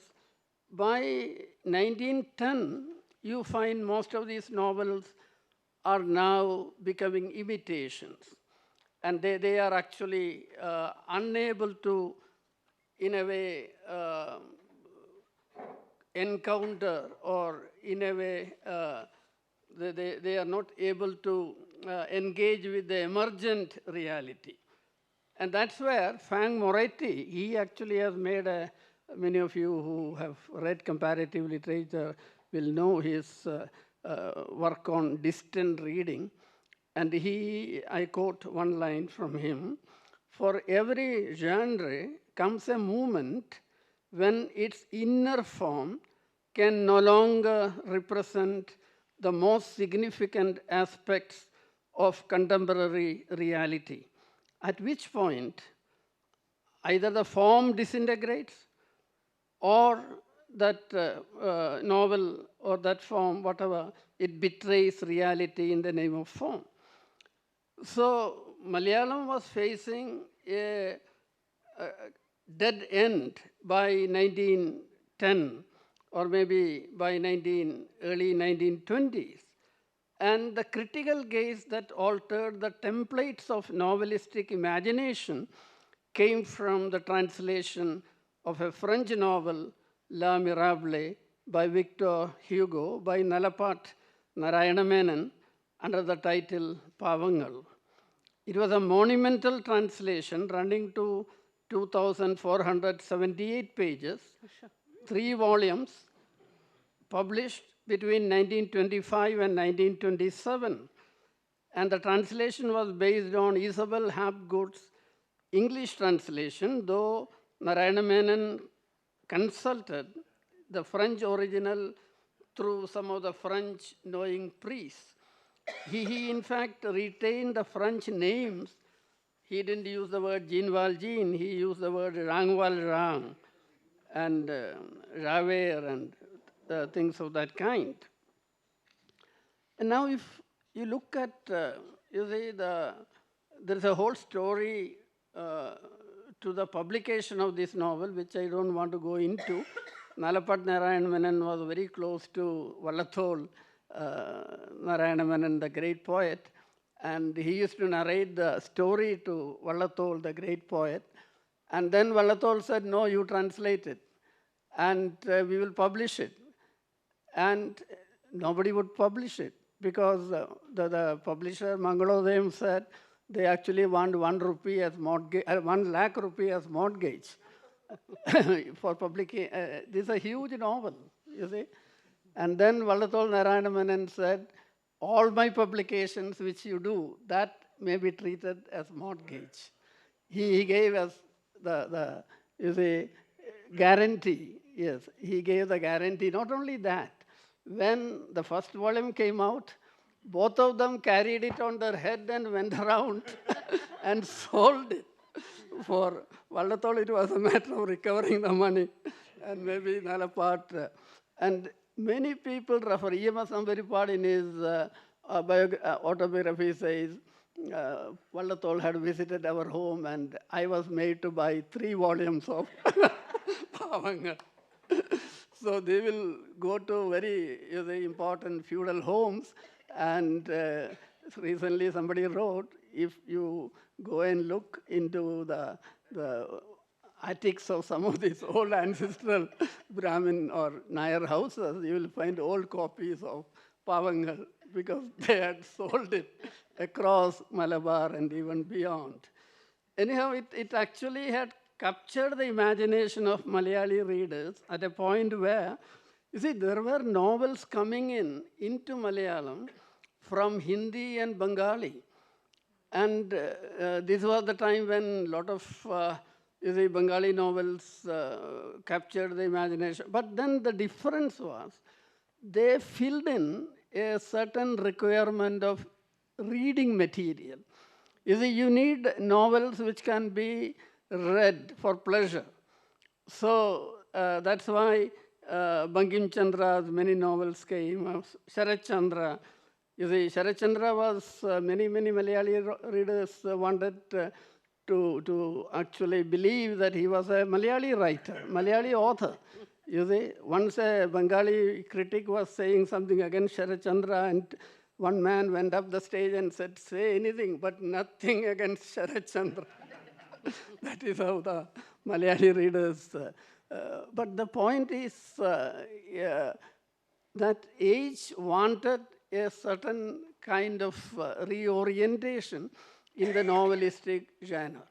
And you find the reaction of critical kind of reaction, I list a few, maybe Kuttipuzha Krishnapilla, a very eminent critic of the time, says, he mentions how the demonic and the divine are intertwined, and the humanistic vision actually, etc., etc. And then he says it was not a mere book, but a whole library.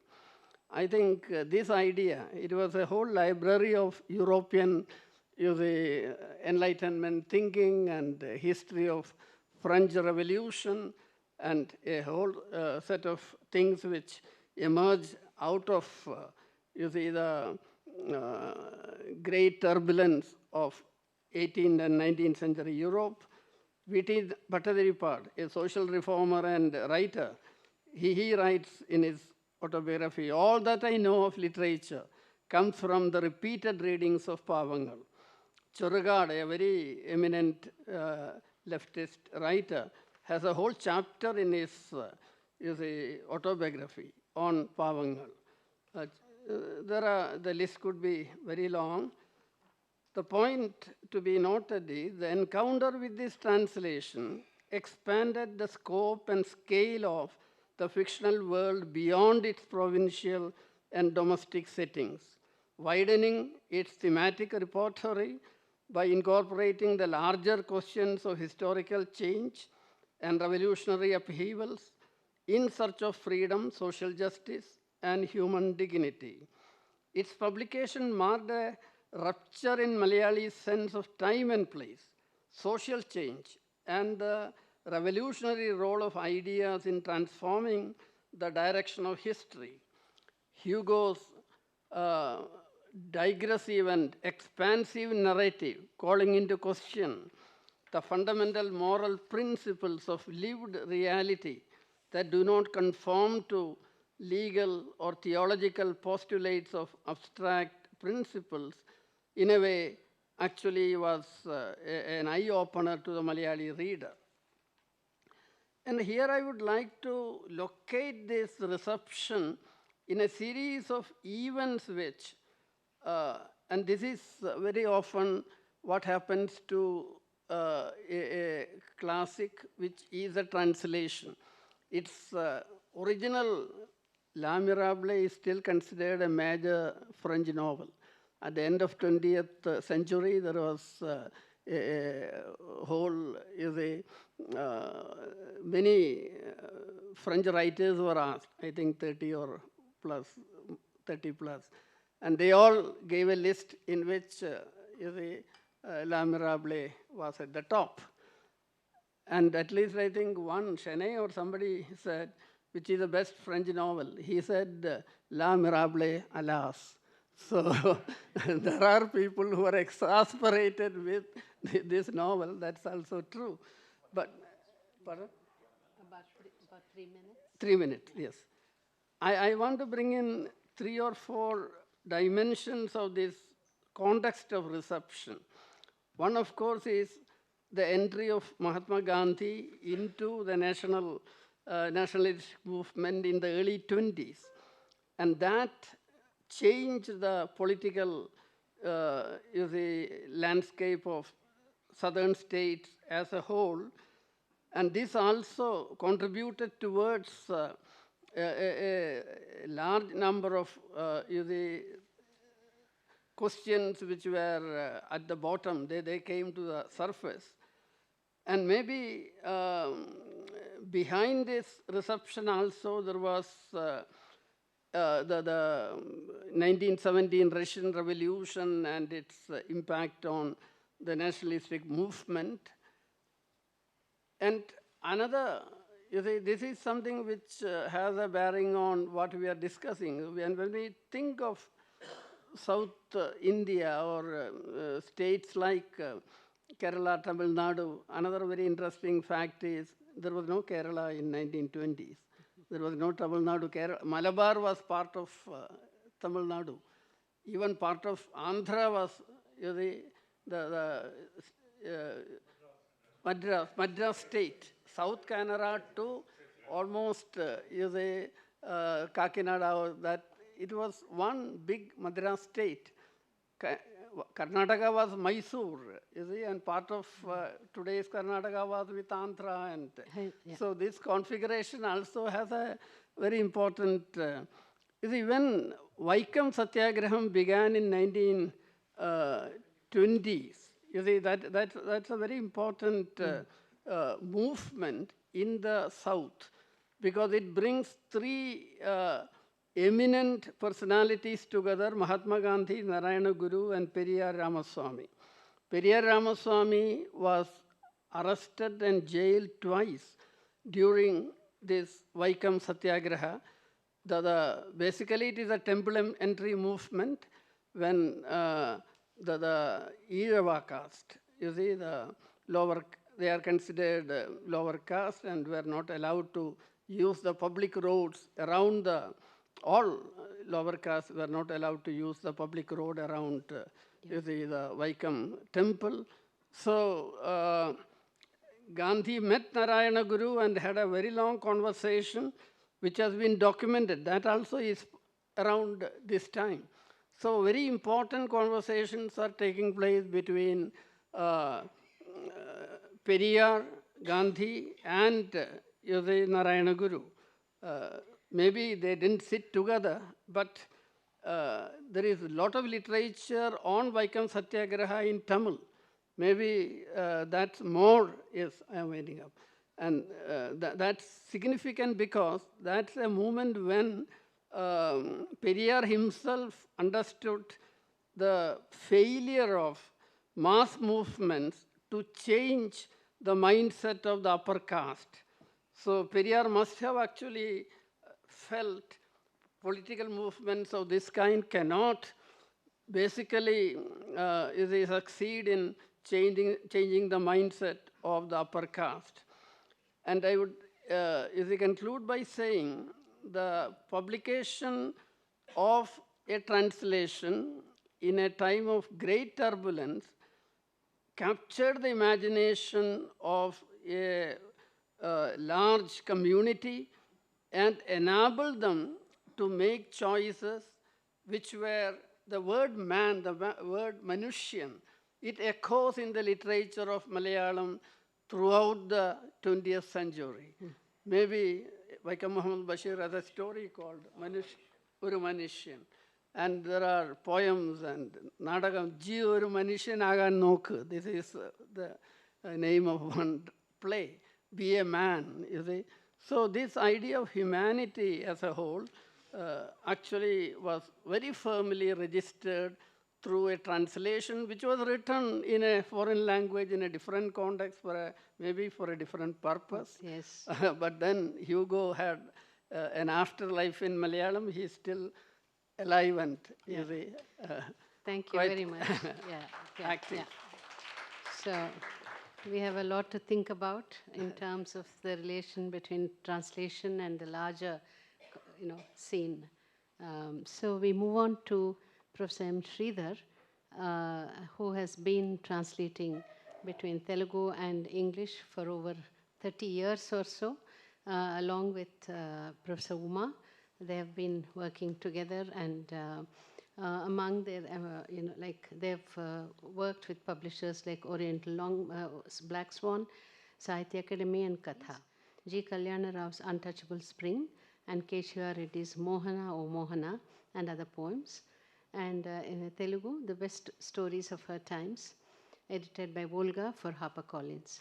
He and Dr. Uma have won the Rentala Memorial Award 2006 and Malati Pramada Sahiti Puraskaram in 2018 for their contribution to the field of translation, and very significantly the Ladli Media Award for Gender Sensitivity in Translation, which is very special.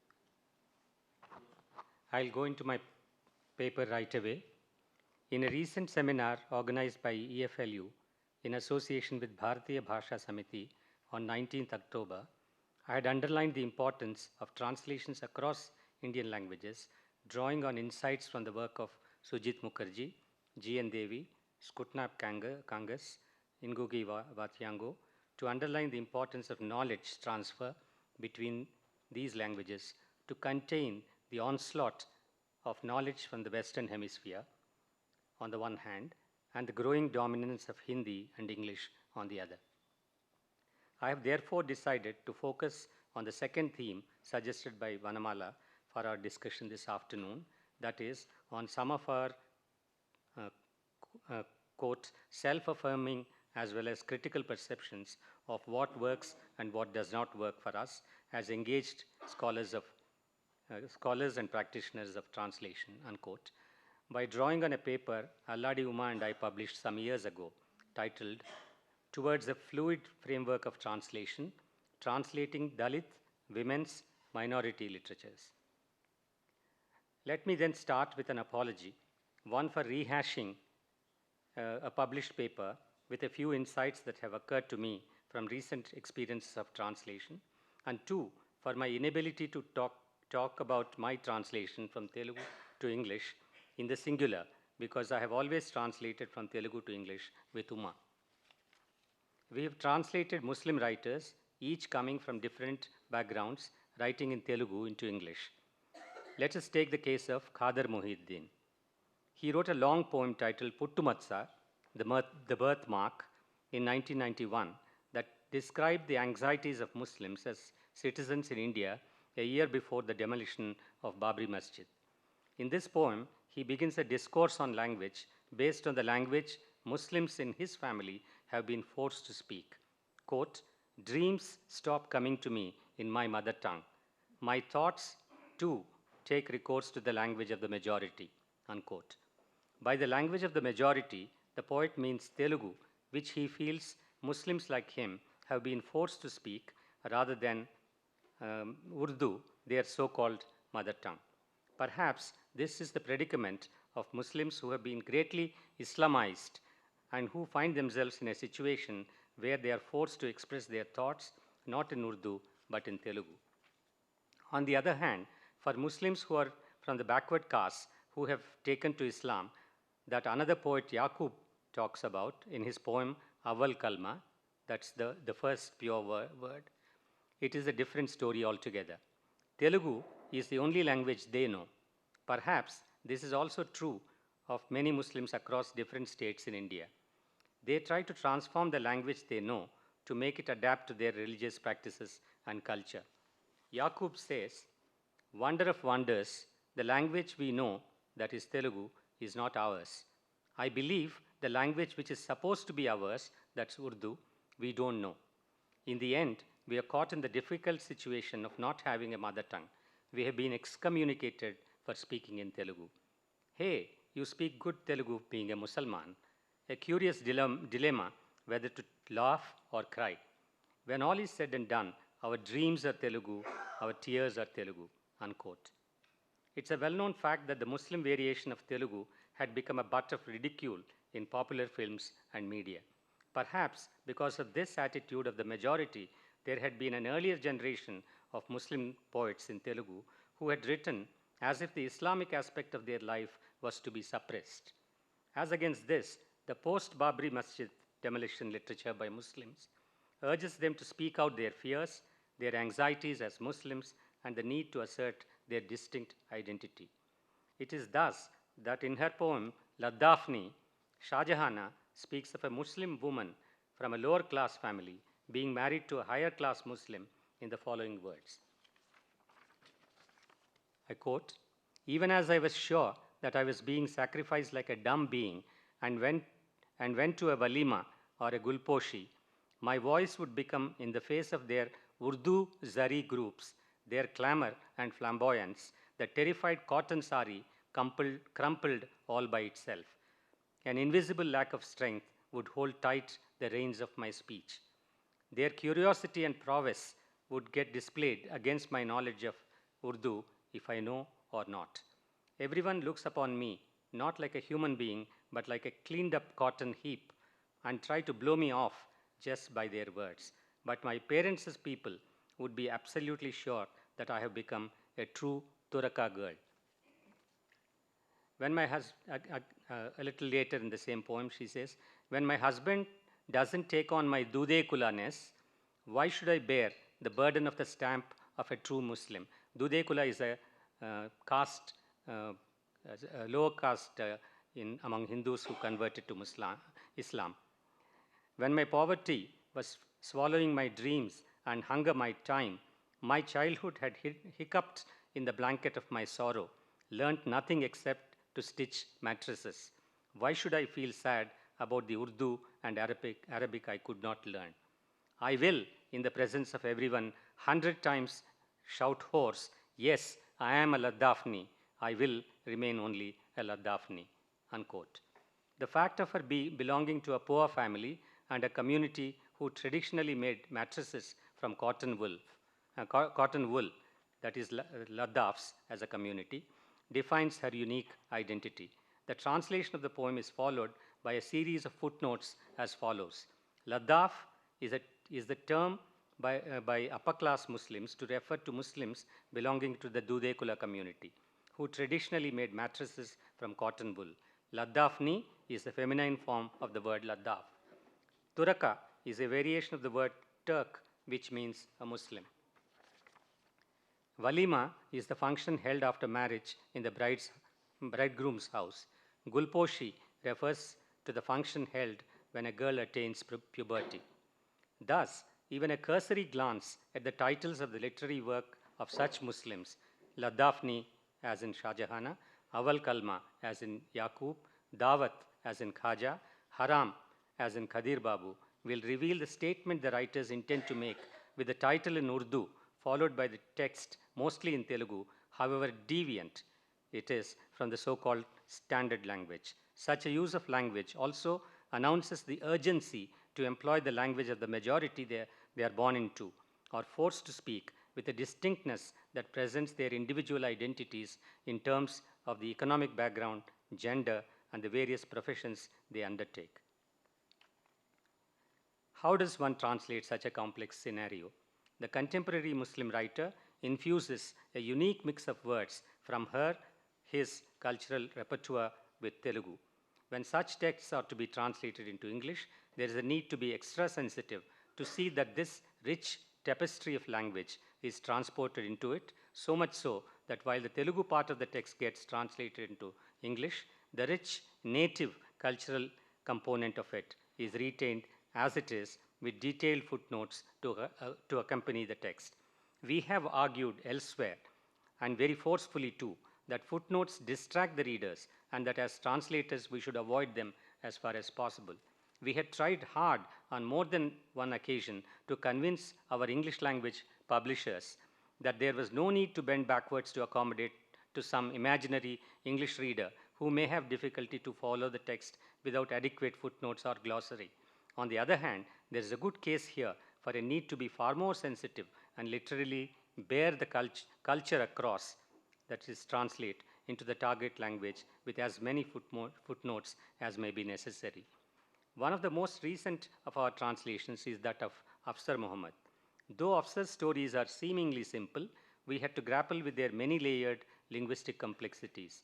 Afsar writes as a Muslim who uses Urdu and of a particular kind while speaking Telugu. And for his Telugu readers, he gives the meanings of Urdu words, phrases, and sentences in Telugu in the text itself. How could we render such intricate yet everyday plurilingual negotiations in simple conversational English? We decided to retain the Urdu expressions as they were in Afsar's Telugu text and to translate both the Telugu and the Urdu into English. To many readers, this may appear to hamper free flow or readability, but wasn't this the case in the original Telugu text? We did not find this to be a problem. One of us knew Urdu and did not bother to read the translation, while the other was happy that the author had provided the translation. We thought that if this apparent disjunction did not bother us in Telugu, it should not bother readers in English either. Let them too engage with and understand the essential bilinguality and complexity of the Telugu Muslim. The stories also pose problems in understanding their religious and cultural milieus. We have tried hard to understand and get these across in our English translation. Here too, Afsar had himself provided explanations of some culture-specific terms for his non-Muslim readers in the Telugu original. We have retained them in translation and added a few more that we felt necessary for a wider audience. We wanted to retain the flavor of the Telugu original with its Urdu flavor. If the text does not sound proper English, so be it, no apologies given. In Choti Dunya, A Small World, a story based in the US, Afsar has used English phrases and sentences. We have retained these using italics. The Urdu that Afsar uses in his stories and which appears in our translation is peculiar to the language spoken by Muslims in the interior Telangana region. Afzal, being a poet, intersperses his prose with frequent quotes from other poets in Urdu and English poets in Telugu translation. We have translated the Urdu poetry directly from Telugu, while we have gone to the original sources for the English verse. Let's see what the Dalit and revolutionary writer Kalyana Rao says about literature produced by Dalits in his monograph Origins of Telugu Drama. I just want to say that Kalyana Rao wrote this novel called Untouchable Spring, which was translated into Tamil as Teendada Vasantham. I mean, that connects us to the word Teenda that was talked about in the morning. I go back to this Origins of Telugu Drama that Kalyana Rao produced. I quote from our translation, what is surprising is that if the lowest class person, especially the Dalit, searches history for himself and for his people, how many pages will he find? He will not be able to get hold of even 10 pages. Even if he finds them, he will not find himself there. His ancestors will not be found there. Theirs is only knowledge that is heard, a tradition of hearing, a heritage of weaving. That heard heritage and the weave had become untouchable, much like himself in history, in literature. Be it art, be it culture, be it anything, it has been stamped out of existence. I belong to a netting heritage, netting, N-E-T-T-I-N-G, Allika Varasatvam in Telugu. Mine is a weaving heritage. We may not find the phrase netting heritage in an English dictionary. We may not find the phrase Allika Varasatvam, weaving heritage, in a Telugu dictionary. If we can't find these phrases, we need to add them. There is a necessity to find their origins. Ngugi's search in African literature for the words his ancestors used has to happen here too. Then alone will we understand how wonderful the heritage of weaving is. Unquote. In their lives, in the history, the song and dance, which are at the core of their lives, are woven together. So too is it when a writer like Kalyana Rao writes about them, even in the form of a novel. Here is an excerpt from his Untouchable Spring. Yelana's eyes full of rage. With rage, he looked at those who were creating the deluge-like roar about the thunder in front of him. Their attire was great, better than God Narsimha, better than Chensulakshmi. Colorful towels tied around the heads, necklaces of coins around their necks, shawls covering them, some red, some green, long jubbas. On the skin lids of the thunder that had tensed up, the moving kadaru sticks.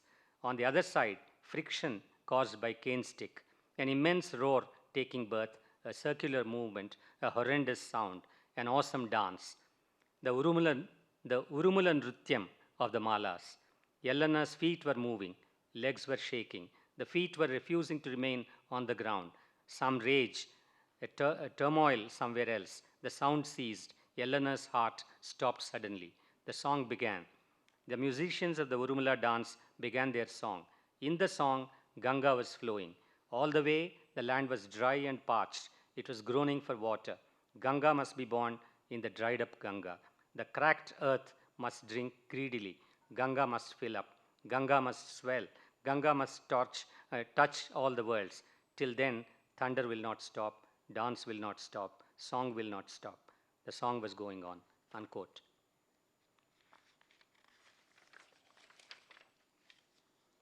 On the one side, the rhythmic dance, again I continue from where I left. On the one side, the rhythmic dance of the kadaru sticks. On the other side, the grating noise of the cane sticks. He in the ring, he in the song, he in the dance. His entirety was being born and brought up there. The vermilion dance began. Those who had poured well water over their heads, those who had placed both their hands holding a bunch of peacock feathers on their heads, those listening to the roar of thunder closing their eyes, those swaying with turmeric on their chests and vermilion smeared on their foreheads, those who had till then controlled with difficulty the rage that the sound of thunder produced, crowd all around. The masses, untouchable crowd, Mala and Madiga crowd, as Bandaru vermilion was being sprinkled, saying Harom, Harom, Hara, Hara, Hara, Hara, Hara, Hara, Hara, swaying with frenzy and dancing like Shiva, vermilion dance, a ferocious earth, blood-soaked dance, as if a war was taking place, as if it was the world's battlefield and nothing else. Swords hitting the chest, for Ganga, for a mouthful of water, postures, many furious Shivas seeming to dance the Tandavam of deluge. Illusion, reality, dance, war, the grotesque, life, like dance, like song, Urumila dance. The grand thunder spring of the untouchables, just as everything was stolen, just as life on earth was stolen. Urumila dance having been stolen and hidden in temples by the upper caste as Perini dance. Unquote. It was naturally a challenging task to bring the sheer force and power of the source into the English rendering. Kalyana Rao appends a footnote on Urumila Nrityam so that most readers who are unfamiliar with this dance form understand the meaning and intent of it. The note goes like this, quote, "This thunder dance is the grand dance that is performed during Ganga Jatara. This is the indigenous art form of the Telugus. It still exists in the Dharmaram region of Anantapuram district. This is the dance of the Malas. During the period of the Vijayanagara Empire, they were given lands. Perini dance is artificial. Urumila dance is natural. Here is an instance of making the natural artificial and imprisoning it in the temple. For the ordinary masses, there are no palm leaf manuscripts as proof. That's the greatest tragedy." Just 1 minute. Yeah. Kalyan Rao has notes that run into several pages at the end of his novel. Perhaps he feels the need to provide them himself because some of the forms the Dalits practiced have been appropriated by the mainstream. I go to the last para. Now for a few observations on collaborative translation. We are all familiar with the collaborative process in translation when we translate living writers who choose to collaborate or who we may choose to involve in collaborating with us at various levels. But I wish to reflect on the collaborative process of translation when two translators are involved in translating a text. Alluri Uma and I have been involved in translating text from Telugu to English for more than 30 years. We would pick up a text that both of us liked and would give it a thorough reading together. Then we would sit together and translate it, discussing, arguing, quarreling over a phrase or a word until we arrived at a mutually satisfactory expression in English. There had been times when we had not agreed and we had put it away for some time and went back to it when we had each given us time to think over what the other person had said. And then we would arrive at a consensus or ask another who knew both the languages or a fellow translator to help us resolve this. But I wonder if we should have done this or record the two versions of translation when the disagreements between us were serious enough to merit such an exercise. I know it might be quite confusing for the readers of the translated text to find two opposing readings, but perhaps one could provide a mutually agreed text as part of the main text with notes on the disagreements. We have never done this so far, but why not? Mm. I'll stop Yes. here and add Yes. when we pick up. That's a very lovely reflective moment about one's own practice, you know.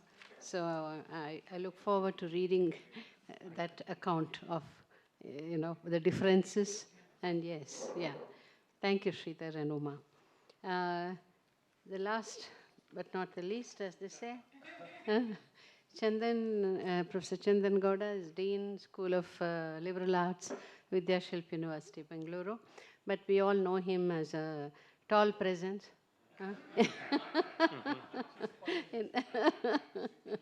As a columnist in Deccan Herald, and his book Another India has made waves, you know, events, memories, and you know. And his recently his work on curating Rajalakshmi end drafts, short stories, has been quite a success, and people have read it with affection. Then his book, his Longing for an Elsewhere, Mysore and the Making of India's Developmental State is forthcoming from OUP, New York, early next year. And he has been editing the greatest, because I'm one of the contributors, I underline, he has been editing the greatest Kannada short stories ever told for Aleph, and Daredevil Mustafa for HarperCollins, book of short stories by the Kannada writer Purnachandra Tejasvi. Over to you, Chandan. Yeah. Thank you all. It's the closing moments of a tiring, I mean, it's not been a tiring day, it's been a stimulating day. Very, very dutifully shared 4 questions to direct our presentations, and almost everyone has felt free to latch on to the final clause, you said, or any other aspect of your work. So I'm also going to do that, and you know, so Vanamala versus the rest. Yeah, don't I know? Yes.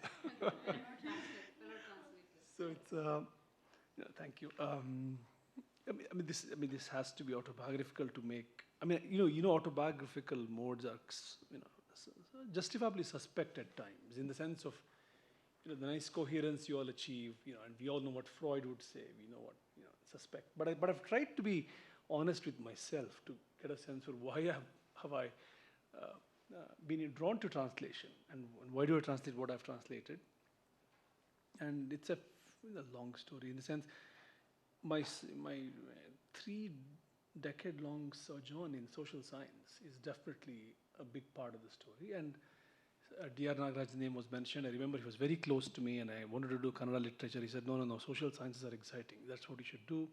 Very, almost like a robot-like. I said, fine. And sociology happened in Hyderabad with Professor Sridhar and Professor Uma were there. Although I never knew them while they were there, I knew of them there.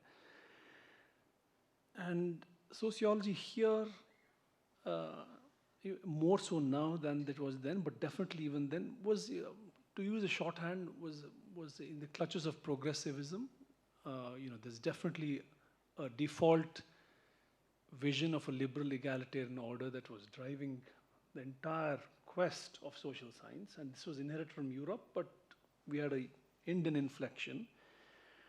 And part of the problem of this kind of a stranglehold of this sort of primary commitment was that you looked at historical memory what was history, except the stagist account that you found in social evolutionism from the European side. But in our side, we didn't really care very much.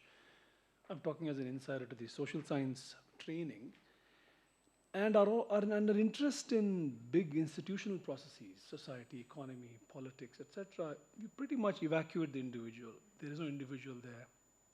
Even the individual you run into as some decision-making agent is again an acultural, rational choice person.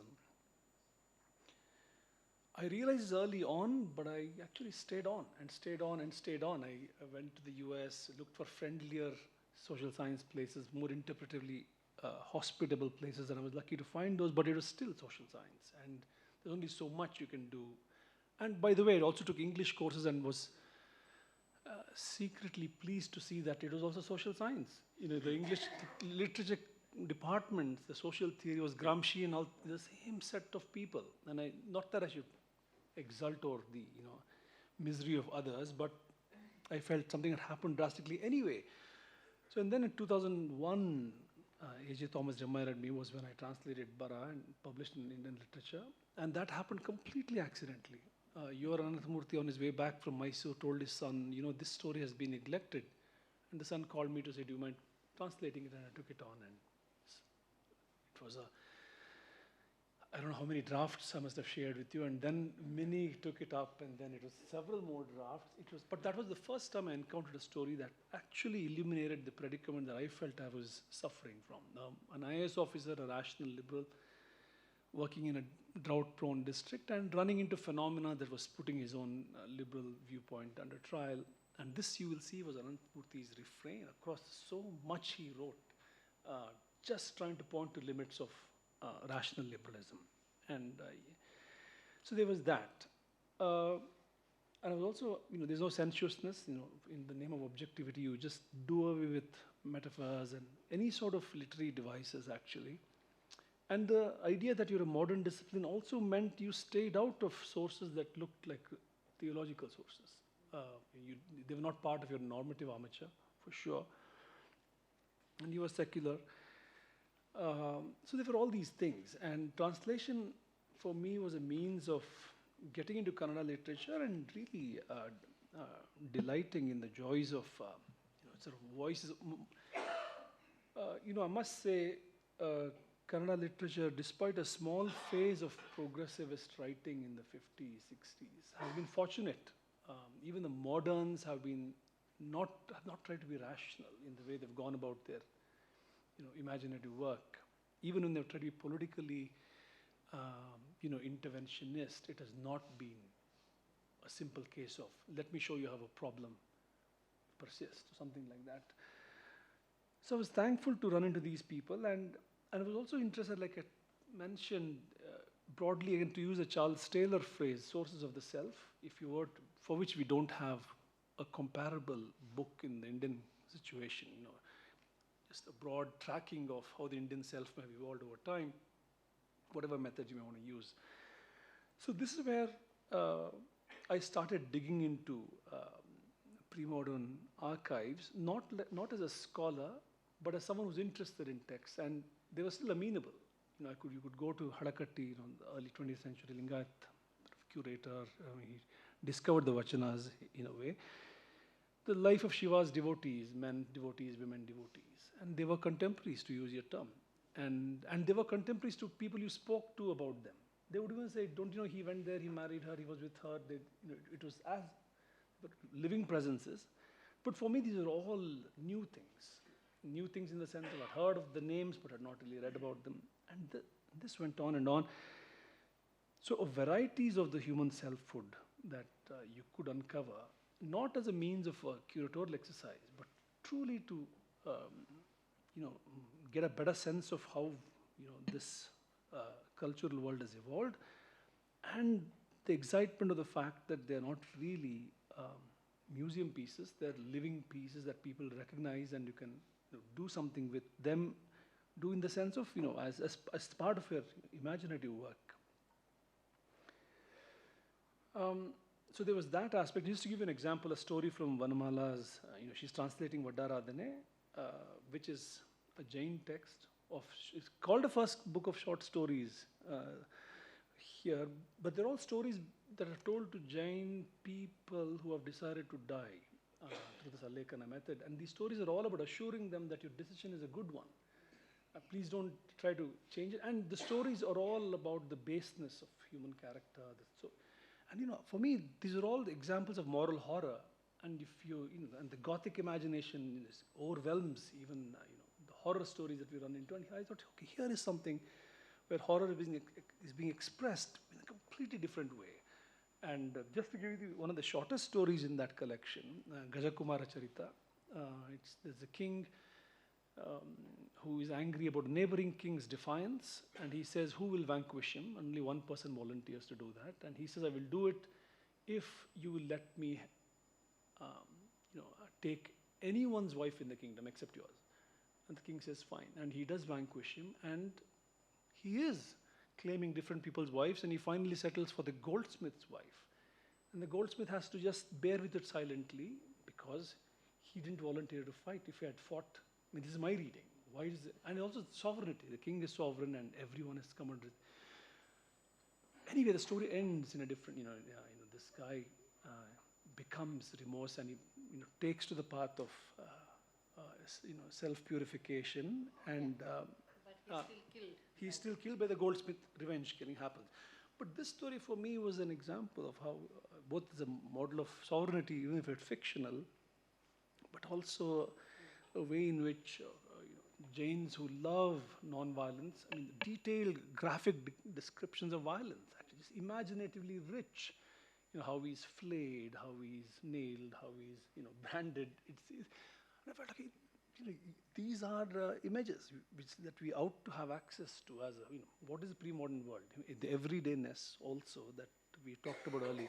So this is one glimpse of how these sort of texts really were liberating, and also if you have the aridity of the social science disciplined self was also finding some sort of an irrigation of sorts through these things. And I kept at it. I kept at it. I mean, a variety of similar texts. And also, like I said, the Anantmurti way of saying that the modern world, the Indian self's encounter with the modern self has been, a difficult one in this case. And that was not the only response. I mean, if you read, the URA stance on this is to put the modern person on trial. And just the later URA does it more successfully, looking at all the knowledges that have been marginalized in the modern world and how they need to be given a hearing, how they can form the basis of creativity, all of these things. And there was Tejasvi who never took upon this grandness of encounter, but was also epic in his own way. He, as an estate owner, is running into so many characters, all of them non-modern, and they're challenging his own convictions. And he's not trying to convert them, nor is he giving them the upper hand, nor is he anxious that India is caught in this impasse, but he's noting the presence of very different selves who are making sense of reality differently outside of empirical protocols. So I was just exulting that we have all these rich fictional explorations, of course, and the critics, it may sound heretical, but our critics haven't done justice to the richness of this fictional archive.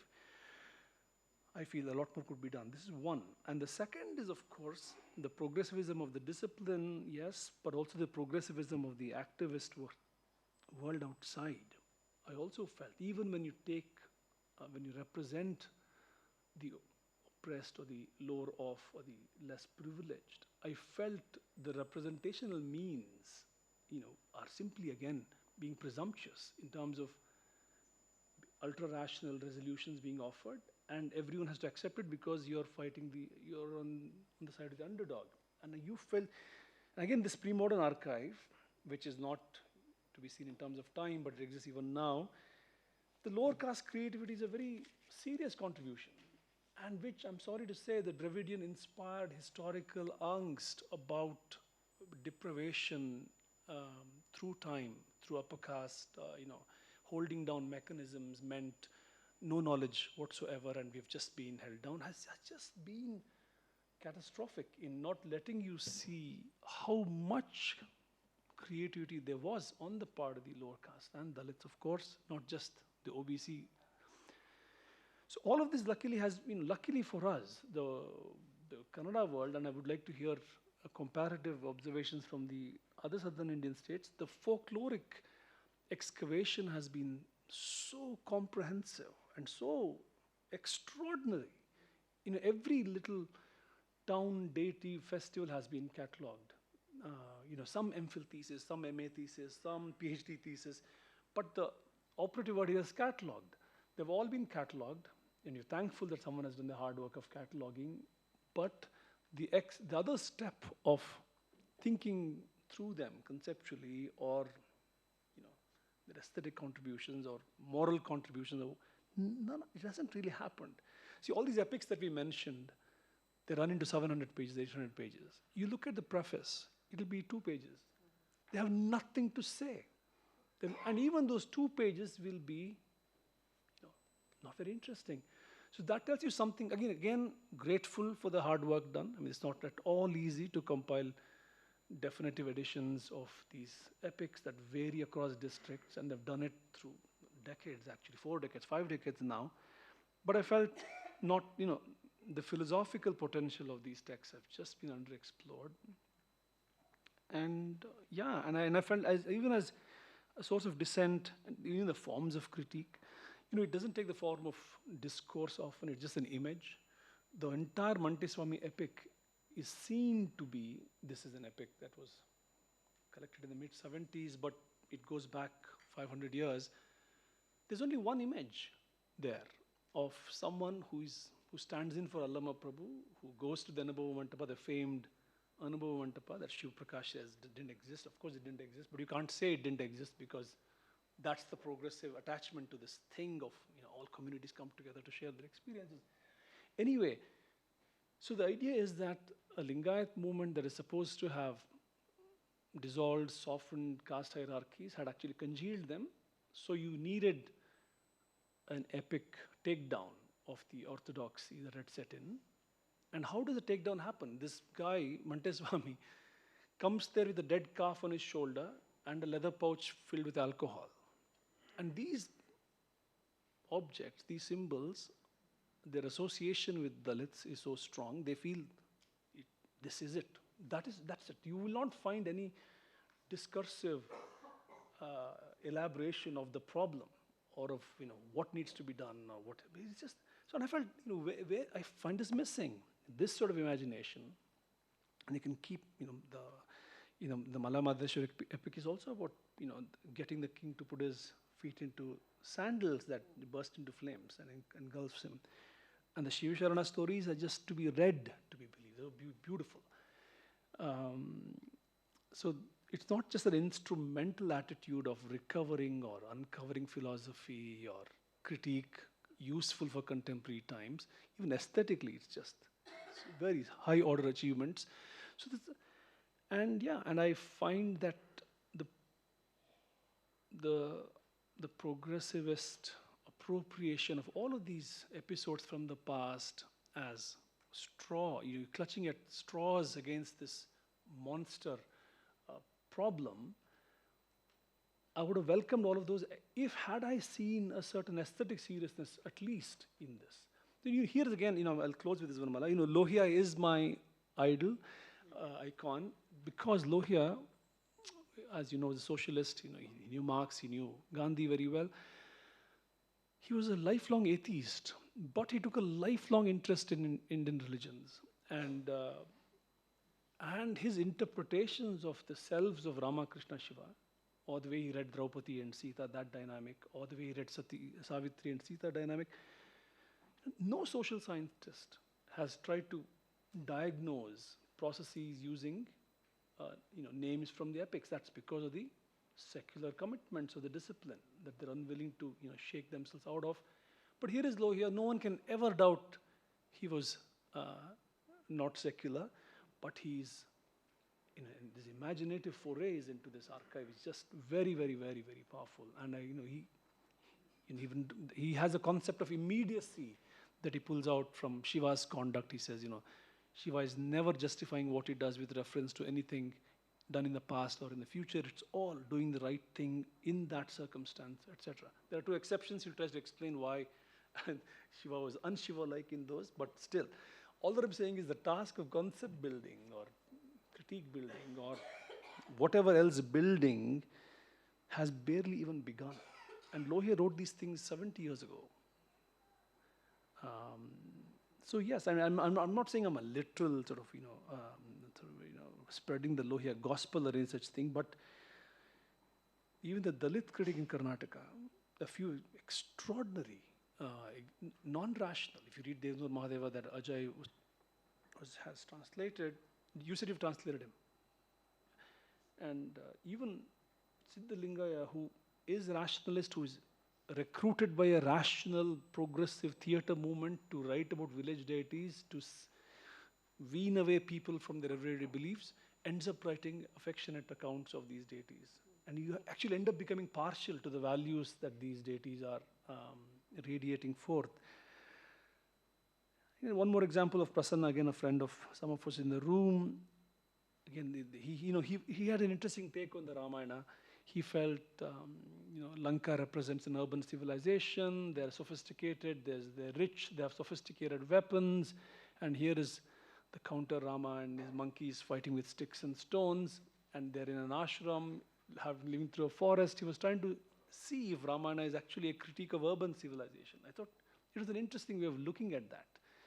We need to look at it closely. But there are all these ways in which, for me, these are all translated in the book Vanamala, referred to earlier. So, yes, for me, translation has, given there is only this much time, so what would you translate? Of course, I have translated a few things out of compulsion, where none of these imperatives were present, but I would ideally like to be doing these things that are somewhat, that enrich the, there's an aesthetic replenishment, a moral replenishment, has to happen. And I think there is too much, there's hyper-rationalism everywhere. And I think the mind is tired. And yeah, sorry.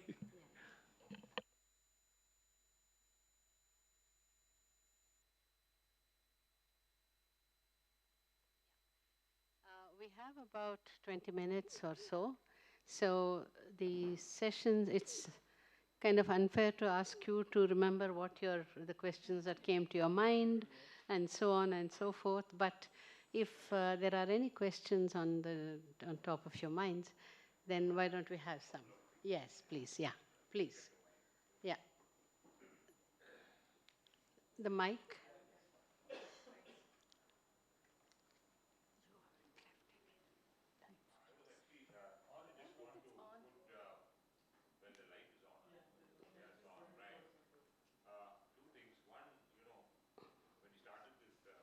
And I was very struck by what Professor Sridhar said, and we share the same name. When we started Ratna Books in Delhi, actually Dinesh, my colleague, and I, we kind of grappled the task that, I mean, this was based on what Dr. Jain had told us, that we should try and provide seamless reading for the readers, and we should try and avoid as much of a critical apparatus as we could in the form of footnotes or of notes. We tried our best, and we did not have a mythical English reader in mind. We had the Indian reader very much in mind. But much as we tried, as we process, and we are now about 45 books strong, is that we found that in some cases we had to concede. And we had to put up some kind of, notes at the end, or at least give a glossary or something. But we were criticized in the first instance of the first clutch of 3 titles that I remember when Keki and Ashok Vajpayee and all were there at the IIC when he launched it, that a lot of participants asked us why we didn't have the critical apparatus. That was one thing. Second thing is what Professor Ramakrishnan said about the question of the promotion of the Victor Hugo book and people carrying it, and even EMS Poor Man.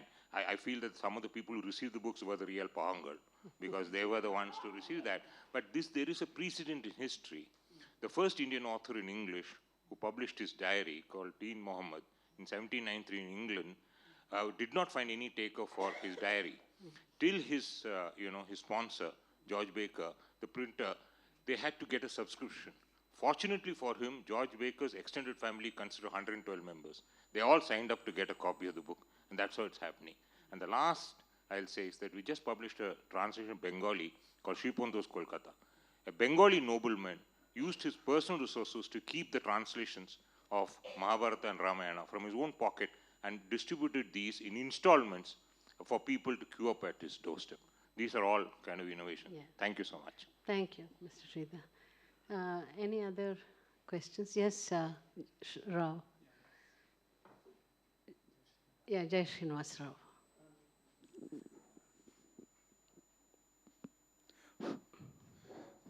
This is, Ajay talked about this, about, learning actually learning another language and then translating from that language.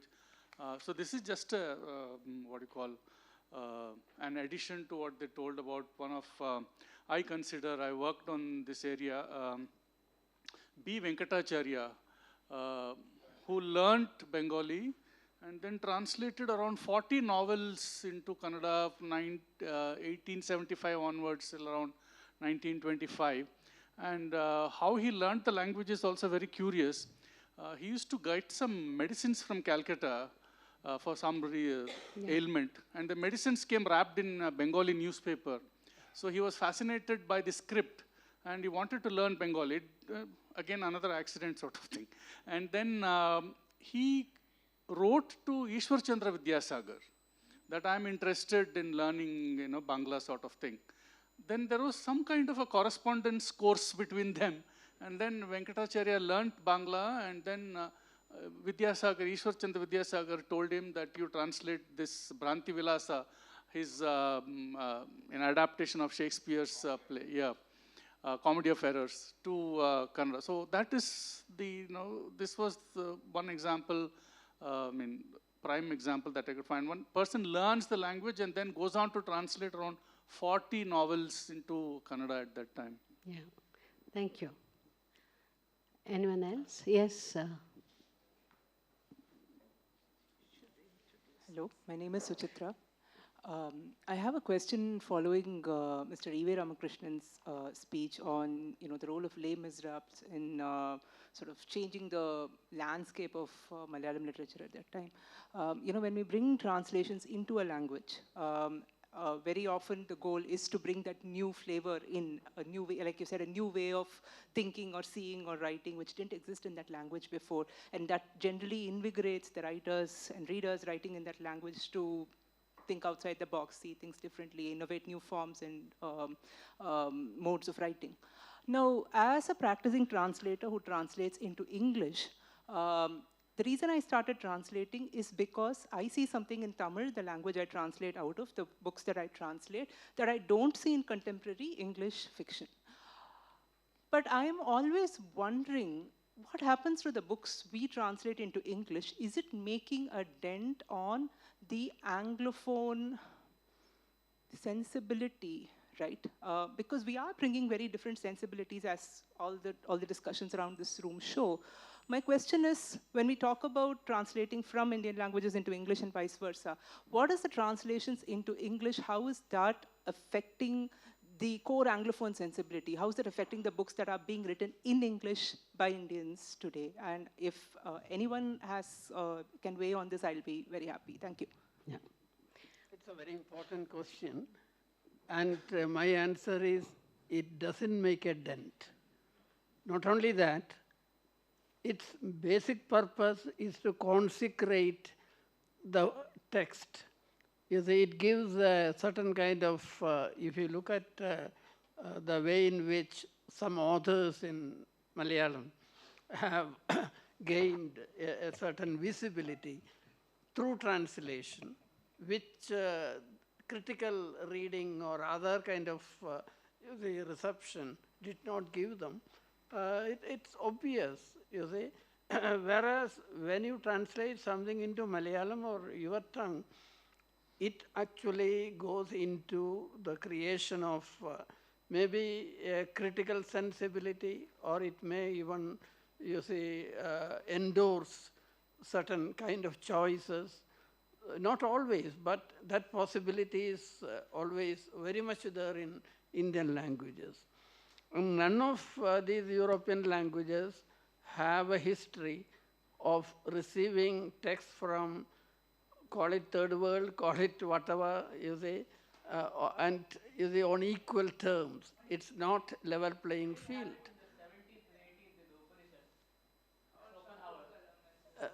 You see, this was again ideologically determined by a certain critical gaze of, you see, the othering. It was the Oriental other. We were actually, if Africa was the savage other, we were given a slightly higher category of the Orientalist other. So where was the, you see, level playing? That only ended up in creating a kind of otherworldly Indian literature. The whole of Indian literature was actually termed as otherworldly, metaphysical, and what doesn't conform to that Orientalist frame was not really, you see, acceptable. That's why even Tagore's early reception, you see, when Tagore actually began translating and sort of opposing the kind of stereotype he was made of, there was even W.B. Yeats disowned him, and Ezra Pound disowned him. And this was a kind of Orientalist Tagore they had. That's what has happened. We have two hands that have gone up, Uma and and Chandan. Yeah, just a second. Okay. No, I think this desire to get the West to respond and change, I think is a misplaced one. I think we should do your work quietly and let it happen, whatever happens. But since you've edited a book on Ovi Vijayan translated his own stories. Now, if I were to ask you, novels, short stories, the saga of Dharmapur, how would you gauge the impact? It's touched me deeply. I'm one, that I'm sure there are others who have been, the impact of literary readings. Yes, I think. Yeah. Vijay's translation of his own fiction is really actually problematical because one example which Professor P.P. Ravindran pointed out, just one small example I will say, in his Kazakh-inde Idihasam. We all have written about it. Yeah, it is Legends of Kazakh is the translation. Legends is not Idihasam. Let it be. The main thing is, the Rauthers, which is a particular Muslim community, is translated as Muslims. And in the other case, in the Iravas, the Tiyas, they are translated as Hindus. And you remember it is at the time, at the exact time between 89 and 92. So it is a kind of... Just in defense of yours, there when the book came. Yeah, but the kind of... The editor changed a lot of things. He was deeply upset by that. Okay. Yeah. Okay. Now, Uma and then... If I get your question right, you are asking what would be the impact on already texts in English that are already been written or in a certain sense. One, when we translate our texts, you translate Malayalam or Tamil? Tamil. Tamil into English, or I do Telugu into English. I think we are bringing a richness into English. A richness that is absent in the English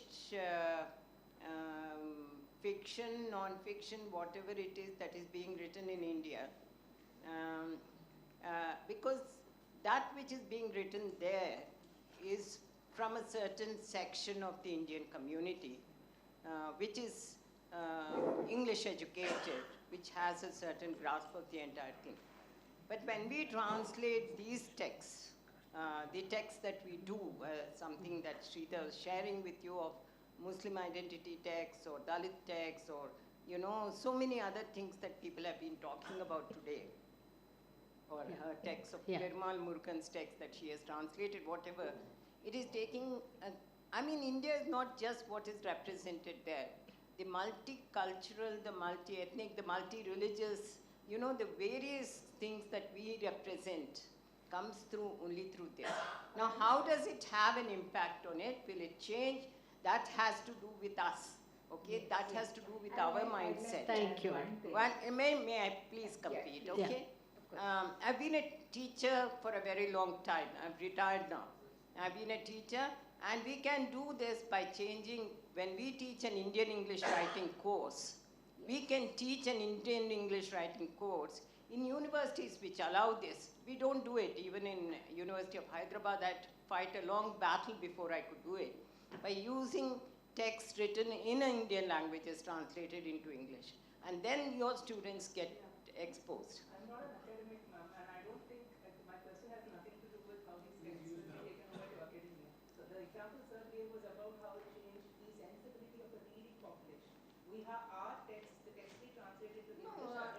How do we pick up a book? Reading public? Reading public is also students. Don't dismiss them, okay? Reading public is also academia. All along, I'm sorry, but the whole day's discussion has not been to the lay reading public. It has been talking about strategies of translation. It has been talking about translation as if it is an elitist art, okay? We have been talking like that all through the day. If we don't want to think about it in that way, I don't do it that way. I'm not a theoretician. I've not been a theoretician. I translate because I feel an urge to take the text that is in my language to an English-knowing public. Like, I read Tamil text. I understand Tamil, but I can't read Tamil. So I read Tamil text through her. I read Tamil text to somebody else, okay? That's the way I get exposed to Tamil, to Malayalam text, to Bangla text and other things. So it's a question of how my mind gets exposed. May I also add to this? I beg your pardon? No. That's why I said it. I'm sorry if I didn't understand the question. It should be explained to me. I may be dumb, but it's been explained May to I me. just intervene and add my understanding? See, like Suchitra, right? So I would like to give a very concrete example of how it made a difference to the English department. You know, where most of the courses where I was teaching in Bangalore University, most of the courses had to do with Chaucer, Spencer, you know, all the right up to Eliot. And who are the students? Most of them were coming from rural areas and small towns who felt completely alienated. The classroom was a class of irrelevance, actually, a space for irrelevant learning. Nobody would learn, nobody would find it interesting. So it became an existential problem for us, right? So translation helped us. How?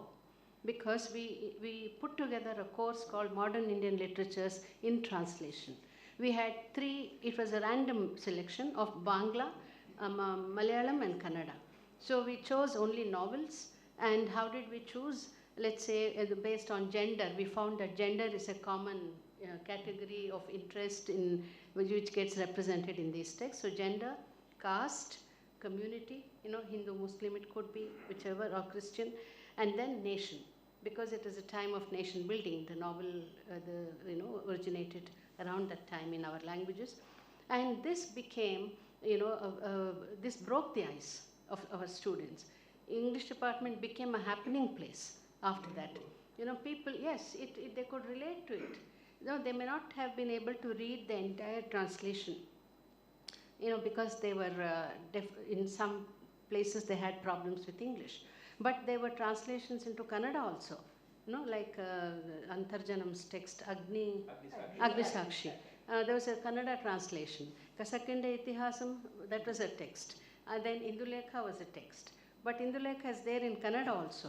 So they could read in Kannada or English. We gave them the choice. But they have to come and speak in English in the class and write the exam in English, right? But it broke the ice and it got them interested. It gave them a voice. So for me, if translations can do that to our teaching and our learning, I think it's gone a long way, I would say, right? So it need not be so much about what it has done to a Britishman or an American person.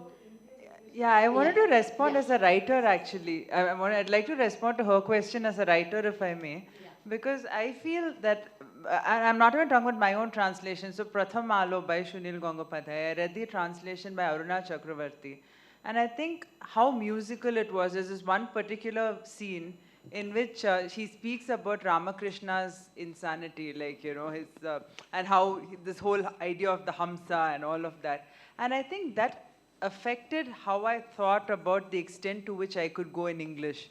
Because in college, I'd only studied the Americans, the British, and then the award-winning Indian writers at the time, which was Vikram Seth, Arundhati Roy, and Amitav Ghosh, and that's still the syllabus now, 20 years after I finished college.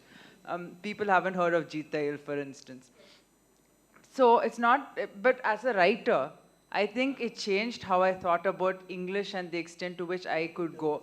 And I think Amit Chaudhary himself, who translates, in the sense, he translates Bengali speech into English. He writes about families that are speaking Bengali. The way he used language changed changed my perspective on language and broke my idea of the rules of a novel. So I think, does that come closer to... May I request? Yeah. The emotions that we expect to feel. For example, when I still read contemporary Indian English texts, I don't see the kind of representation of normal Indian life at the emotional pitch that we normally relate at. Yes. It's very different. It's from that lens that That's why, you know, I have often said you can discover other Indias, you know, if you read translated texts. Mini has a response. Mini has been waiting, please. Mini? No, I want to clarify because I was told that I didn't understand the question. So I just want to clarify that what I was saying was also in tune with what Vanamala was saying and what Nandini was saying. Yeah. So it was not as if I did not understand the question, just a clarification. Two things. I've been working with translation education for more than 15 years, both Kerala universities, and in Tamil Nadu, we've done textbooks for that. The other thing is you asked about whether it's made a dent. Arvind Adage wrote a piece in the Times of India about 10 years ago saying that I'm reading translations because there I can gain an insight into experiences which I do not have. So you see, there is a kind of, I don't want to use the word mopping up, but there is a sweep where, it's a sort of brilliant carom shooting, really. These people are very, very talented. So they're mopping up, scavenging, just sort of, and bringing into their work, Indian writing in English, experiences from, but it's a filter. It's filtered, but they're able to grasp something, and that way, yes, there is a change. And there is a lot of diagnosia now in Indian writing in English. Yeah. We are actually forcing them to look this way, making them turn to another India. I don't want to say real, authentic, things like that. All experiences are authentic. Yeah. Thank you. Yeah, I feel just like language planning, we should, I think translation planning should also, just like, Tamil Nadu has, done strides in that direction. But many other literatures, it's still an individual cottage industry. Somebody used that phrase today. And so I think it's maybe time to see, like even Dr. Thomas's experience, like for 20 years or so, he has done Indian literature where texts from so many different languages have been translated. But you see, because it just remains there in the pages of the book, and it's not taken further, it just stays there without having much of an impact. So I think it's there on their store all over the world. Yeah, yeah. Who cares can access Yeah. all issues. Yes, it's Even there. What But I began, now Suprata Postman has taken up each issue after issue, 2025 till now. yeah, no, which is a great resource, for us to use. So I think academia is one source, like, for one channel through which translations can find this kind of an absolute effect. And that is an archive we have already.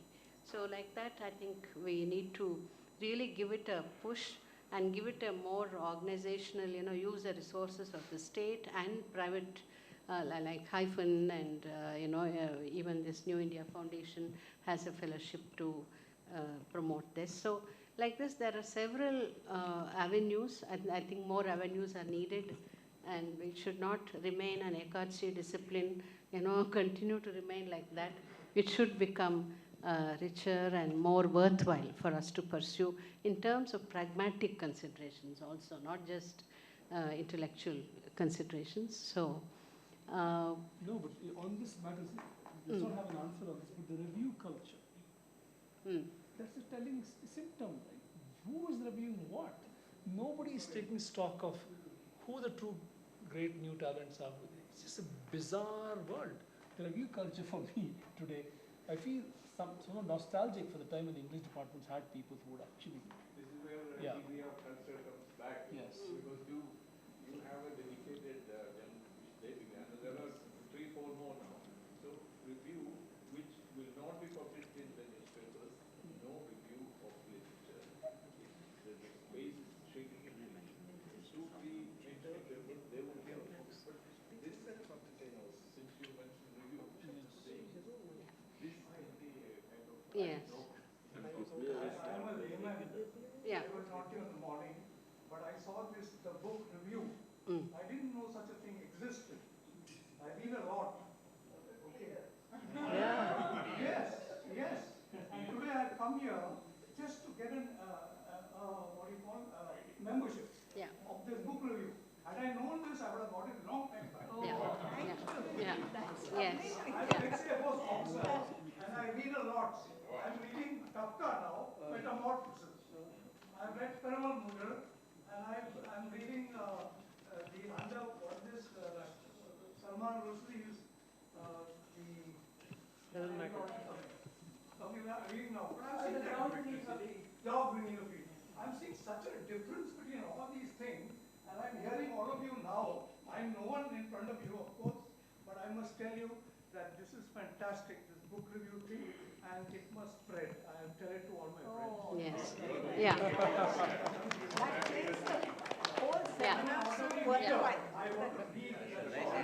Thank you, and I'm going to hand the mic. You know, yeah, just that intervention makes, just you saying that makes this whole seminar so worthwhile. And apart from the fact that we have learned so much from all the things that... I want to say is that I'm in a community, apartment community, Air Force. I ask people whether they read. None of them read. I don't know why this is so. I really don't know. Most of them don't read.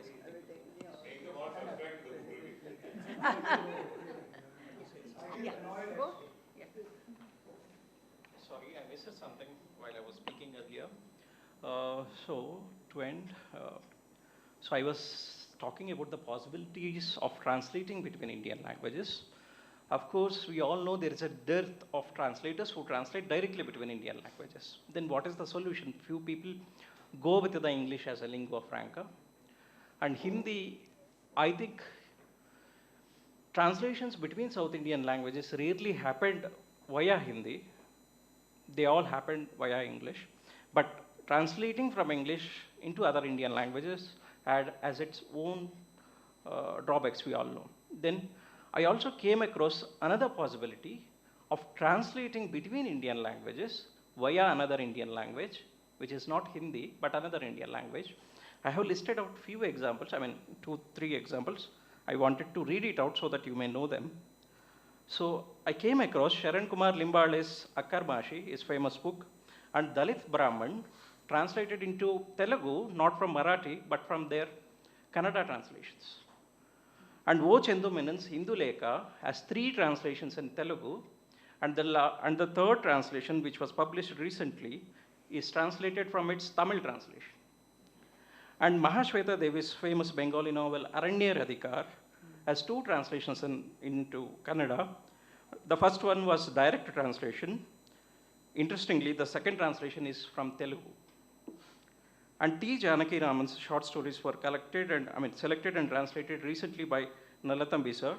And a few months ago, it was translated into Telugu from Kannada translation. So this is yet another possibility of translating between Indian languages, which is something similar to what Thomas sir said, zonal translations. That is what I thought of adding it earlier, and I missed. Thank you. That's been very nice. I don't have the time. When EVR sir was mentioning about the Vaikam Satyagraham, so we, from the TNTV, we have brought out from Para Adiyaman's big book on actual happening of what Periyar. So we brought it out, and I am the coordinating editor. So I read through the whole thing, and so I just wanted to mention that is available in Malayalam directly from Tamil to Malayalam translation now. Thank you. Oh, okay. Just 1 minute. Many people here ask me one question while having lunch. They ask me, how do you know Tamil and Kannada both? You see, I am born, brought up in Mysore. I should have told this in the beginning itself, but I missed out. I was born, brought up in Mysore. My forefathers migrated from Tamil Nadu to Karnataka. Like this, there were 30 families in Mysore city. Those 30 families are uneducated families. None of our parents were studied even first standard or second standard, but they wanted to teach their children Tamil, their mother tongue. So they brought a Tamil teacher from Kumbakonam, and they gave him house in Mysore city to live. And that Tamil teacher used to teach us every Saturday and Sunday Tamil. In school, we used to learn Kannada. So this is how I learned both Kannada and Tamil. If my forefathers have not done this, I think I wouldn't have come after 60 years and sitting here and talking here.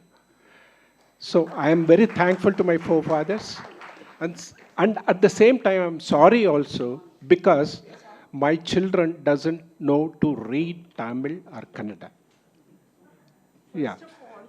So they can't read my books. That is my pity.